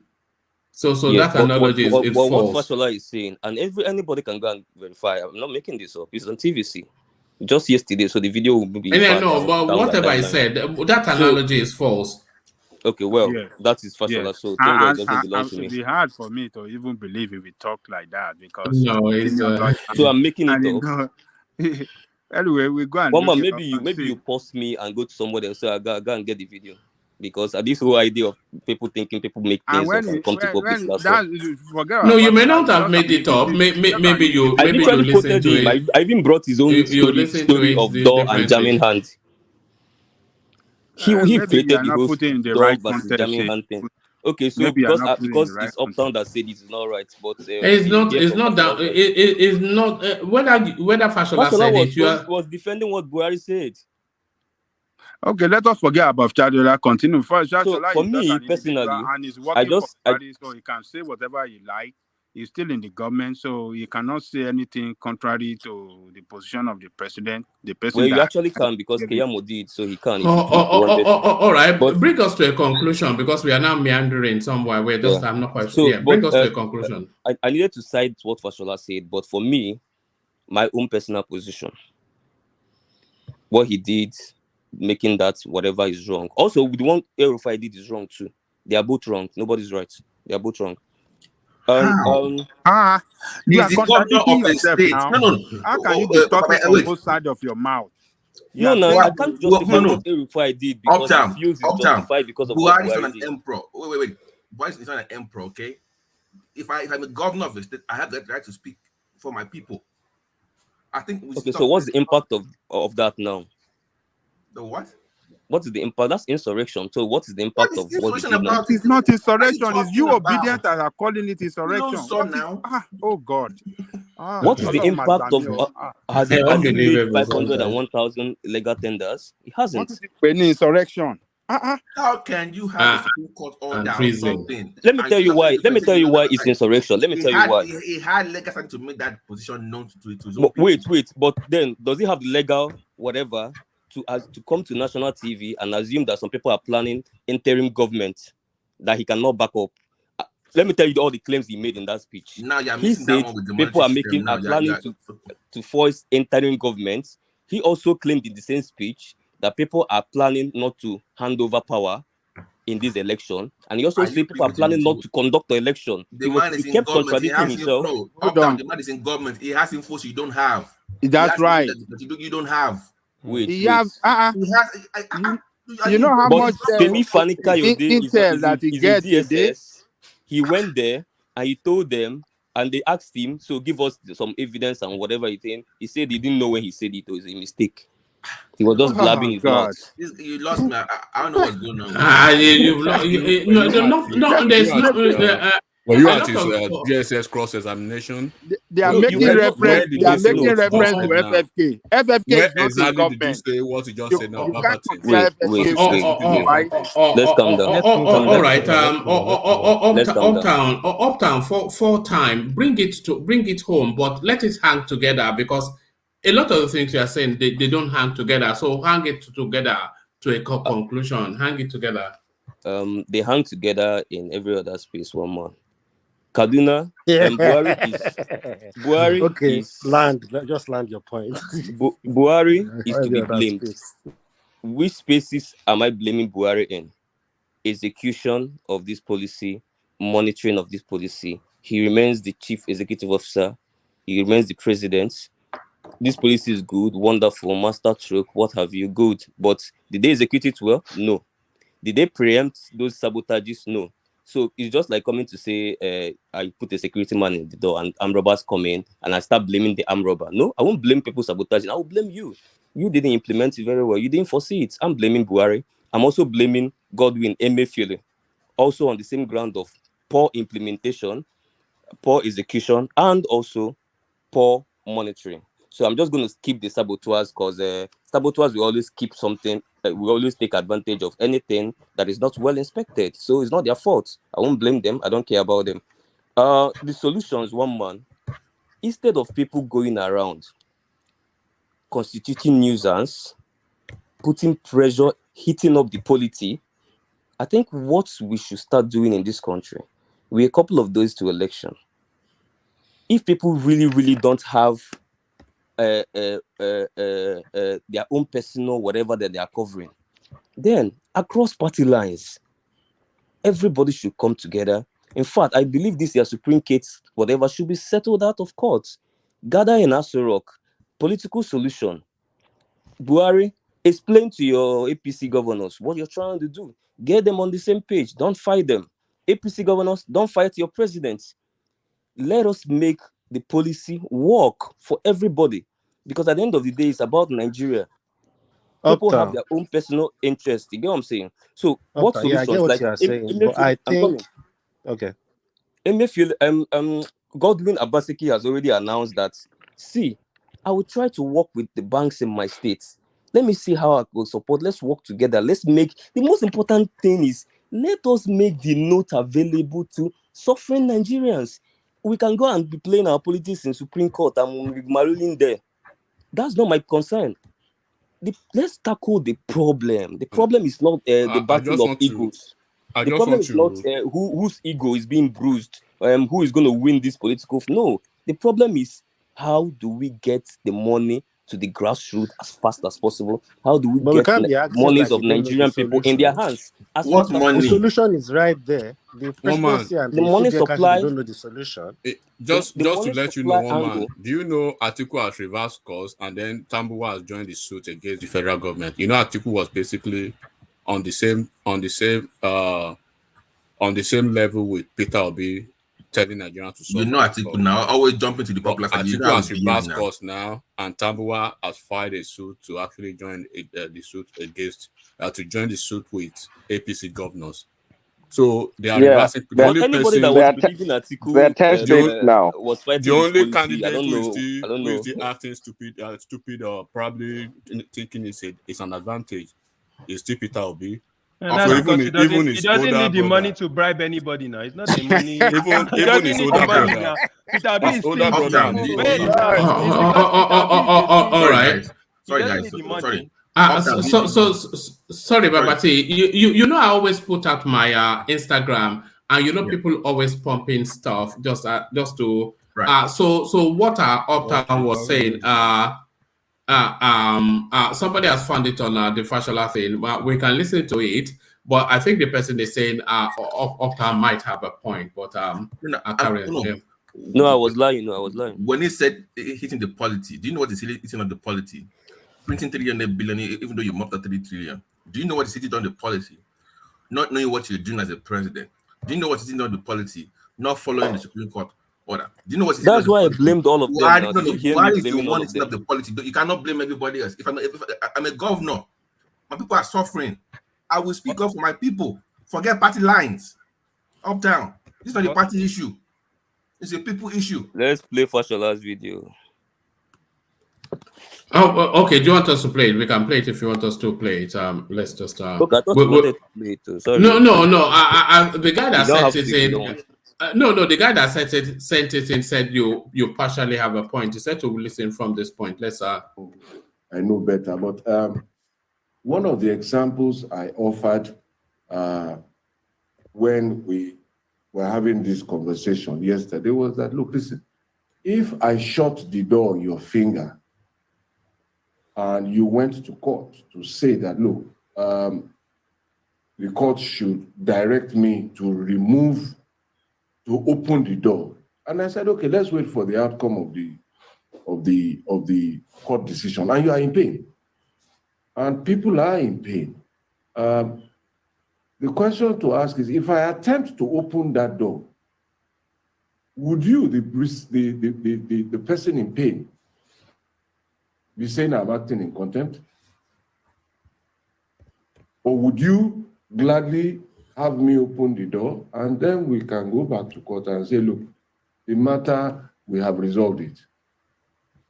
There's another angle interventions the president sought to make were interventions in response to the very palpable pain. And I think he said that much in his speech about the unintended consequences of the policy. So that's as far as I am willing to comment about that and the court case.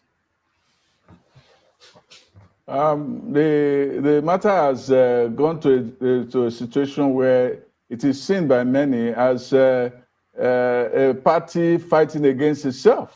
That the president is the head of the APC, a presidential candidate is running, and people are saying, "Look, this man is doing it because he wants to throw a wrench or to throw a cat among the pigeons of Asiwaju Bola Ahmed because there's consequence. There's consequence to suicide." Well, for me, I always try to see the positive side of things. So my first reaction to this conversation is that it enriches our democracy. It clearly shows that men of courage and men of character are standing up to be counted within their own government and within their own party to say, no, I don't agree with this. People have found, or people who have had voices, clearly have not lost their voices.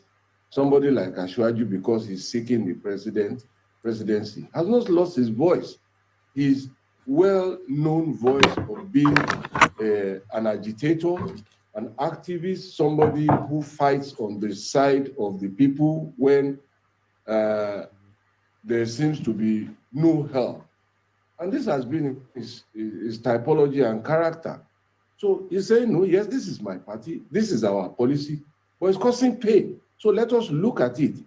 And it is not convenient. He hasn't taken the convenient route to say, let me just keep quiet so that I don't appear. All right. So that's what Fashola had to say. So yes, political answer. People need to apologize to me because this whole apologize to you. Look at this guy. When has that ever happened in the history of this platform? They only bully. I'm very fine. I'm going to say what my experience was. Mommy, I apologize.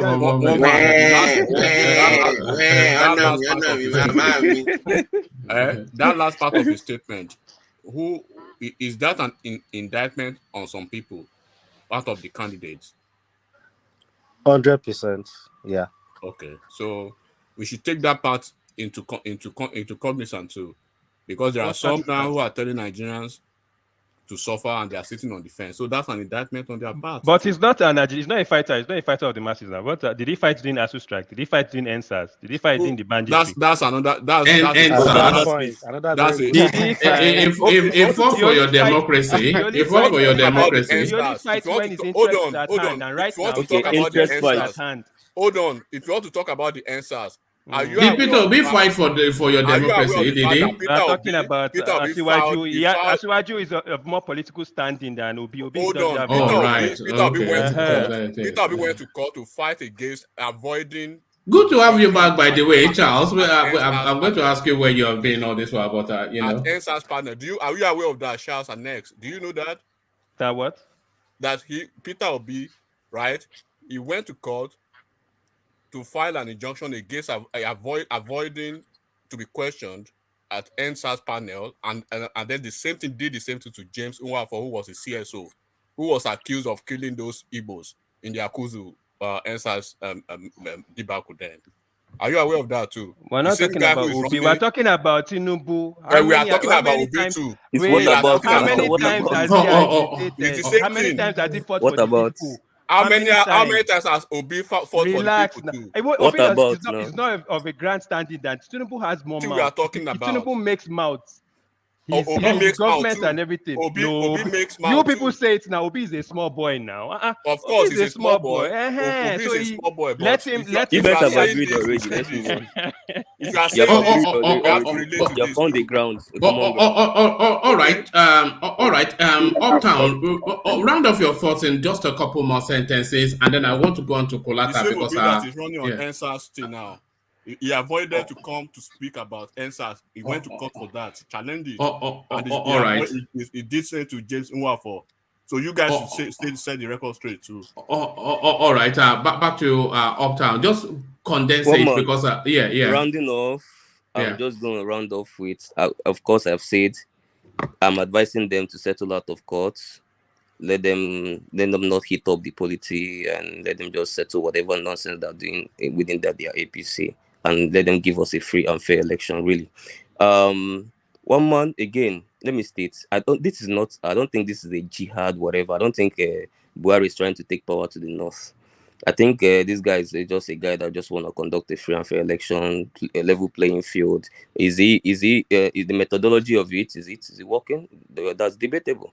But the idea behind it, free and fair election, level playing field for these guys to just go to the field. It can't be level playing field now. Your party is the one in power. It's not like really level now. At least attempts now. Not 100% results, but at least. If your party is responsible for people suffering, that's not a level playing field. That's against your party. Buhari's IQ must be low. No, you don't understand, Kulata. I didn't say. The policy is not. That policy is not what is making you suffer. It is the poor implementation. So that's why it's implementation. Yeah. So that's why the bad implementation has been obvious for a month. It's been obvious for a month. So an intelligent person will reverse course. No, I said no. We can't suffer for nothing now. I said, see, people, non-state actors or whatever it is we cannot accept that they will be higher than constitutional authorities in this country. The moment the moment we begin to know that, that's why we allow people like IPOP to run agog everywhere and take everywhere. Because how can non-state actors be powerful than constituted authorities in Nigeria? So it is high time constituted authorities gain back their ground in Nigeria and say they will do something and do it, and people that stand down the way, they bulldoze the person out of the way and get it done for the people. God. The people do not have to suffer. The people does not have to suffer for your incompetent leadership. That's my point. Uptown. Emefiele comes from the same local government, perhaps town, as what's it called? The governor, the vice president of Atiku, along with Senate Bank. And one of the biggest banks that's not making this money available is Senate Bank. So by design, this was not going to work because PDP was going to take advantage of it. They would have envisioned it now. Leadership is proactive, not reactive. And this government That's has what I'm always saying. failed in so many things that they have been proactive at. This failed over a month ago. They should have reversed course or did a plan B. Yeah. So they should have a plan B. That's my own. My They should own have. is, at the end of the day, my own summary is whatever whether plan A or plan B, whatever it is, let people's money get to their hands. If it's in I don't care what denomination now. If you want to give it to them into 200, no problem. Let their money get into their hands and let businesses flow. No, That's the no. point I'm about to say. If their money is to get into their hand, it's easily done. Just let the currency run pari passu. So there's no complexity to anything that is going on. It's No, just one man. Buhari. Why I wouldn't support that is that would be we go to the desert and then we want to cross the ocean to the promised land, and then they tell us to go back to Egypt, and then we have No, it's lost not our going brothers back to along the way. it. You know. Anyway, I So don't that know. is also the weakness of the constituted authorities I was talking about. People always making efforts to make a leapfrog to something good, and then at the end of the day, corruption fights back and they run chicken back like women. And It's then not corruption our fighting back, continue. is it? You just yeah. I don't know, man. Are you No, reading off a manual? Are you reading off a manual? Because sometimes it's not consistent with the conversations people are No, having it's with not you. consistent. No, one man is not consistent with the position you've taken. That's just your No, personal no, no. opinion. But because you seem to just want to push that. Anyway, let me leave spoken that with a first because bank manager. we're This is having a corruption fighting conversation, back. but you seem to be mantra chanting. But No, one man. Let it's me say not it again. corruption fighting back. Leave all of that corruption fighting back. No, one man. I'm not going to go back on what I know because someone else want me to take their own position. No, I'm still going to stand by it. No, And if disagree on someone the can merit accept it of. or not. No. Oh, okay, all right. Let me leave it Uptown, there. honestly, Okay? it's not what you know. It's what you what I heard know. and what you want to believe. This is what you what want I to know. believe. It's not No. what you know. You don't know most of So you these want to things. tell me It's what I what you know? hear Wow. and what you want to believe. Wow. So you want to tell me what I know? What do you know? You don't know anything about this money Would thing you want that's to tell going me on in the what I know? presidency and the APC. You don't know anything. Will you allow me to tell you what you know? It's what they fed you people in all these platforms you guys go to, and you just accept it and believe it without opening your mind and think out of the box. I think Uptown is above the level of people who loop around these platforms. But it's fine for him to. It's okay. You know what I think. I think you already have a destination, and then you're pad towards that. It is a padded something. Yeah. One man. When things happen, when I form my opinion, I think till you meet me real life, that's when you know how I function and how much I don't joke with collecting whatever I can collect from spaces where I should collect from. I took a trip to someone that knows this space. I engaged this one for almost 3 hours. Nobody. I don't want to come to a public platform and then just say whatever comes out in my head and say, hey, this is a Igbos fighting Yoruba, or this is Yoruba fighting. That is just me, just waking up and just feeling my feeling. I don't want my feeling. I want to go out to the streets. I want to ask people. I want to go to certain people that knows what is going on. Ask this person, form my opinion from that. And when I'm called to a public platform, I drop my analysis. People that want to take it, take it. People that want to take it, take it. But what I don't understand is when people that I don't know how many people in the space that I've spoken to. Have you spoken to any bank manager? Have you spoken to anybody in the political space that is willing to tell you the truth? Have you spoken to any apolitical person, but it's within the space as well, that is willing to talk to you? How much connection do you have with these guys? Can you pick up your phone and call them? But then they come to challenge you every day. But then it's fine. I'm still going to drop my analysis and then move forward. So this is what I learned from that space. That's what is going on. So if it doesn't fit anybody's narrative, that's fine. But on the political space, rounding off on the political space, one man, I think you might want to ask me. I think you've asked in the platform, who does it benefit? It does not benefit Obi. So maybe that would be a source of relief to a lot of people on this platform. It does not benefit Obi. But it does benefit Obi. No, it doesn't. I will tell you why. No, it does benefit Obi. No, it doesn't. It does. It doesn't. Maybe I'll tell you why it does. But not in an impactful way. But it does. It does not impact anything. It actually takes away from him. I'm going to tell you why. So one man I told you yesterday, I went to the market and I have the video. I'll send this to you. I went to the market. Now, some people were saying some things. They said if Tinubu wins, that particular guy says if Tinubu wins this election, he said you vote for Tinubu, and people were heckling him. He said, see, if Tinubu wins this election, he's going to reverse this policy, and our money will be useful to us again. But if Atiku win, he no go reverse them. If Obi win, no go reverse them. I even had to engage him to remove that thing from his mind, but he faced me frontally. I told him, see, wait, let me explain to you, my guy. You don't understand this thing. This is what is happening. They're trying to stop politicians. He told me, I know, but with the suffer now, I know say they won't stop him, but now me go come suffer him. I go vote Tinubu. Now you go stop. Now you go, if you enter, you go stop him. Now imagine how many other people that has that mindset, and this will be dominant, especially in the Southwest. Now, what he's going to do in the Southwest for Tinubu, very good. His base is going to be more solid. He's going to consolidate on the base, but I think it's also depending on how much they handle it to push the narrative in the Southwest. Even some Obi supporters, because this guy that spoke in the market didn't sound like he was originally Tinubu supporters. They sounded he was apologetic to Obi, but he took his stand on this. See, if Obi or Atiku enter, then they go relieve this thing for us. Now Tinubu go do them, so I go vote Tinubu. I had to ask him, so that's just the reason now you just have to vote Tinubu now. He say, say me, I get, he say he has 75,000 in the house. How will he return it? I say you can return it to Central Bank. He say Central Bank where you go stand plenty for there.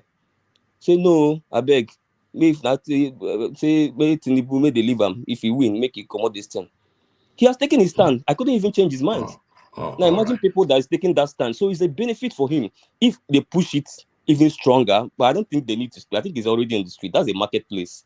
But one man, like you said, I think that it will be more prevalent in the Southwest. I don't think any original obedient, skunk obedient will really switch. But some Southwesterners that are probably apologetic a little bit to Obi can just easily just switch.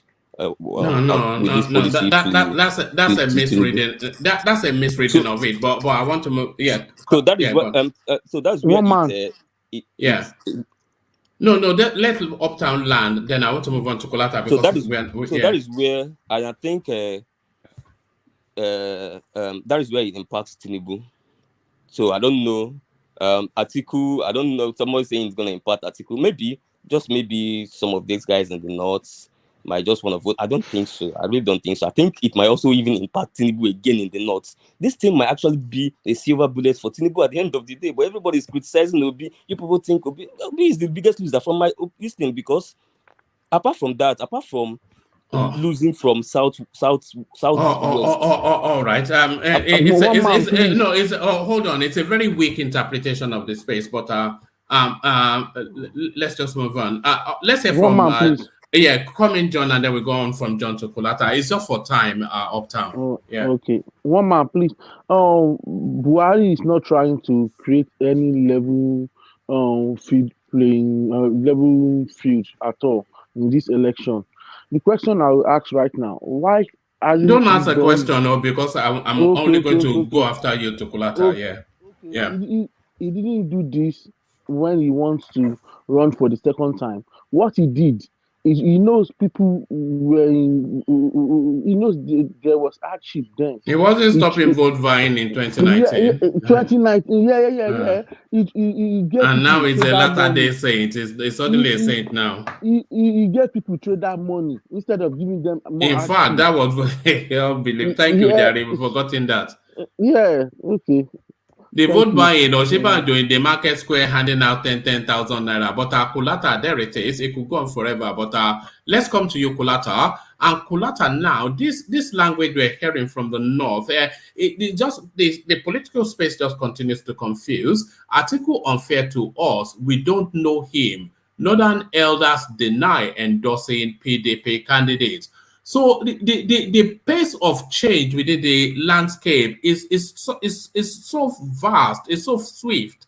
You know, just a couple of days ago, we thought Article was coasting all the way through, but then and there was a period in time also that we thought that there was no way Kwakwanso is not going to collapse to him. So Kwakwanso not collapsing anymore. The northern elders that we thought that they were his backbone, they are somewhat recoiling from him a little bit. So 24 hours a long time in politics. So where is Atiku actually placed in this election, Kulata? Atiku, I mean, Atiku is placed where I put him. He's made some gains, but is hit the brakes. So the problem with Atiku was too antsy.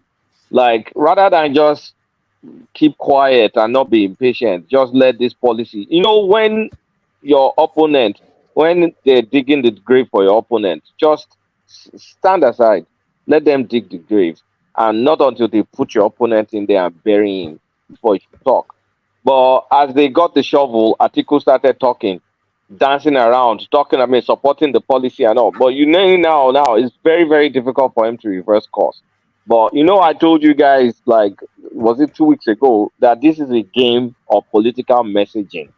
And this is how you're going to see, like, who has the strongest messaging. Because Tinubu was dead. Let's not lie. He was getting buried with this thing coming up. But that pushback, he pushed back. That was the raw version of that messaging till they finesse that messaging. But you can now see that the fight from the governors is now permeating with the people. And you know what is going to happen now in the north? For the folks in the north that are going to vote for Tinubu, they may end up voting for him without cash. Because they very, I mean, there's the jingle is out there.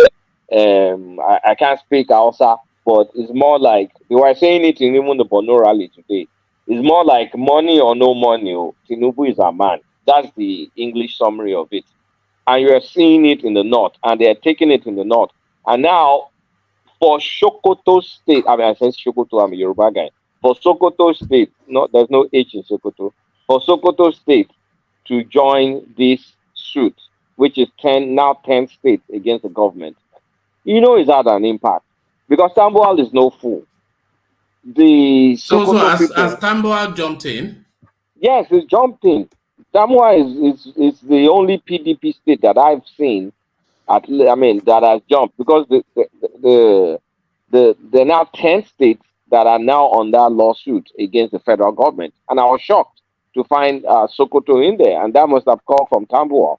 So it means these people are really, I mean, these people are really suffering. And you can't be a politician watching people suffer and say you're supporting Atiku that says he supports this policy. Because Atiku was last week saying, no, they should not extend this policy any further.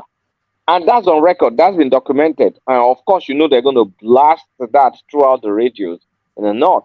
That this policy does not making you imagine. Contrast Atiku saying Buhari should not extend this further.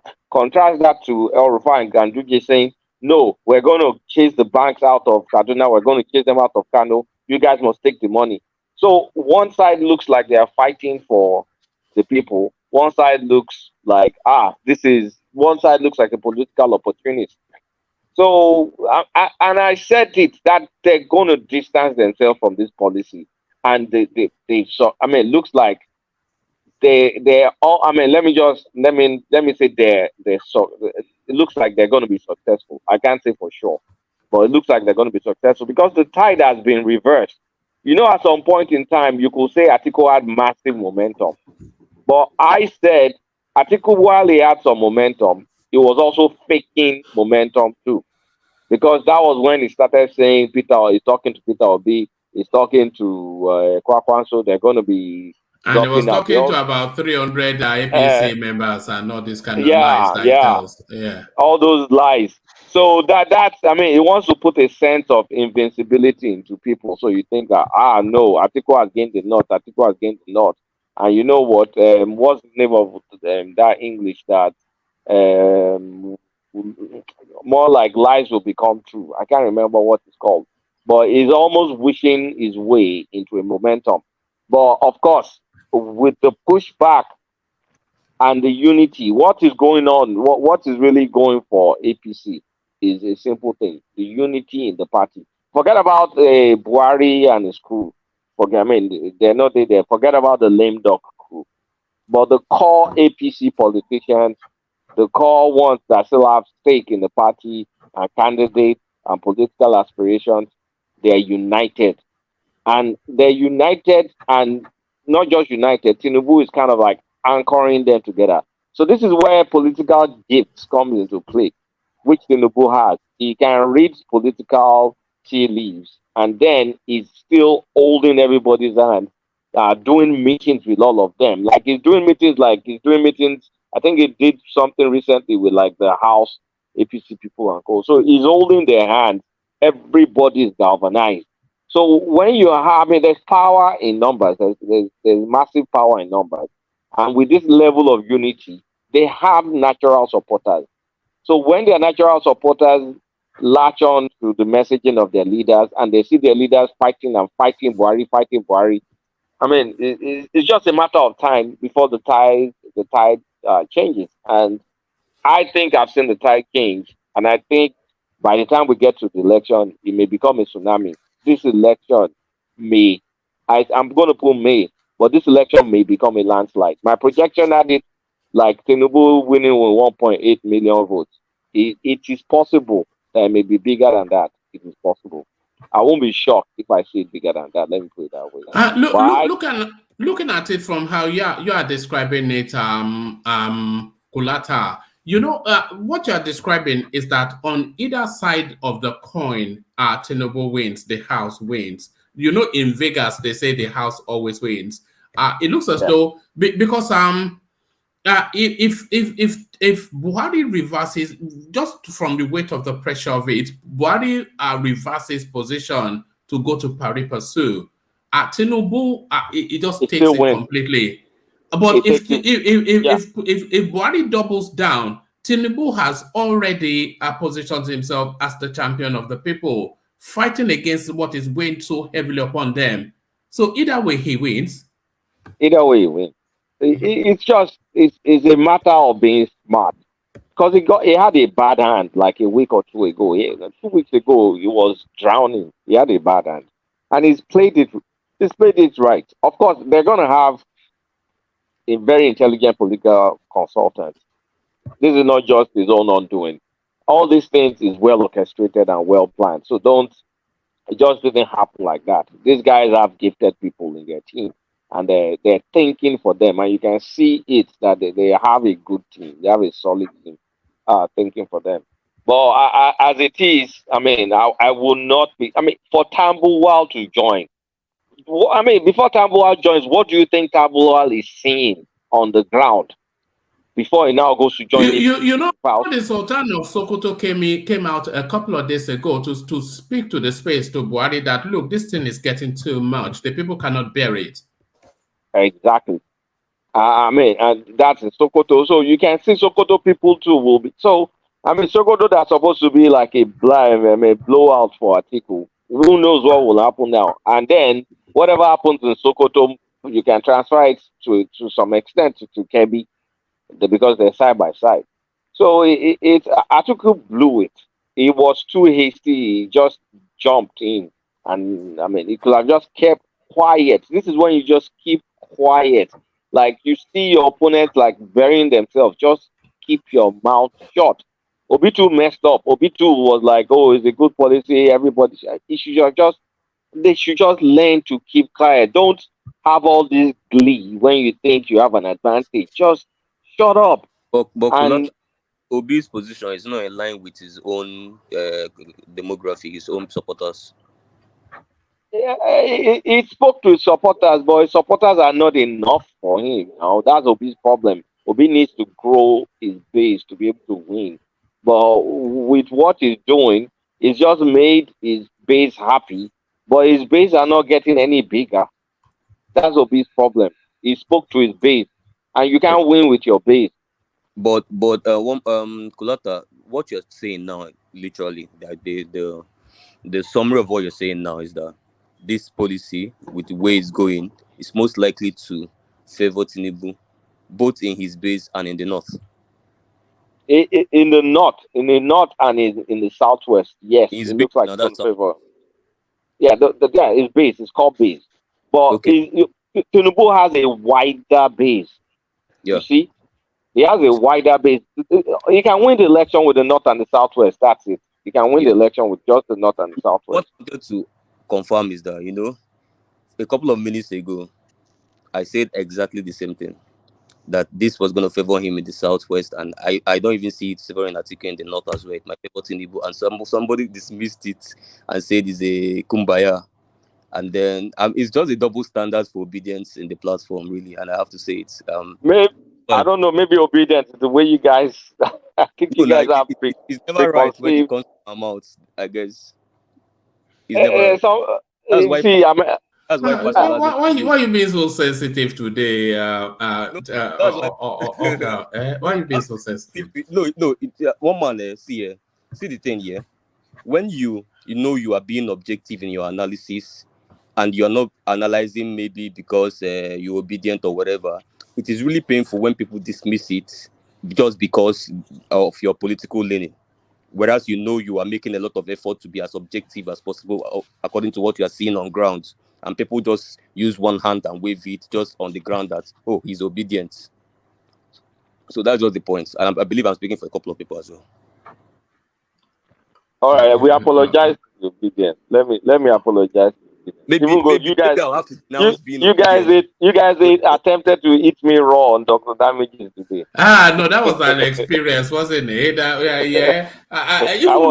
Even Mike that we all thought is a tough guy, they gave him the flogging. Is that that two-toned girl that claims she's a doctor? She's the military. Even when you left, they were still slaughtering you. About me. I know. Don't worry. I'm the lagbaja of that platform. Anyway, on Saturday everybody could calm down. No, everybody could do all right now. No, last. Everybody could jump breakfast. Even now the breakfast is prepared now. But I mean, the way it is, man, it's good politics. It's good. I mean, people need to understand politics here. Like, not all bad hands is a disadvantage, especially if the timing is the most important. Play your game right. If Tinubu did not have that outburst, like, I mean, we won't be here. We won't be saying what we're saying. Even the message, the outburst was very crude, but it was a catalyst. It sparked something. And then the smart guys in the party, they picked onto it, they packaged it, and they reformatted it and they sold it. And look at where we are now. Because it's smart politics. In addition to that space, I think another extra advantage to that we are not highlighting is the fact that, throughout this electioneering campaign, the Tinubu camp has always been looking for a reason not to be burdened so much with the Buhari baggages. You get what I'm saying? Yes. So now this president, this what they good at. They've been looking for a break. Let me put it this way: they've been looking for a clean break from Buhari. Exactly. So now this has just placed it on their laps free of charge. Exactly. They took the advantage. So that's also the space people are not also considering. So someone coming to say Obi is the beneficiary, I don't know. I don't understand how the analysis went for it to land on Obi's laps, or even Atiku is also highly debatable. But I don't see why. Yeah, you're right in that thing, because you see, when the electioneering started, I mean, they were almost like sucking up to Buhari, but they didn't want to embrace Buhari that close. But they still needed Buhari while Tinubu was engineering his campaign. But there was this weird dynamic going on between that. But given this one, you can see how far they're distancing. Like, they're now saying it frontally. El Rufai saying it. A lot of things Buhari is doing is not part of APC manifesto. They just used the opportunity to air all sorts of grievances they've had against Buhari. So now it's clear that now Buhari, just when he started his presidency, he went on his own, back to ground zero. That Buhari had his own agenda, which is not our own agenda. This is our own agenda, and this is our own candidate. So they've distanced themselves. I thought it was just going to be a Mayfield, but they hard against Buhari that even their party chairman is now calling for a meeting tomorrow. Like I think they push so hard against Buhari that Buhari's men, Bashar Ahmed, is almost pushing back. Bashar Ahmed is pushing back. This guy almost attempted to push back, Lai Mohammed. Yeah, now the party. I saw him today to trying to link. He said that together. He was like, no, forget that one. No, he's continuing Buhari's policies. I'm like, what's going on with Lai Mohammed today? Because you see, they're shitting on his boss. I mean, when the entire party is shitting on your boss, he's now saying no, still Lai going to Mohammed continue is Buhari's trying policy. so much to make sure that separation does not happen. Latter, Lai Mohammed was more or less like sitting on the fence, but it was like they saw that video and they sent Keyamo in the evening to come to come and basically drag everything out. And if you even look at the body language of Keyamo, of course Keyamo was speaking. He was wearing his hat. I was surprised Keyamo did what he did. Though. I'm not going to lie, enigmatic, because Keyamo is still an employee of Buhari's government. Yes. But I liked what he did. He said he's speaking. He's first and foremost, I'm a lawyer. So he said he spoke like a lawyer. But you can see exactly he hit Buhari. Let's not lie. He had a very clever alibi. So that was a very clever one for him. And then Lai Mohammed could have basically lashed on to the same alibi because he's actually a lawyer to a senior one. So he had he's a lawyer. Yeah, he's a lawyer. He had your. He's a son now, is he not? Lai Mohammed. Oh no, not Lai Mohammed. Sorry, Fashola. Yeah, sorry. He's a very very smart lawyer, but he had his own issues too with and he was first. He was the first chief of staff of Asiwaju. So Fashola replaced him when he had to go contest for the gubernatorial seat in Kwara State, but he lost. And then his problem started when he lost the structure, the APC structure in Kwara State. He felt he didn't get enough support from Asiwaju, and then his son was kicked out of House of Assembly in Lagos State. So it was more or less like one of those Aregbesola residues that they need to pack aside. But of course, you saw what happened with Keyamo. Keyamo wore his lawyer's hat, and then he was able to. I won't see where his lawyer's hat when his tenure is rounding up. He's going back to his course now. He remembers he's a lawyer. Don't worry about that. We are talking politics. You don't understand. But I feel one thing. Buhari is not. Buhari doesn't realize that he's a lame duck. Do you guys think that? Like Buhari doesn't really understand that he's a lame duck. Like he's gone in a few months, and all this power he's trying to wield, people are just going to start disrespecting him pretty much. Right? I mean, he's already seen that. What he did with not the Marifin with no. Marifin. They're going to disrespect him anyhow because he's going to leave very soon. And whoever is like tying their Jones with Buhari, you'll be very, very sorry. Immediately, if he doesn't run away immediately after Buhari, he'll be very sorry. He's pissed off so many people. Many people. Tinubu self will get there when his own tenure is ending. So now everything they go around now. So depending on how you do your things when you're about to leave them. Yeah, I'm expecting a lot of flights departing Nigeria from Wednesday. Just filled with VIPs. A lot of private jets. Kulata, what about if Supreme Court rules in favor of Buhari and this policy goes through? What do you think? No, I personally think Buhari has strong the Supreme Court. Supreme Court will give like a neutral ruling because he's already preempted whatever Supreme Court has to do now with that 200 naira. That's preemption. Yeah. It's just done it halfway. That 200 naira is a preemption. I think he's done it halfway for the Supreme Court. I think the Supreme Court will just come out and say the status quo should just remain. People should keep spending the money. The dates might now be different from what Buhari said. But because now, I think that's part of why you can see majority in the Southwest, all this riot, is just to make the Supreme Court see that this thing is a disaster. It's causing trouble and people are suffering. That's the reason for the riots. But I think what is going to part of the thing that's going to influence the Supreme Court decision is how Buhari is able to manage this from today till the day of the sitting. If there's any sort of relief, visible relief, or any whatever it is, so I think it's going to also influence their decision. But And if again, I these think riots keep going The on, Supreme Court also has something against Buhari. So, and knowing that he's leaving soon, they will want to really make their own verdict go against a what do bit. they have But against Buhari? When is the Supreme Court yeah, verdict? There's When no is the verdict? verdict. Monday, is it not Monday? They're just The going to decide. 22nd, yeah.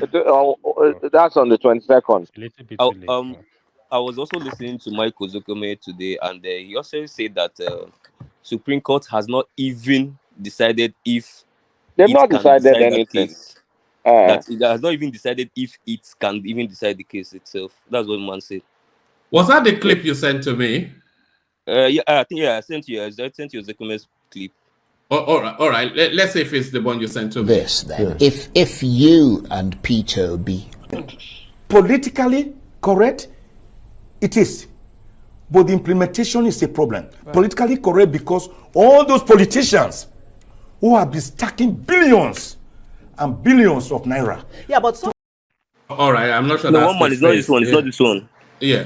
Okay. Wait. Let me know if I can send that one. What's Oseko saying? Is he not a billionaire too? Who does like? I don't understand. He's a billionaire. So if we But are we talking should about anything we get from politics, anything we get PDP from our carrying member rights now. is He's a so PDP always carrying he's member. a billionaire. So he's one of the problems But of Nigeria. he didn't serve in a public office now. We didn't What do you entrust mean him by with what? our money. Is he not a senior advocate of Nigeria? What public office do you need again? No, we didn't entrust him with our money, did we? Or he's not part At of any the point. he's part of the elites in the system. He's part of those ones, the so-called oppressors that Showore will call oppressors. So Is Tinubu part of the oppressors? They are all. They are all now. And Obi, They are all they are now. all of oppressors Okay, in Not the all of the only oppressor we don't have are Showore's. Omoyele Sowore. So get me right. In Showore's language. Ozekome just bagged the professorship last week. He said he got professorship recently. So they are all elites. He's not a professor of law. In Showore's language, they are all the bourgeoisies, the oppressors. They are the ones that ruined the past and they want to rescue the future now for Nigeria. but they're lawyers now. Lawyers, you swear an oath to defend the devil. So No, Kulata. No, where did you get that from, Kulata? Where did you get that from? I made it up, but that's what you guys do. You know what you do. Okay, you made it up. And any day I say that and I must quote you, Kulata, I must put your name. And then I reference that. It's true now. Lawyer can defend anything. You guys know now. No, I don't think so. That we lawyers all have their. It depends, but every lawyer has his own what I call red line. There are cases I don't handle, and I will never. So you are allowed within the profession to draw a line. So where you now draw the line is what varies. But enigmatic, is there any lawyer that will say that they have never lied in the course of executing their duty? I don't think it's possible. Of course. You don't have to lie to defend your client. All you are doing is basically, advocating. You can obfuscate, right? No, you are basically advocating for the rights of your client. If your client, there's a reason why you are seeking prayers in court to redress the cause of your client.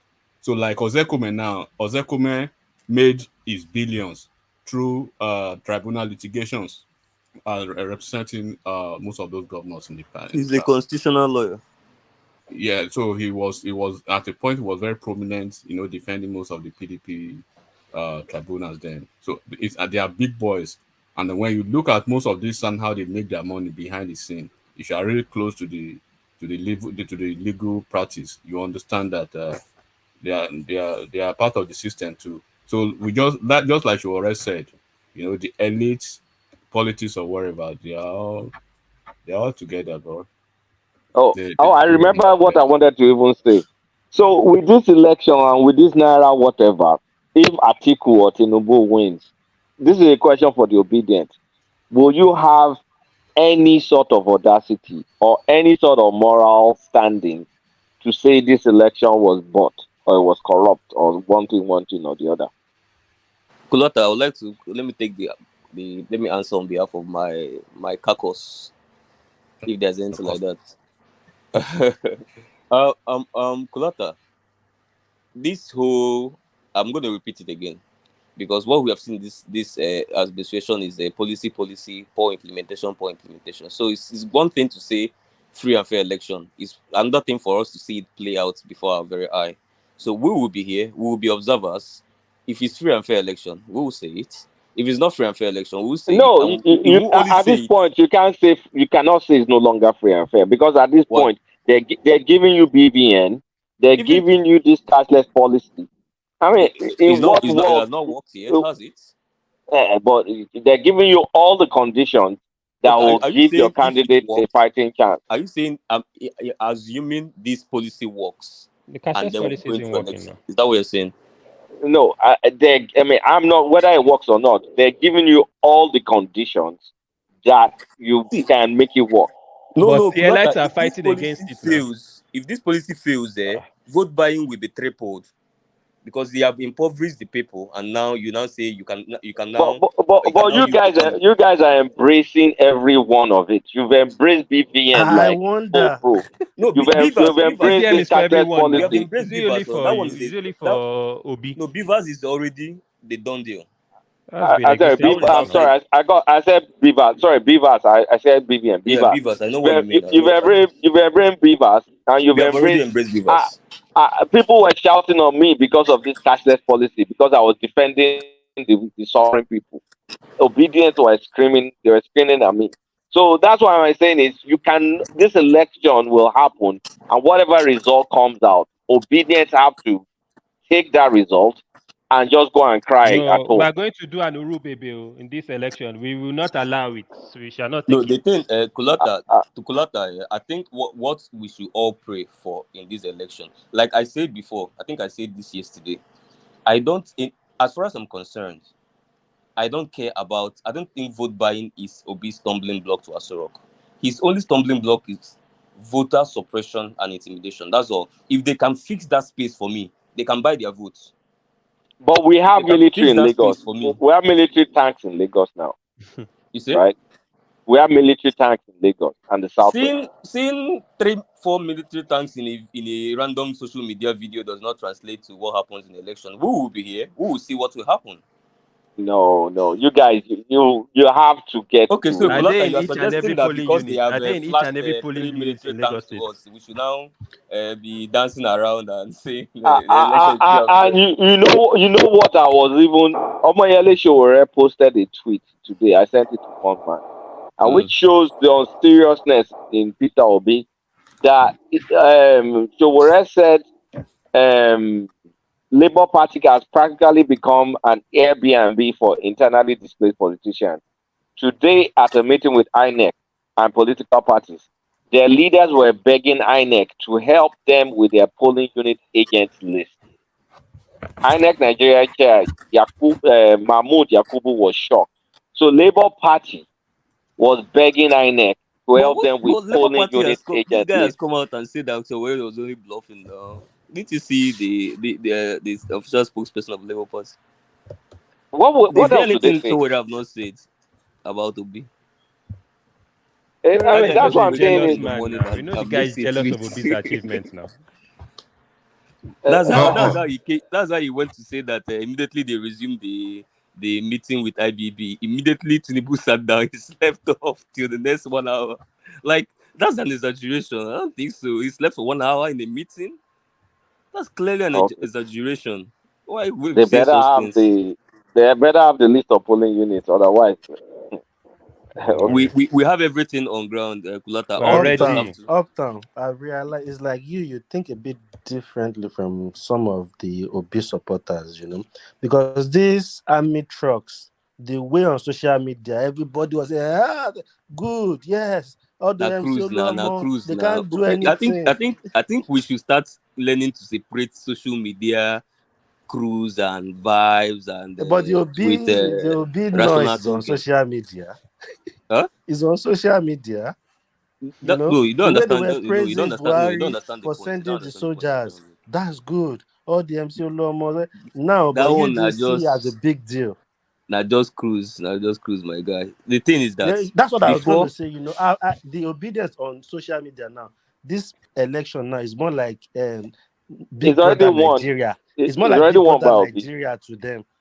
No, The way they take it. See. Let me tell you how I do PR under. Sorry, Yeah. Uptown. You know what D is talking about. Some of the backlash is probably what you get sometimes here.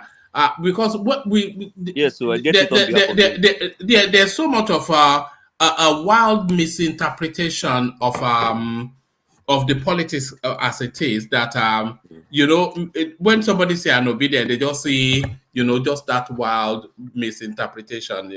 So we are the one shouldering the backlash, but it's fine. Oh. I just hope we survive it. We don't choke along the line before No, election. don't worry. You're amongst friends. You're amongst friends now. You know that.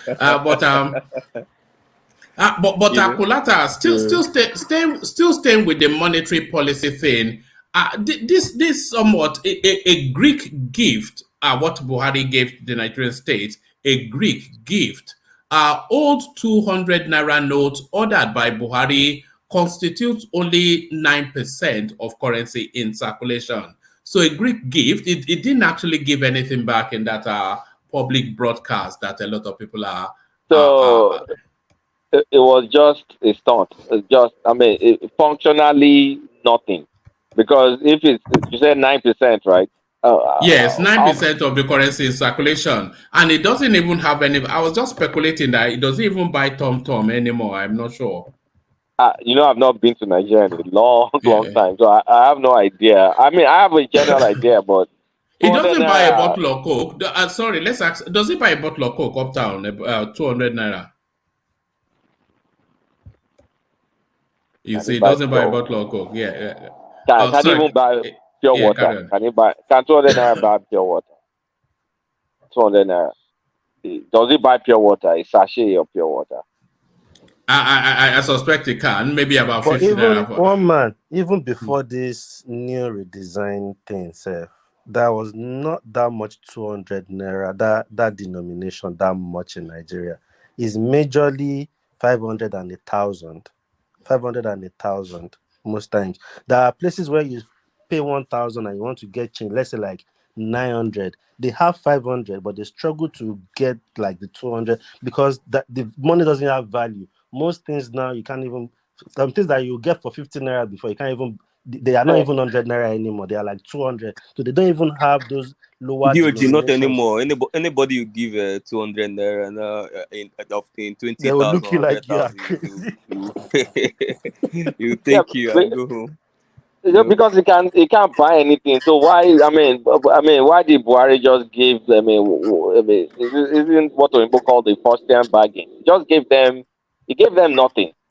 No, there was a little bit relief in that space anyway. In terms of, let's not forget that the majority of Nigerians do petty marketing. You can just buy your 200 naira thing or your 100 naira. Majority of Nigerians on the streets, So releasing a little bit of that 200 naira space, no doubt, not the major impact, but just a little bit, hands off the neck, slide just a little bit. Yeah, but if this Naira policy strategy does not work, do you think Buhari will just surrender that? Look, it looks as though this guy is going to win it, so I might just let him be. Yes. If it doesn't work, I think Buhari is going to be very frustrated because I feel he feels this wraps around his whole 3-point agenda. That is economy, corruption, and insecurity. No, I'm not talking about that. I'm talking about the way as an operation stop Tinubu. If the Naira redesign doesn't stop Tinubu, do you think it's not Buhari operation stop Tinubu? That's where we miss the roads. No, it is. They are already carrying Buhari's coffin. So they are already carrying his coffin up and down. They have a coffin for Buhari. If it doesn't work, there's no way to stop Tinubu. I think he's just gonna raise his hand and say, "Hey guys, I've done my best to stop this guy. It's just his time. Emilokon. It's just Emilokon. Just Babani Baba. Just let it be so for Kulata, that is corruption continues. But see, there's illicit money outside the system. There's none of the candidates. Terrorism financing continues. Every other thing continues. Obio, Atiku. You see, Obi, Atiku, Tinubu, all of them are status quo politicians. We just like to fool ourselves. All of them are status quo Is Obi politicians. stacking money in his basement in Onitsha? Obi, He owns a well, bank, so he doesn't have to. Obi stacks money in offshore. And one way or the other, why was it? Is it coincidence that some $40 million was near an apartment Obi was staying? You remember $140 million they found in the Koyi or somewhere? You know Yes. Okay, it that was was in the close to same. Obi's apartment. It was very close to Obi's apartment. Nobody wants to He talk says it about was that close to because the apartment. it's close to his Is that apartment where we now. are now? But it's really like, I was trying to explain that to them Blata, on It was Rudolph, just but by the street. Blata, you know yes, that sir. the private jet that Obi has been flying around is water they Ah. put inside it. They don't fuel it. Oman toss in there. Oman toss in Don't there. mind they'll be there. But Dirty has a And private jet, I I'm think. flying private jets around. Jet, Where did that? How did that make the money? who is Isn't his that? father? Where did he get his Isn't his father money? a cattle rearer or something? Yes, With now. with with 1 million kids. Where But did he get money from? you'll You be say, there would not allow you you say to how ask many questions. kids, Kulata? Where His did he father get his has money? 1 million. His father fathered like 1 million 1/10 of the kids. population in the What I north. say? 1 million kids. You wonder. And he has 2 universities. Where did he make Eh? such money Where to did have? he's a yes, young guy? He's a and young it guy. was Oh. under 40. He had 4 He said at universities. 42 So he has his university. So Where did he but get money? you'll be there would not allow you to ask all those questions. They Kulata, believe it's a thing. how much have you? How much of your money has he presided over? I beg. It's Nigeria's money now. My tax money. How many has he It's presided over now? So we know you he know for was sure. he was a senator for a good while. you know that is a Okay. criminal. You know that guy is a criminal guy because the reason I'm going to call him criminal. He entered Senate or whatever. He cheated to enter the election. They kicked him out. He has 2 universities. We don't know where he got the money from. He's a guy in his early 50s. I mean, how did he get all this stuff when his parents were not rich? Let me help you. Let me help you with other things he owns. He owns a data company, a very big data systems company that That's deals with fine. big data You for can. companies. I can own a And data company. That has to do with he your owns a brain. security outfit as well. He went to Navy as well at some point. Who is So that? I mean, this guy is a multi-businessman. no, that he went to NMS. He went to Nigerian Military School. I know Military someone that rather, was in military school. He rather. went to Yeah, NMS because yeah, some people I know were in the same school with him. yeah, So yeah. where did he get all that money? Where did he get all that money? His dad is So not a rich I guy. don't understand. How can you be asking how a successful man get all that money? Why In, not? I don't Ni- understand. in Why do we Nigeria, ask Why not? Tinubu a In, Are successful you in, man? not Why asking is the it same funny? question of Tinubu? Are you yeah, not asking the same question of no, Tinubu? even apart Tinubu from that, presided over coffers of a state. let me tell you, in developed country like where we stay, if your property or your wealth doesn't commensurate with amount with your A your known own source of income. your source of But income. we are just naming companies upon companies, and you're saying source of income. What are Which they? Are not just companies source of income. apart from Base University and that other university, which company Go and does he check his data. He has a data company. He works with have? young Northerners. That When Young data. when Northerners. did they establish that company and how many contracts Go and are check different? his. Have you read his profile? He has a huge profile I've checked actually, his profile now. He and has he has always said it himself as well. he's always prided himself as an educationist. So he's Benny, just I bringing think people that is attention playing now. down on are you himself, talking not calling about himself an educationist. what's his That's Dati name? Ahmed. Yusuf. Dati. That Ahmed is a front for two northern billionaires. This is a fact. It's just Drug like cartels. it's just like Jimo Ibrahim. It's a front. Eh. It's just like Jimo Ibrahim and that guy Sujimoto. You know Sujimoto is a front too, right? Of course, because where did he get money that's Money building to all do, those buildings? yeah. That's his So motive. that Ahmed Uh, is a front for two strong billionaires from the north. Kulata, let me answer you that question you This is a asked. fact. Let me answer you. Hold on. Let the enigmatic give us that. Which billionaires do you know? Or One of them is Danjuma, T.Y. Danjuma. Not shocked. I'm not shocked at all. Now, One of them wow. is T.Y. A Danjuma. public platform with this. Now, so So now, No. So Do you know the story May of not Jimoh do you Ibrahim? FFK. They shouldn't be free to talk again, but they can talk about Tinubu's own, right? carry the Well done. drugs. Do you know Well the done. history of Jimoh Ibrahim? Jimoh Ibrahim, all these guys are front for. Even Tinubu has some front. If you don't know, Don't worry. Of course he has now. so Who look at? so when you Enigmatic. Actually, Dati on that Ahmed, go and space, look I'm at Dati interested. Ahmed, and I'm then interested on that space. So enigmatic. I think I What? can count 3 billionaires who are fronting for IBB in Nigeria today. Jimoh Ibrahim is one of them. That same Jimoh Ibrahim is one of them. As a That guy, pointable, that guy of the telecoms, is a front for Babangida as well. Adenuga. Adenuga.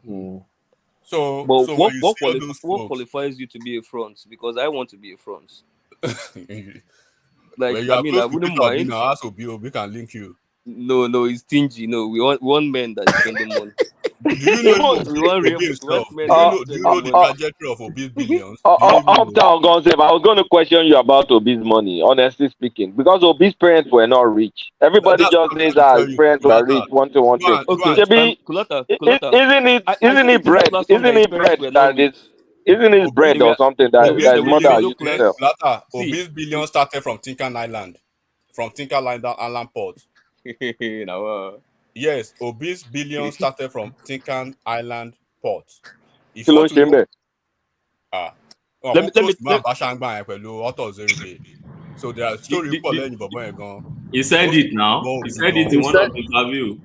He Do said you know the worth of Obi Abacha before that incident? Abacha wanted to appoint him as the chairman. He's not wanted. He appointed him. He appointed him. Not And chairman that's of why he make Tinkan. his No. money now. Let's not Just fool like the Jimo story. Ibrahim too. No, let's not Before fool the story. before they even So appointed him, wait, he has been is this the person we're calling sin? No, Modaro. wait, see, guys, calm down. Let's tell the story the way it is. Because before you guys, it is easy My now. Before you life. know it now, everybody will Ó spin lè it ní out of bọ̀bọ̀ yẹn proportion. now. Only ni Simple. bọ̀bọ̀ man. Ó They, jalè they, burúkú orí ẹ̀ fọ́ sólè kan. they were. Ajale Coco. and the guy where they sleep for airport now, he says they sleep for Abi airport. with a duvet. I dey hear you. But he only has 2 shoes now. Is that not what the So story? He only has 2 shoes. Good luck was is walking that? barefooted to school. No, sir. But I don't think Uptime, Obi you wanted was. to say the story. You want to tell us the story? Yeah. I mean, I don't. So what happened was that they had issues in the Tinkan clearing because there was gridlock for a very long time. So the importers and the traders, they had issues. So they wanted to go to a union to report to the presidency. Then a lot of people backed down along the line. Out of the 100 or something, like 80 something back down. Say, I know the military is going to arrest them. So Obi was one of the 20 something that said no, let them arrest us when they arrest us. They went to the Dodam Barrack. So when they met Abacha, so he spoke on behalf of everybody. So by the time he started explaining what the issues were and what he thinks that they should be done to clear up the Tinkan in terms of the gridlock, along the line, Abacha stopped him and said, "Stop talking," and commanded somebody. He mentioned the name of the person and said, "This boy." He actually called him a boy because he was a young boy. This boy, make him the chairman of the committee, the people that will clear the gridlock.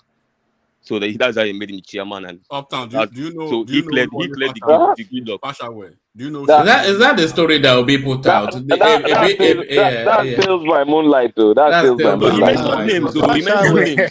No, he mentioned names. Fashawe, not the Olashore. He mentioned No. names. Oh, if you know Oluwole You you know believe that Fashawe. story? Chief Fashawe is from Owo in Ondo State. If you know You Chief believe that Fashawe very story? well, He believes it hook, line, and sinker. Of course he does. Why would they? if you know Uptown, if you know Chief Fashawe very well from Ondo State, military head of state will just appoint you because you spoke very To well. be chairman, just like that. Abba. and that's what I'm trying to tell him. That's what I'm trying to tell him. If you know Chief Oluwole Fashawe very well from Ondo State, right? You That's know why. that's an Obasanjo guy now. You know Fashawe. why Obasanjo is well. You know why Obasanjo is close. Obi is Obasanjo's boy today. Look, sometimes. Hold on. Carry on, Enigmatic. Sometimes, right? We should just leave all these politicians for who they are, because if you open, there's a proverb in Yoruba language. Isale oro, olegmi, right? So for you to be a multi-billionaire at a certain age in Nigeria, and you come from nothing, bro. Look at your age now. Look at everybody on this platform, right? It's just a small link that you need. But when I tell you about this Oluwole Fashawe, if you've seen people that have come together to sit and they tell you about the history of most of Nigeria's billionaires today, especially and they're in politics now, all you do is just support them based on the fact of certain principles, but do not vouch for them. So let's leave it like that. Kulata. Sir. Are you there? Amen. Okay, I just sir. muted myself. I'm very good. All right. So people were saying the same way people were saying this was a false story. Like a week before Obi told this story, he talked about how he housed the current Sultan of Sokoto in his own house as a UNN student. He built the house he was living in as a UNN student, and he was housing the Sultan of Sokoto. So when he visited the Sultan of Sokoto for this campaign, Sultan repeated the same thing, that I have known you, Obi. I've known you for over 30 years. You know what I'm saying? I repeated how they were in He Africa and all that. built house as a student, and Yes, his he parents built were his not own rich. house as a student of UNN. And his parents were not rich. The guy na guy, man. Wait. Let me tell. Let me And tell they you. hosted the prince of the caliphate there. You don't know your. You may be No, close then to Sultan was in the military Sultan. then. You may be close to. It wasn't a prince when he was in the military. He wasn't a prince. Probably you visit his house or wherever let me your tell you. parents are close to Let him, me but even tell you. You don't know Obi. Wait. No, now enigmatic. Calm down. No, I Obi don't tell you me. No, now Obi went to my secondary school now, so maybe his story starts from CKC. Who? I went to CKC too. So if you're a CKC old boy, wait now. He's a very popular name. When we're talking about Peter Odele, we're talking about Peter Obi, we're talking about our old boys. Their stories are clear. When you talk about Peter Obi's story, remember when he lied about playing football with Peter Odele? That's not what he said. Come on, don't Even do that us, now. Even don't us do that that are now. younger. Adale Koko, did we know? Well, and then he reversed it. Wait, about tweet MB. Wait, now what we are doing is gotcha. Wait, you people asked about it. I'm trying to tell you now as somebody that Obi na guy man. Obi na guy man. Anybody, you know what they know now. When you asked about wait now, you're not allowing me to talk. Uptown, I was a student in Nigerian University. I graduated from Nigerian University. My parents are not poor or anything, but there's no way I could have built a parents house. were not poor. I hope you know they had Nado. They had Nado supermarkets, and the mom also had Nado restaurants. I say one town. Uptown, don't go to Obi's history. Just leave it alone. They are not rich, but they are middle class. They have a supermarket. They have a restaurant. But I've heard about that drug one, but I thought that was just a rumor. And they have bread. They make bread. Nado bread. Bread. I heard about bread. How about bread? They're not poor, a poor family. If you have a bread factory, you have a restaurant, you have a supermarket, you know a poor family. So how did he now build? How did he build a house? Wait. How did he build? Wait. No. Well, how did he build house as a student? How did he build a house as a student and then host the current Emir of Kano? I mean, those are two massive things now. Who was the prince at the time? The prince of... No. He was in the military. No, he was a military person. No, he's a prince, but it's by virtue of birth, you're a prince now, whether it's a military or not. He's only a tenant in Obi's house now. It's not like he's doing a favor. Okay, so where was this house? Where was this house built? Sorry, Uptown. As a student of UNN. So he built it in Nsukka. That's where he lived as a student. Obi did businesses as a student.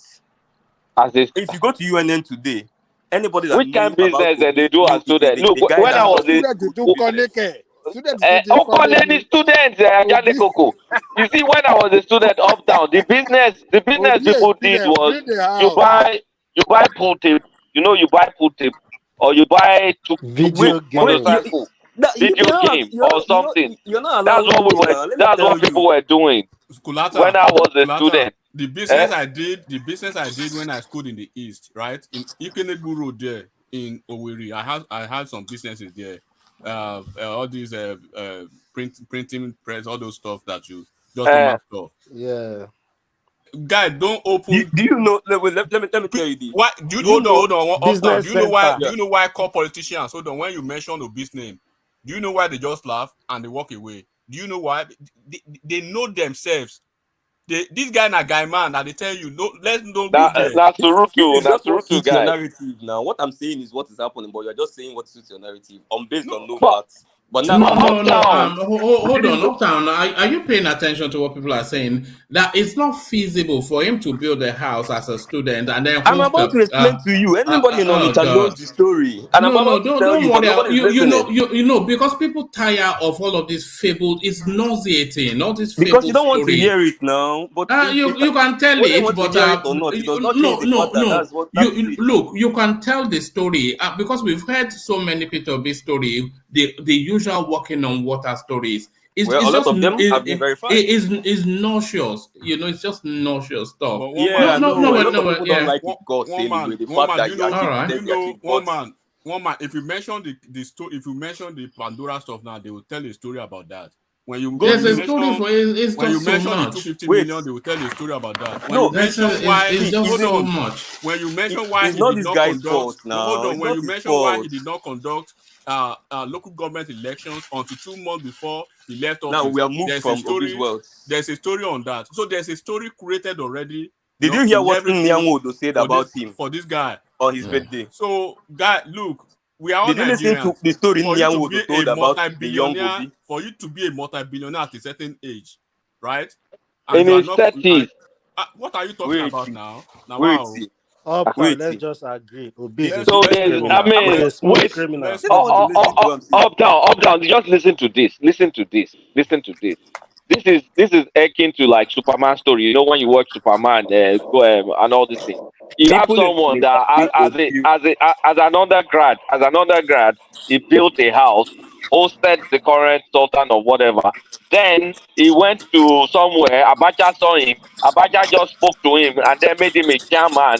Then he went to UK. He had $1 million facility. Then he became come on. This is Superman story. It's true. Hold on. No, look, nobody is buying it, so at least certainly not here. Do you remember the narrative? Hold on now. Can you hold on, please? Do you remember the narrative Kulata when they were telling us that there was the highest black man credit rating in the UK. Credit limit it's just so it's not necessary. It doesn't. Who buys that? It's just nonsense. It's an annoyance more than anything else. Obi is used to people getting annoyed about his achievements. Uptown, this is a Superman story now. Come on, it's a Superman story. I agree with you. Honestly, if you look at it literally, all his life has always been like a Superman story. All his life, because do you know next today is that small Nado supermarket in Onitsha. Now that small Nado supermarket that this guy literally built for his family to grow it to that level. He built it for his family too. No. When he was in secondary school. It belonged to no, that was before he was born. No, he did that before he was born. You know, it's unbelievable. One man, his family has Nado. Do you know some people actually believe that Obi schooled is an alumnus of Oxford and Harvard. He said they will chop your head off if you try and deny it. So there's a story for enigmatic. It's all these 3 months. It's all these 3 months courses. Sandwich course. Well, it's clear on the CV. Oxford, he didn't say otherwise, did he? You can do 2 hours, 3 hours in Oxford and get certificate now. Well, thank God, Ruben Abati admitted to it on Arise TV that he was on the same lecture room with us. Sholo attend the workshop, Uni.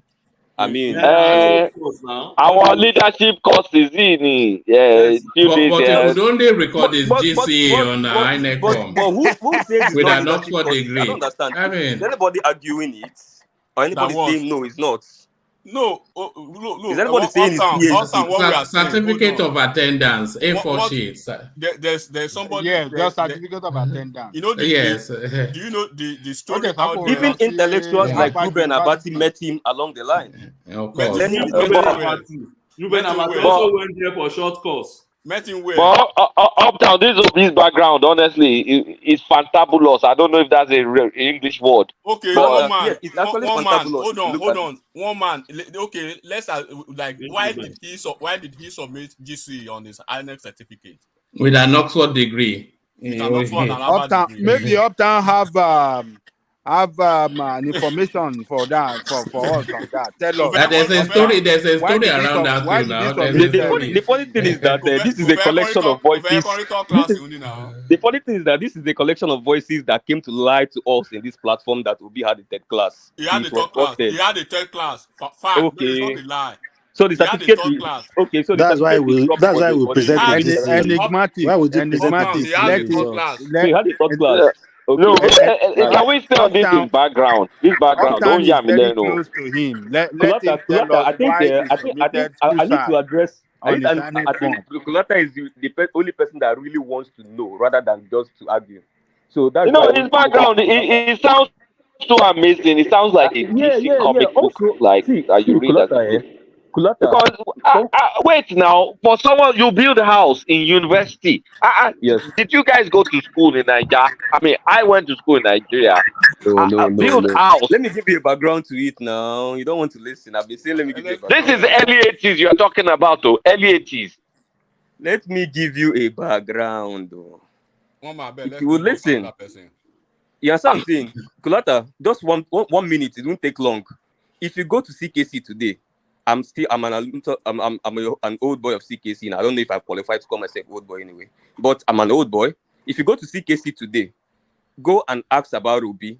The only record of Obi that anybody would tell you, Peter Obi, is the guy. Peter Obi does every single team business. He can even charge you to go and buy something for you across the street and add his own money. That is what they know Peter Obi for. Any team business. I'm telling you, I've not entered UNN. No. I'm talking about when he was still CKC. If you listen to Nyanwodo, when Nyanwodo was talking about the young Peter Obi in his birthday, just like last year, when he was talking about Peter Obi, how Peter Obi used to come and wash his car in Enugu. How Peter Obi used to... Is that Peter Obi even this shoemaker? Cobbler. Okay. Anything that is money, Peter Obi is there.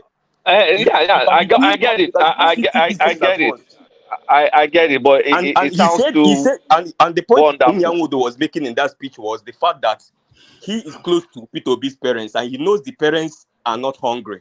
But the way this guy was running around as a young man, doing literally everything, even things that are shameful for somebody from a medium family like that to be doing, he can do cobbler for you as far as you make money. If he will go to where they're doing real estate for you, Uptown is fine. Honestly, it is fine. It is fine. No, it's unbelievable. They badger you down with all. They just badgering. You are just one voice, so you are just one voice, so and you are dominated everybody here. He's the one that built this bank in Ozoma, Ghana, in this thing. As a student, he got the contract to build it.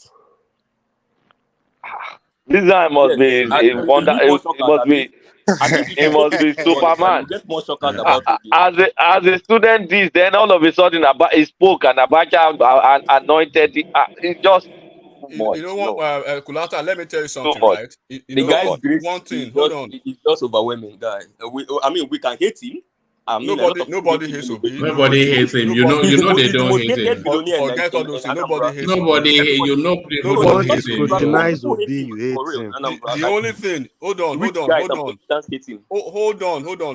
One thing that you guys do not understand is that when they paint stories about Atiku, how Atiku made his money, people will say, "Oh, Atiku." They will easily conclude, "Oh, Atiku is a thief. He stole."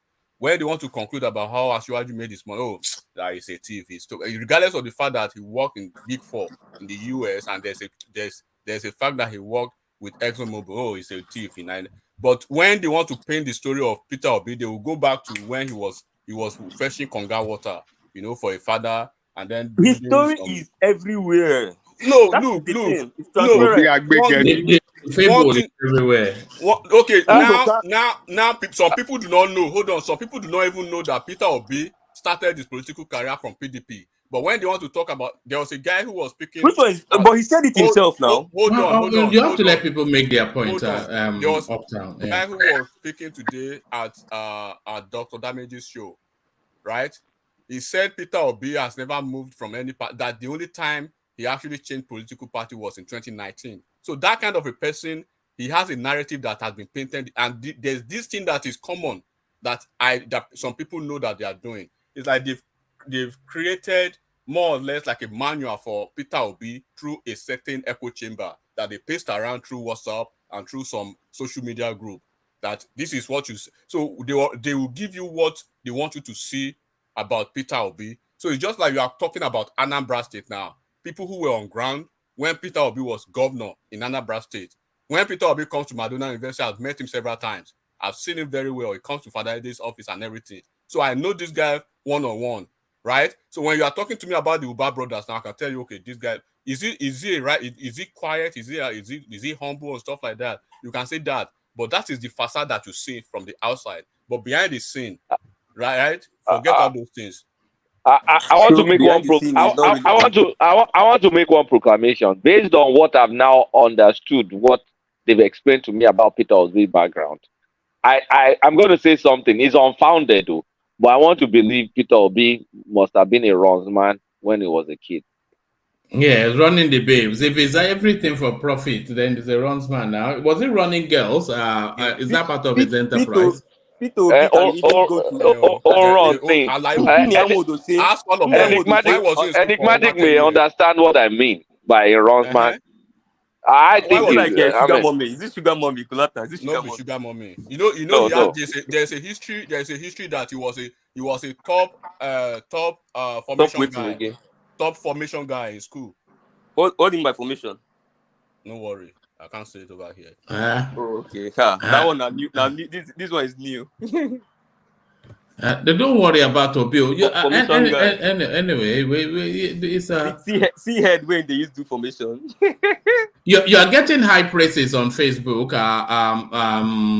Uptown. It says Uptown, you are doing well. My fans. Hold on. It said even they plot this, you still want to beat them down. It says Uptown, you are doing well. You held your own against these biased clowns who only want to believe the worst about Peter Obi. The trajectory of Obi's life is beyond the realms of their imagination. So we're too dumb to get. Is that last statement for me? Those similar clowns, those similar clowns. Yeah, imagination now. Want to use their imagination about every other person. Let it stay in the realm of imagination.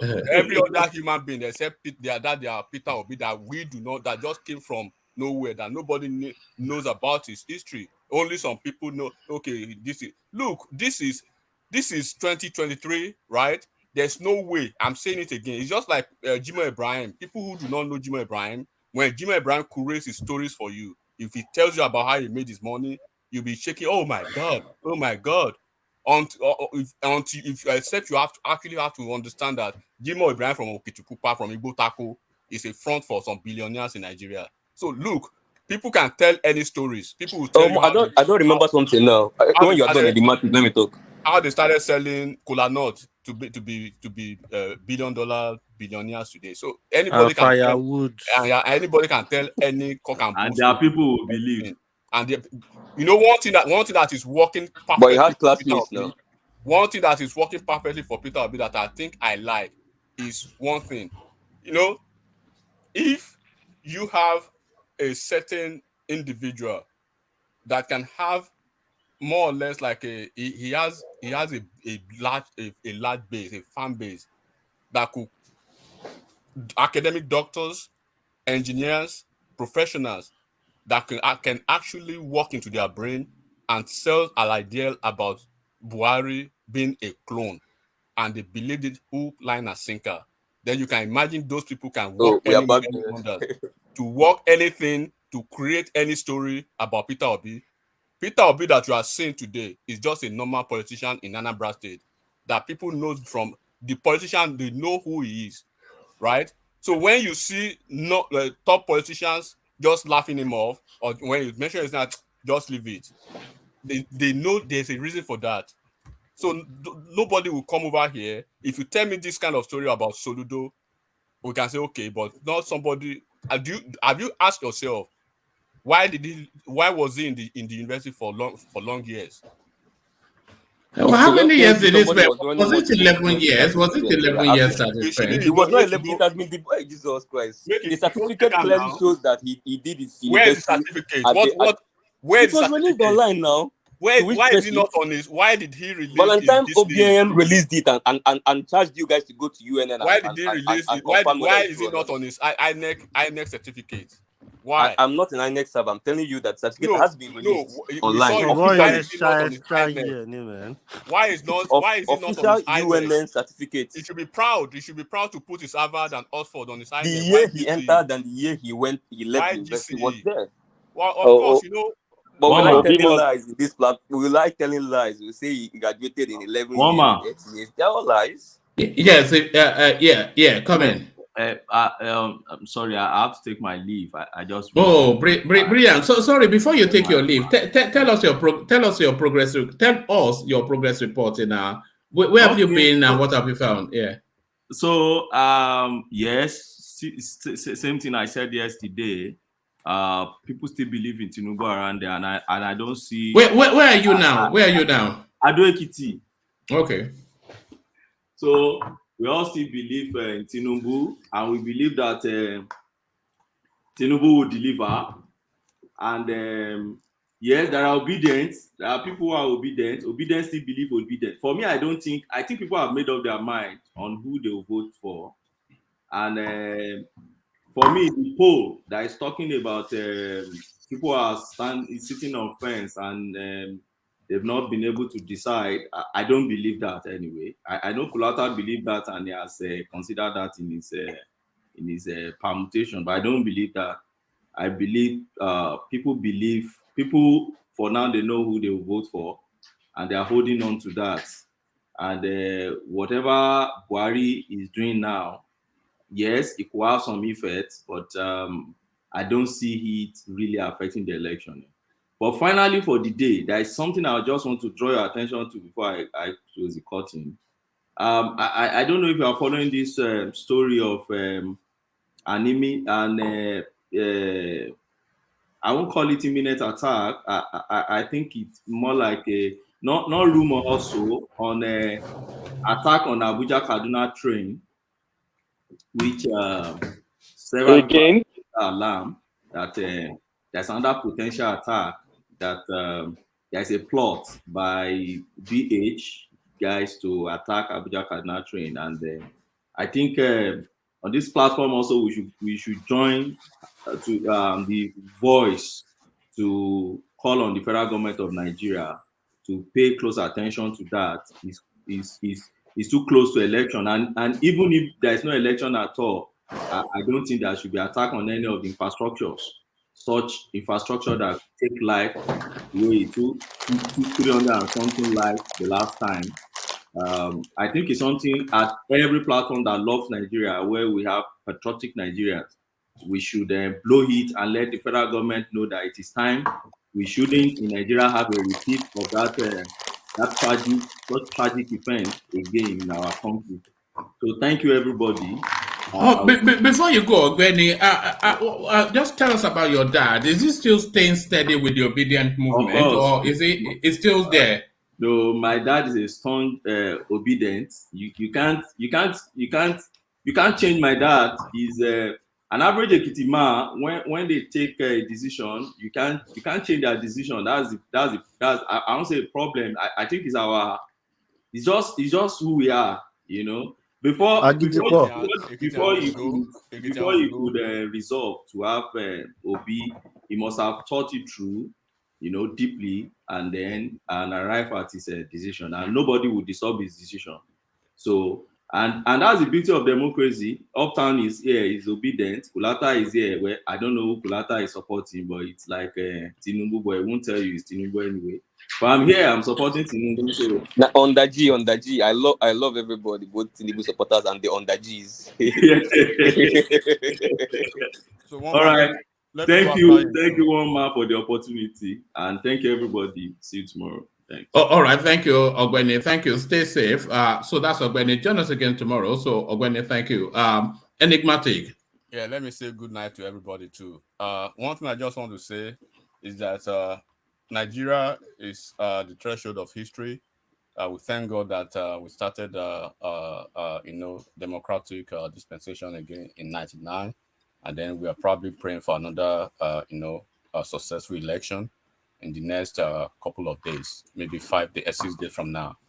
So God has given us the grace to meet ourselves on this platform. All of us, we shall return healthy, and then in one voice again. We will not miss anybody, we will not lose anybody by any virtue of mishap. All of us will come back to celebrate another successful election in Nigeria. We should just understand the fact that one Nigeria is what we are all yearning for. We are all friends, but we might have different opinions when it comes to politics and ideals of our understanding of Nigeria. So regardless of that fact, let's pray for Nigeria's unity and security. As we just heard now about the BH guys trying to foment some trouble.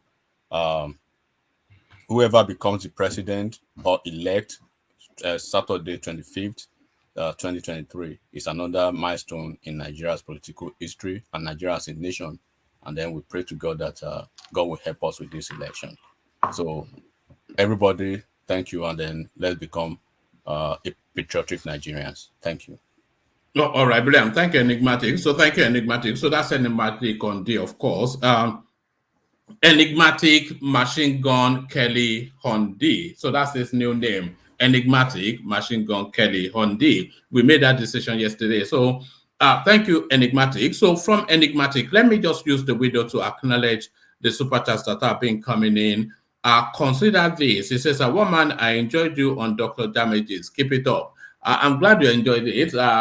He didn't call you Yam Head today. I don't know. No, all I got was the usual round of abuse with somebody telling me to shut up. Not that kind of wild behavior you get over there. Ayo comes in with a super sticker. Of course, already you know what Ayo did when the session started. They buy the coffee thing. Of course, Ayo did that as well, which we'll acknowledge in a moment. So thank you for the super sticker, Ayo. Now, Abby comes in with a super chat. He says, Ogbeni, I can listen to you all day. I think that is echoed by everybody on the platform. It's just a real delight when you hear somebody that knows what they're talking about talking. The best thing is just to keep quiet and listen, which is what we often do when Ogbeni speaks. So I concur with that.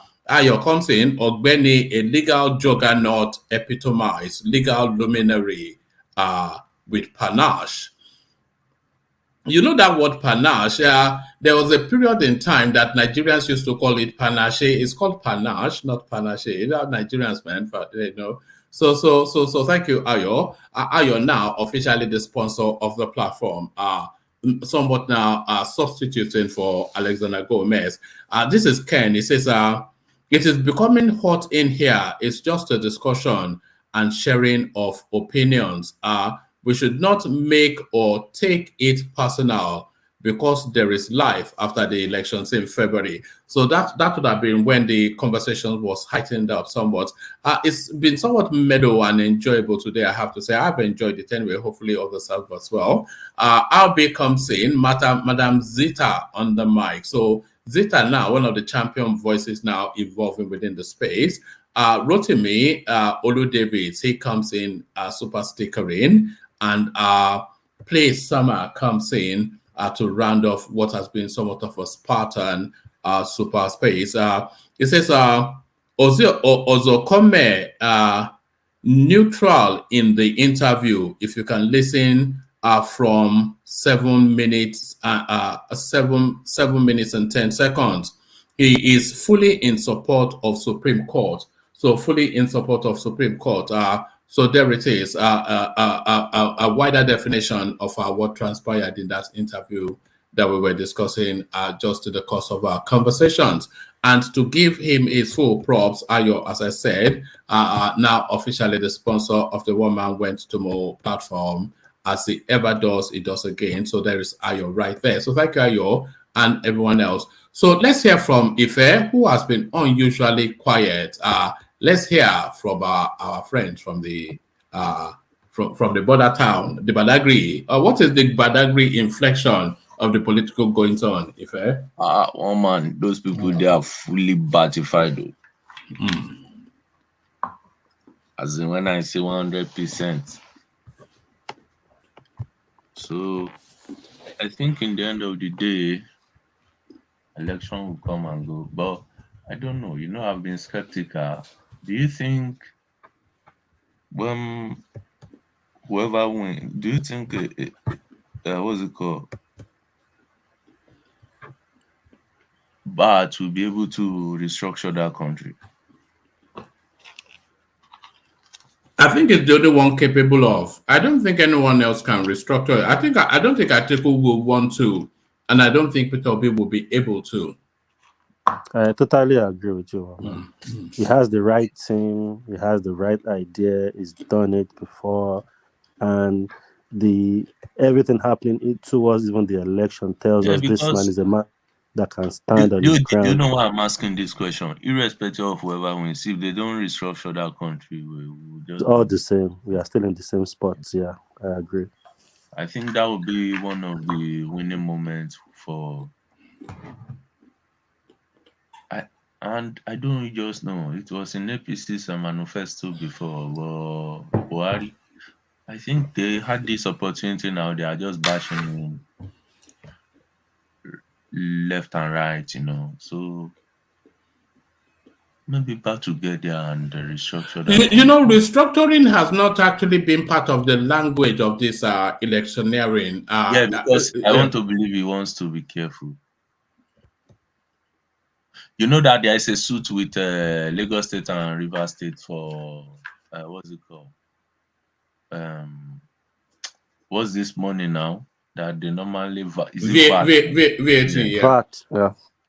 Yeah, so those are the things. There will be some form of changes that I think will help the states. One part that I really want to see is if they can even remove that power generation from exclusive list. They should remove many things from the exclusive list. That country needs to move forward. And you can see there is a divide between the older generation and the Gen Z now, such that there's no synergy again.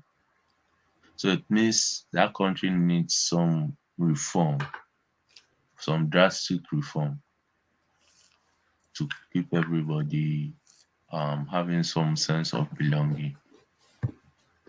Yeah, aside that, I think everybody now knows where they stand in this election. Unless people still want to build the castle in the skies. I hope everybody takes the result fairly.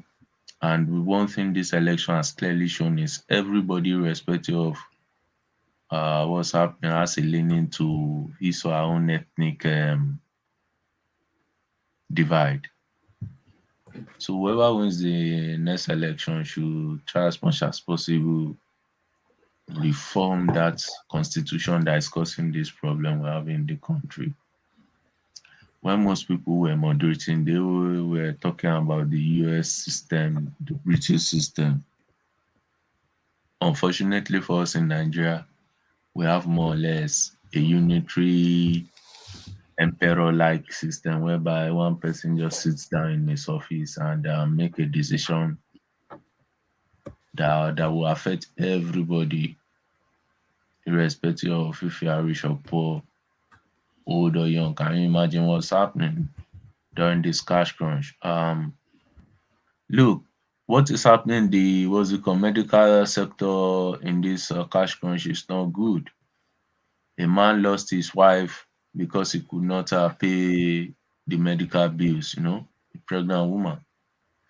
Both the baby and the wife died. Um, I know of people that are on medication now. They cannot buy their medication off the shelf because transfers are not going. So the people that have already had the opportunity were those people who were able to buy their medication in bulk. But the problem is Nigeria is now a state where it's a hand to mouth. Like what you do in a day is a daily wage. Most people live on a daily wage. So what type of life do we expect those people to be living? It's not easy. And the more that country is not doing well, it's affecting us here too. So there's a lot of work to be done in that country if we still want to have a sensible place to live, you know. That's where I see it. This election problem should just come and go. And let's see what can be salvaged out between now and the next 3 months before the next dispensation takes over. So that's the little thing I want to add. As much as we want the country to move forward, and we may like making comparison within the US space and the UK space, we should try as much as possible use a constitution that would at least have a resemblance of the spaces we want to compare the country with. So thank you very much for your time, Wama, for allowing me. All right, brilliant. Thank you, Fair. So thank you, Fair. So we seek to round off here. To land on not Ajan Lekoko. Ajan Lekoko has gone off to other matters. So let's give the final words to DOJ. So DOJ, wrap it up for us. DOJ. Yeah. Thank you, woman. I quite enjoy the section today, and I really I'm getting to even like Uptown the more. He was really in order and he stood his ground. And Thank you. Thank you. Yeah, being the only, it's strange you are like this, to be honest. When I have a lot of discussion with a lot of people, even some people back home that are supportive, that I know from way back. If I try to have a discussion with them, I would rather even hang up on them sometimes. So I'm always very impressed with you. And from the information we got about the plans of the BHP guys, I think the government should wake up to it. We can't let that happen again. And for everybody that has got their PVC and have their choice of vote to vote, let's go out on the election day, vote in peace, and go back to our various homes after voting, casting our vote. Don't stay around the polling units. Everybody needs to go back to stay safe. Aside that, Woman, thank you. You're doing a great job, and hope to catch you later in the other section. Yeah. Cheers. All right, brilliant. Thank you, DOJ. So thank you, DOJ, and thank you, everyone that stand up. So thank you, DOJ. Do I have a word? Yeah, go on. Have a final word. So the final word from Uptown. Yes. People want to bomb on this platform this evening. Like I'm wondering where is that? No, you did very well. You did very well. Even the Facebook people are praising you. You did not yield for a moment. You did not yield. Nah. I mean, there's nothing more superior than something you strongly believe in and an idea whose time has come. But that's by the way. I love everybody in the platform if you're still listening, and thank you all for always putting fire on us, and that's the only way you emerge even stronger. And for my fans all over the world, subscribe on our platform, click like on like button. We love you all. We love you on the comment section. You are the ones that make this platform go interesting and going. Thank you very much. The policy, 1 month, please, federal government, MFL, everybody, please shield your swords. Political parties, whatever, shield your sword. Just get the money down to the people and let everything go. And I wish everybody a peaceful election. I think we still have a lot of gathering before the election, but and in every gathering till election, I'll keep wishing everybody a peaceful election. We are one big family. We are all brothers here, and after elections, we talk about a whole lot of healing, because we need it. And yeah, so 1 month, thank you. You've done well again. I'm grateful for the opportunity, and peace out. All right, brilliant. So that's the mighty, majestic Uptown. So the majestic Uptown deputizing for the mighty Ajan Lekoko. So there it is. So there it is, and there has been another one bites the dust. Another one bites the dust. So thank you everyone to the super chatters which we've just now gone through, led by Ayo in this instance. And the coffee buyers, guess who's leading that as well? Ayo. So Woman Went to Mo, sponsored by Ayo for today. So to the super chatters, the coffee buyers, the happy clappers, and the in-betweeners. Thank you, one and all. We'll do it again. Of course, you know we will. So diarize your mindset to 9:45 p.m. later on today, where we shall discuss all matters germane to the Nigerian politics. We are at the home stretch now. So today is the 19th of February where I am. So that officially 6 days now to knowing who your president will be. We won't know on the 25th, by the way. We'll certainly, hopefully know by the 26th. So but we shall follow it all the way through, and then we gather the debris and see what we're making of it. So all of that to come. Don't touch the dial anymore. Just keep it permanently focused on where you are. Just look at the like button. It makes for depressing reading, you know. If you look at the like buttons, that tells you then that we must be doing something right or we must be doing something wrong. There was a time that we were threatening to have 300 concurrent viewership just on YouTube alone, and the vast number on Facebook, and you look at the like buttons, then you can imagine it's those obedience are just throwing coffee cups at their screens as they listen to some bald-headed fool talk nonsense. So there it is. The bald-headed fool talks nonsense no more. Also, I leave it here. Carry the conversation on within the comment section, but here I say peace.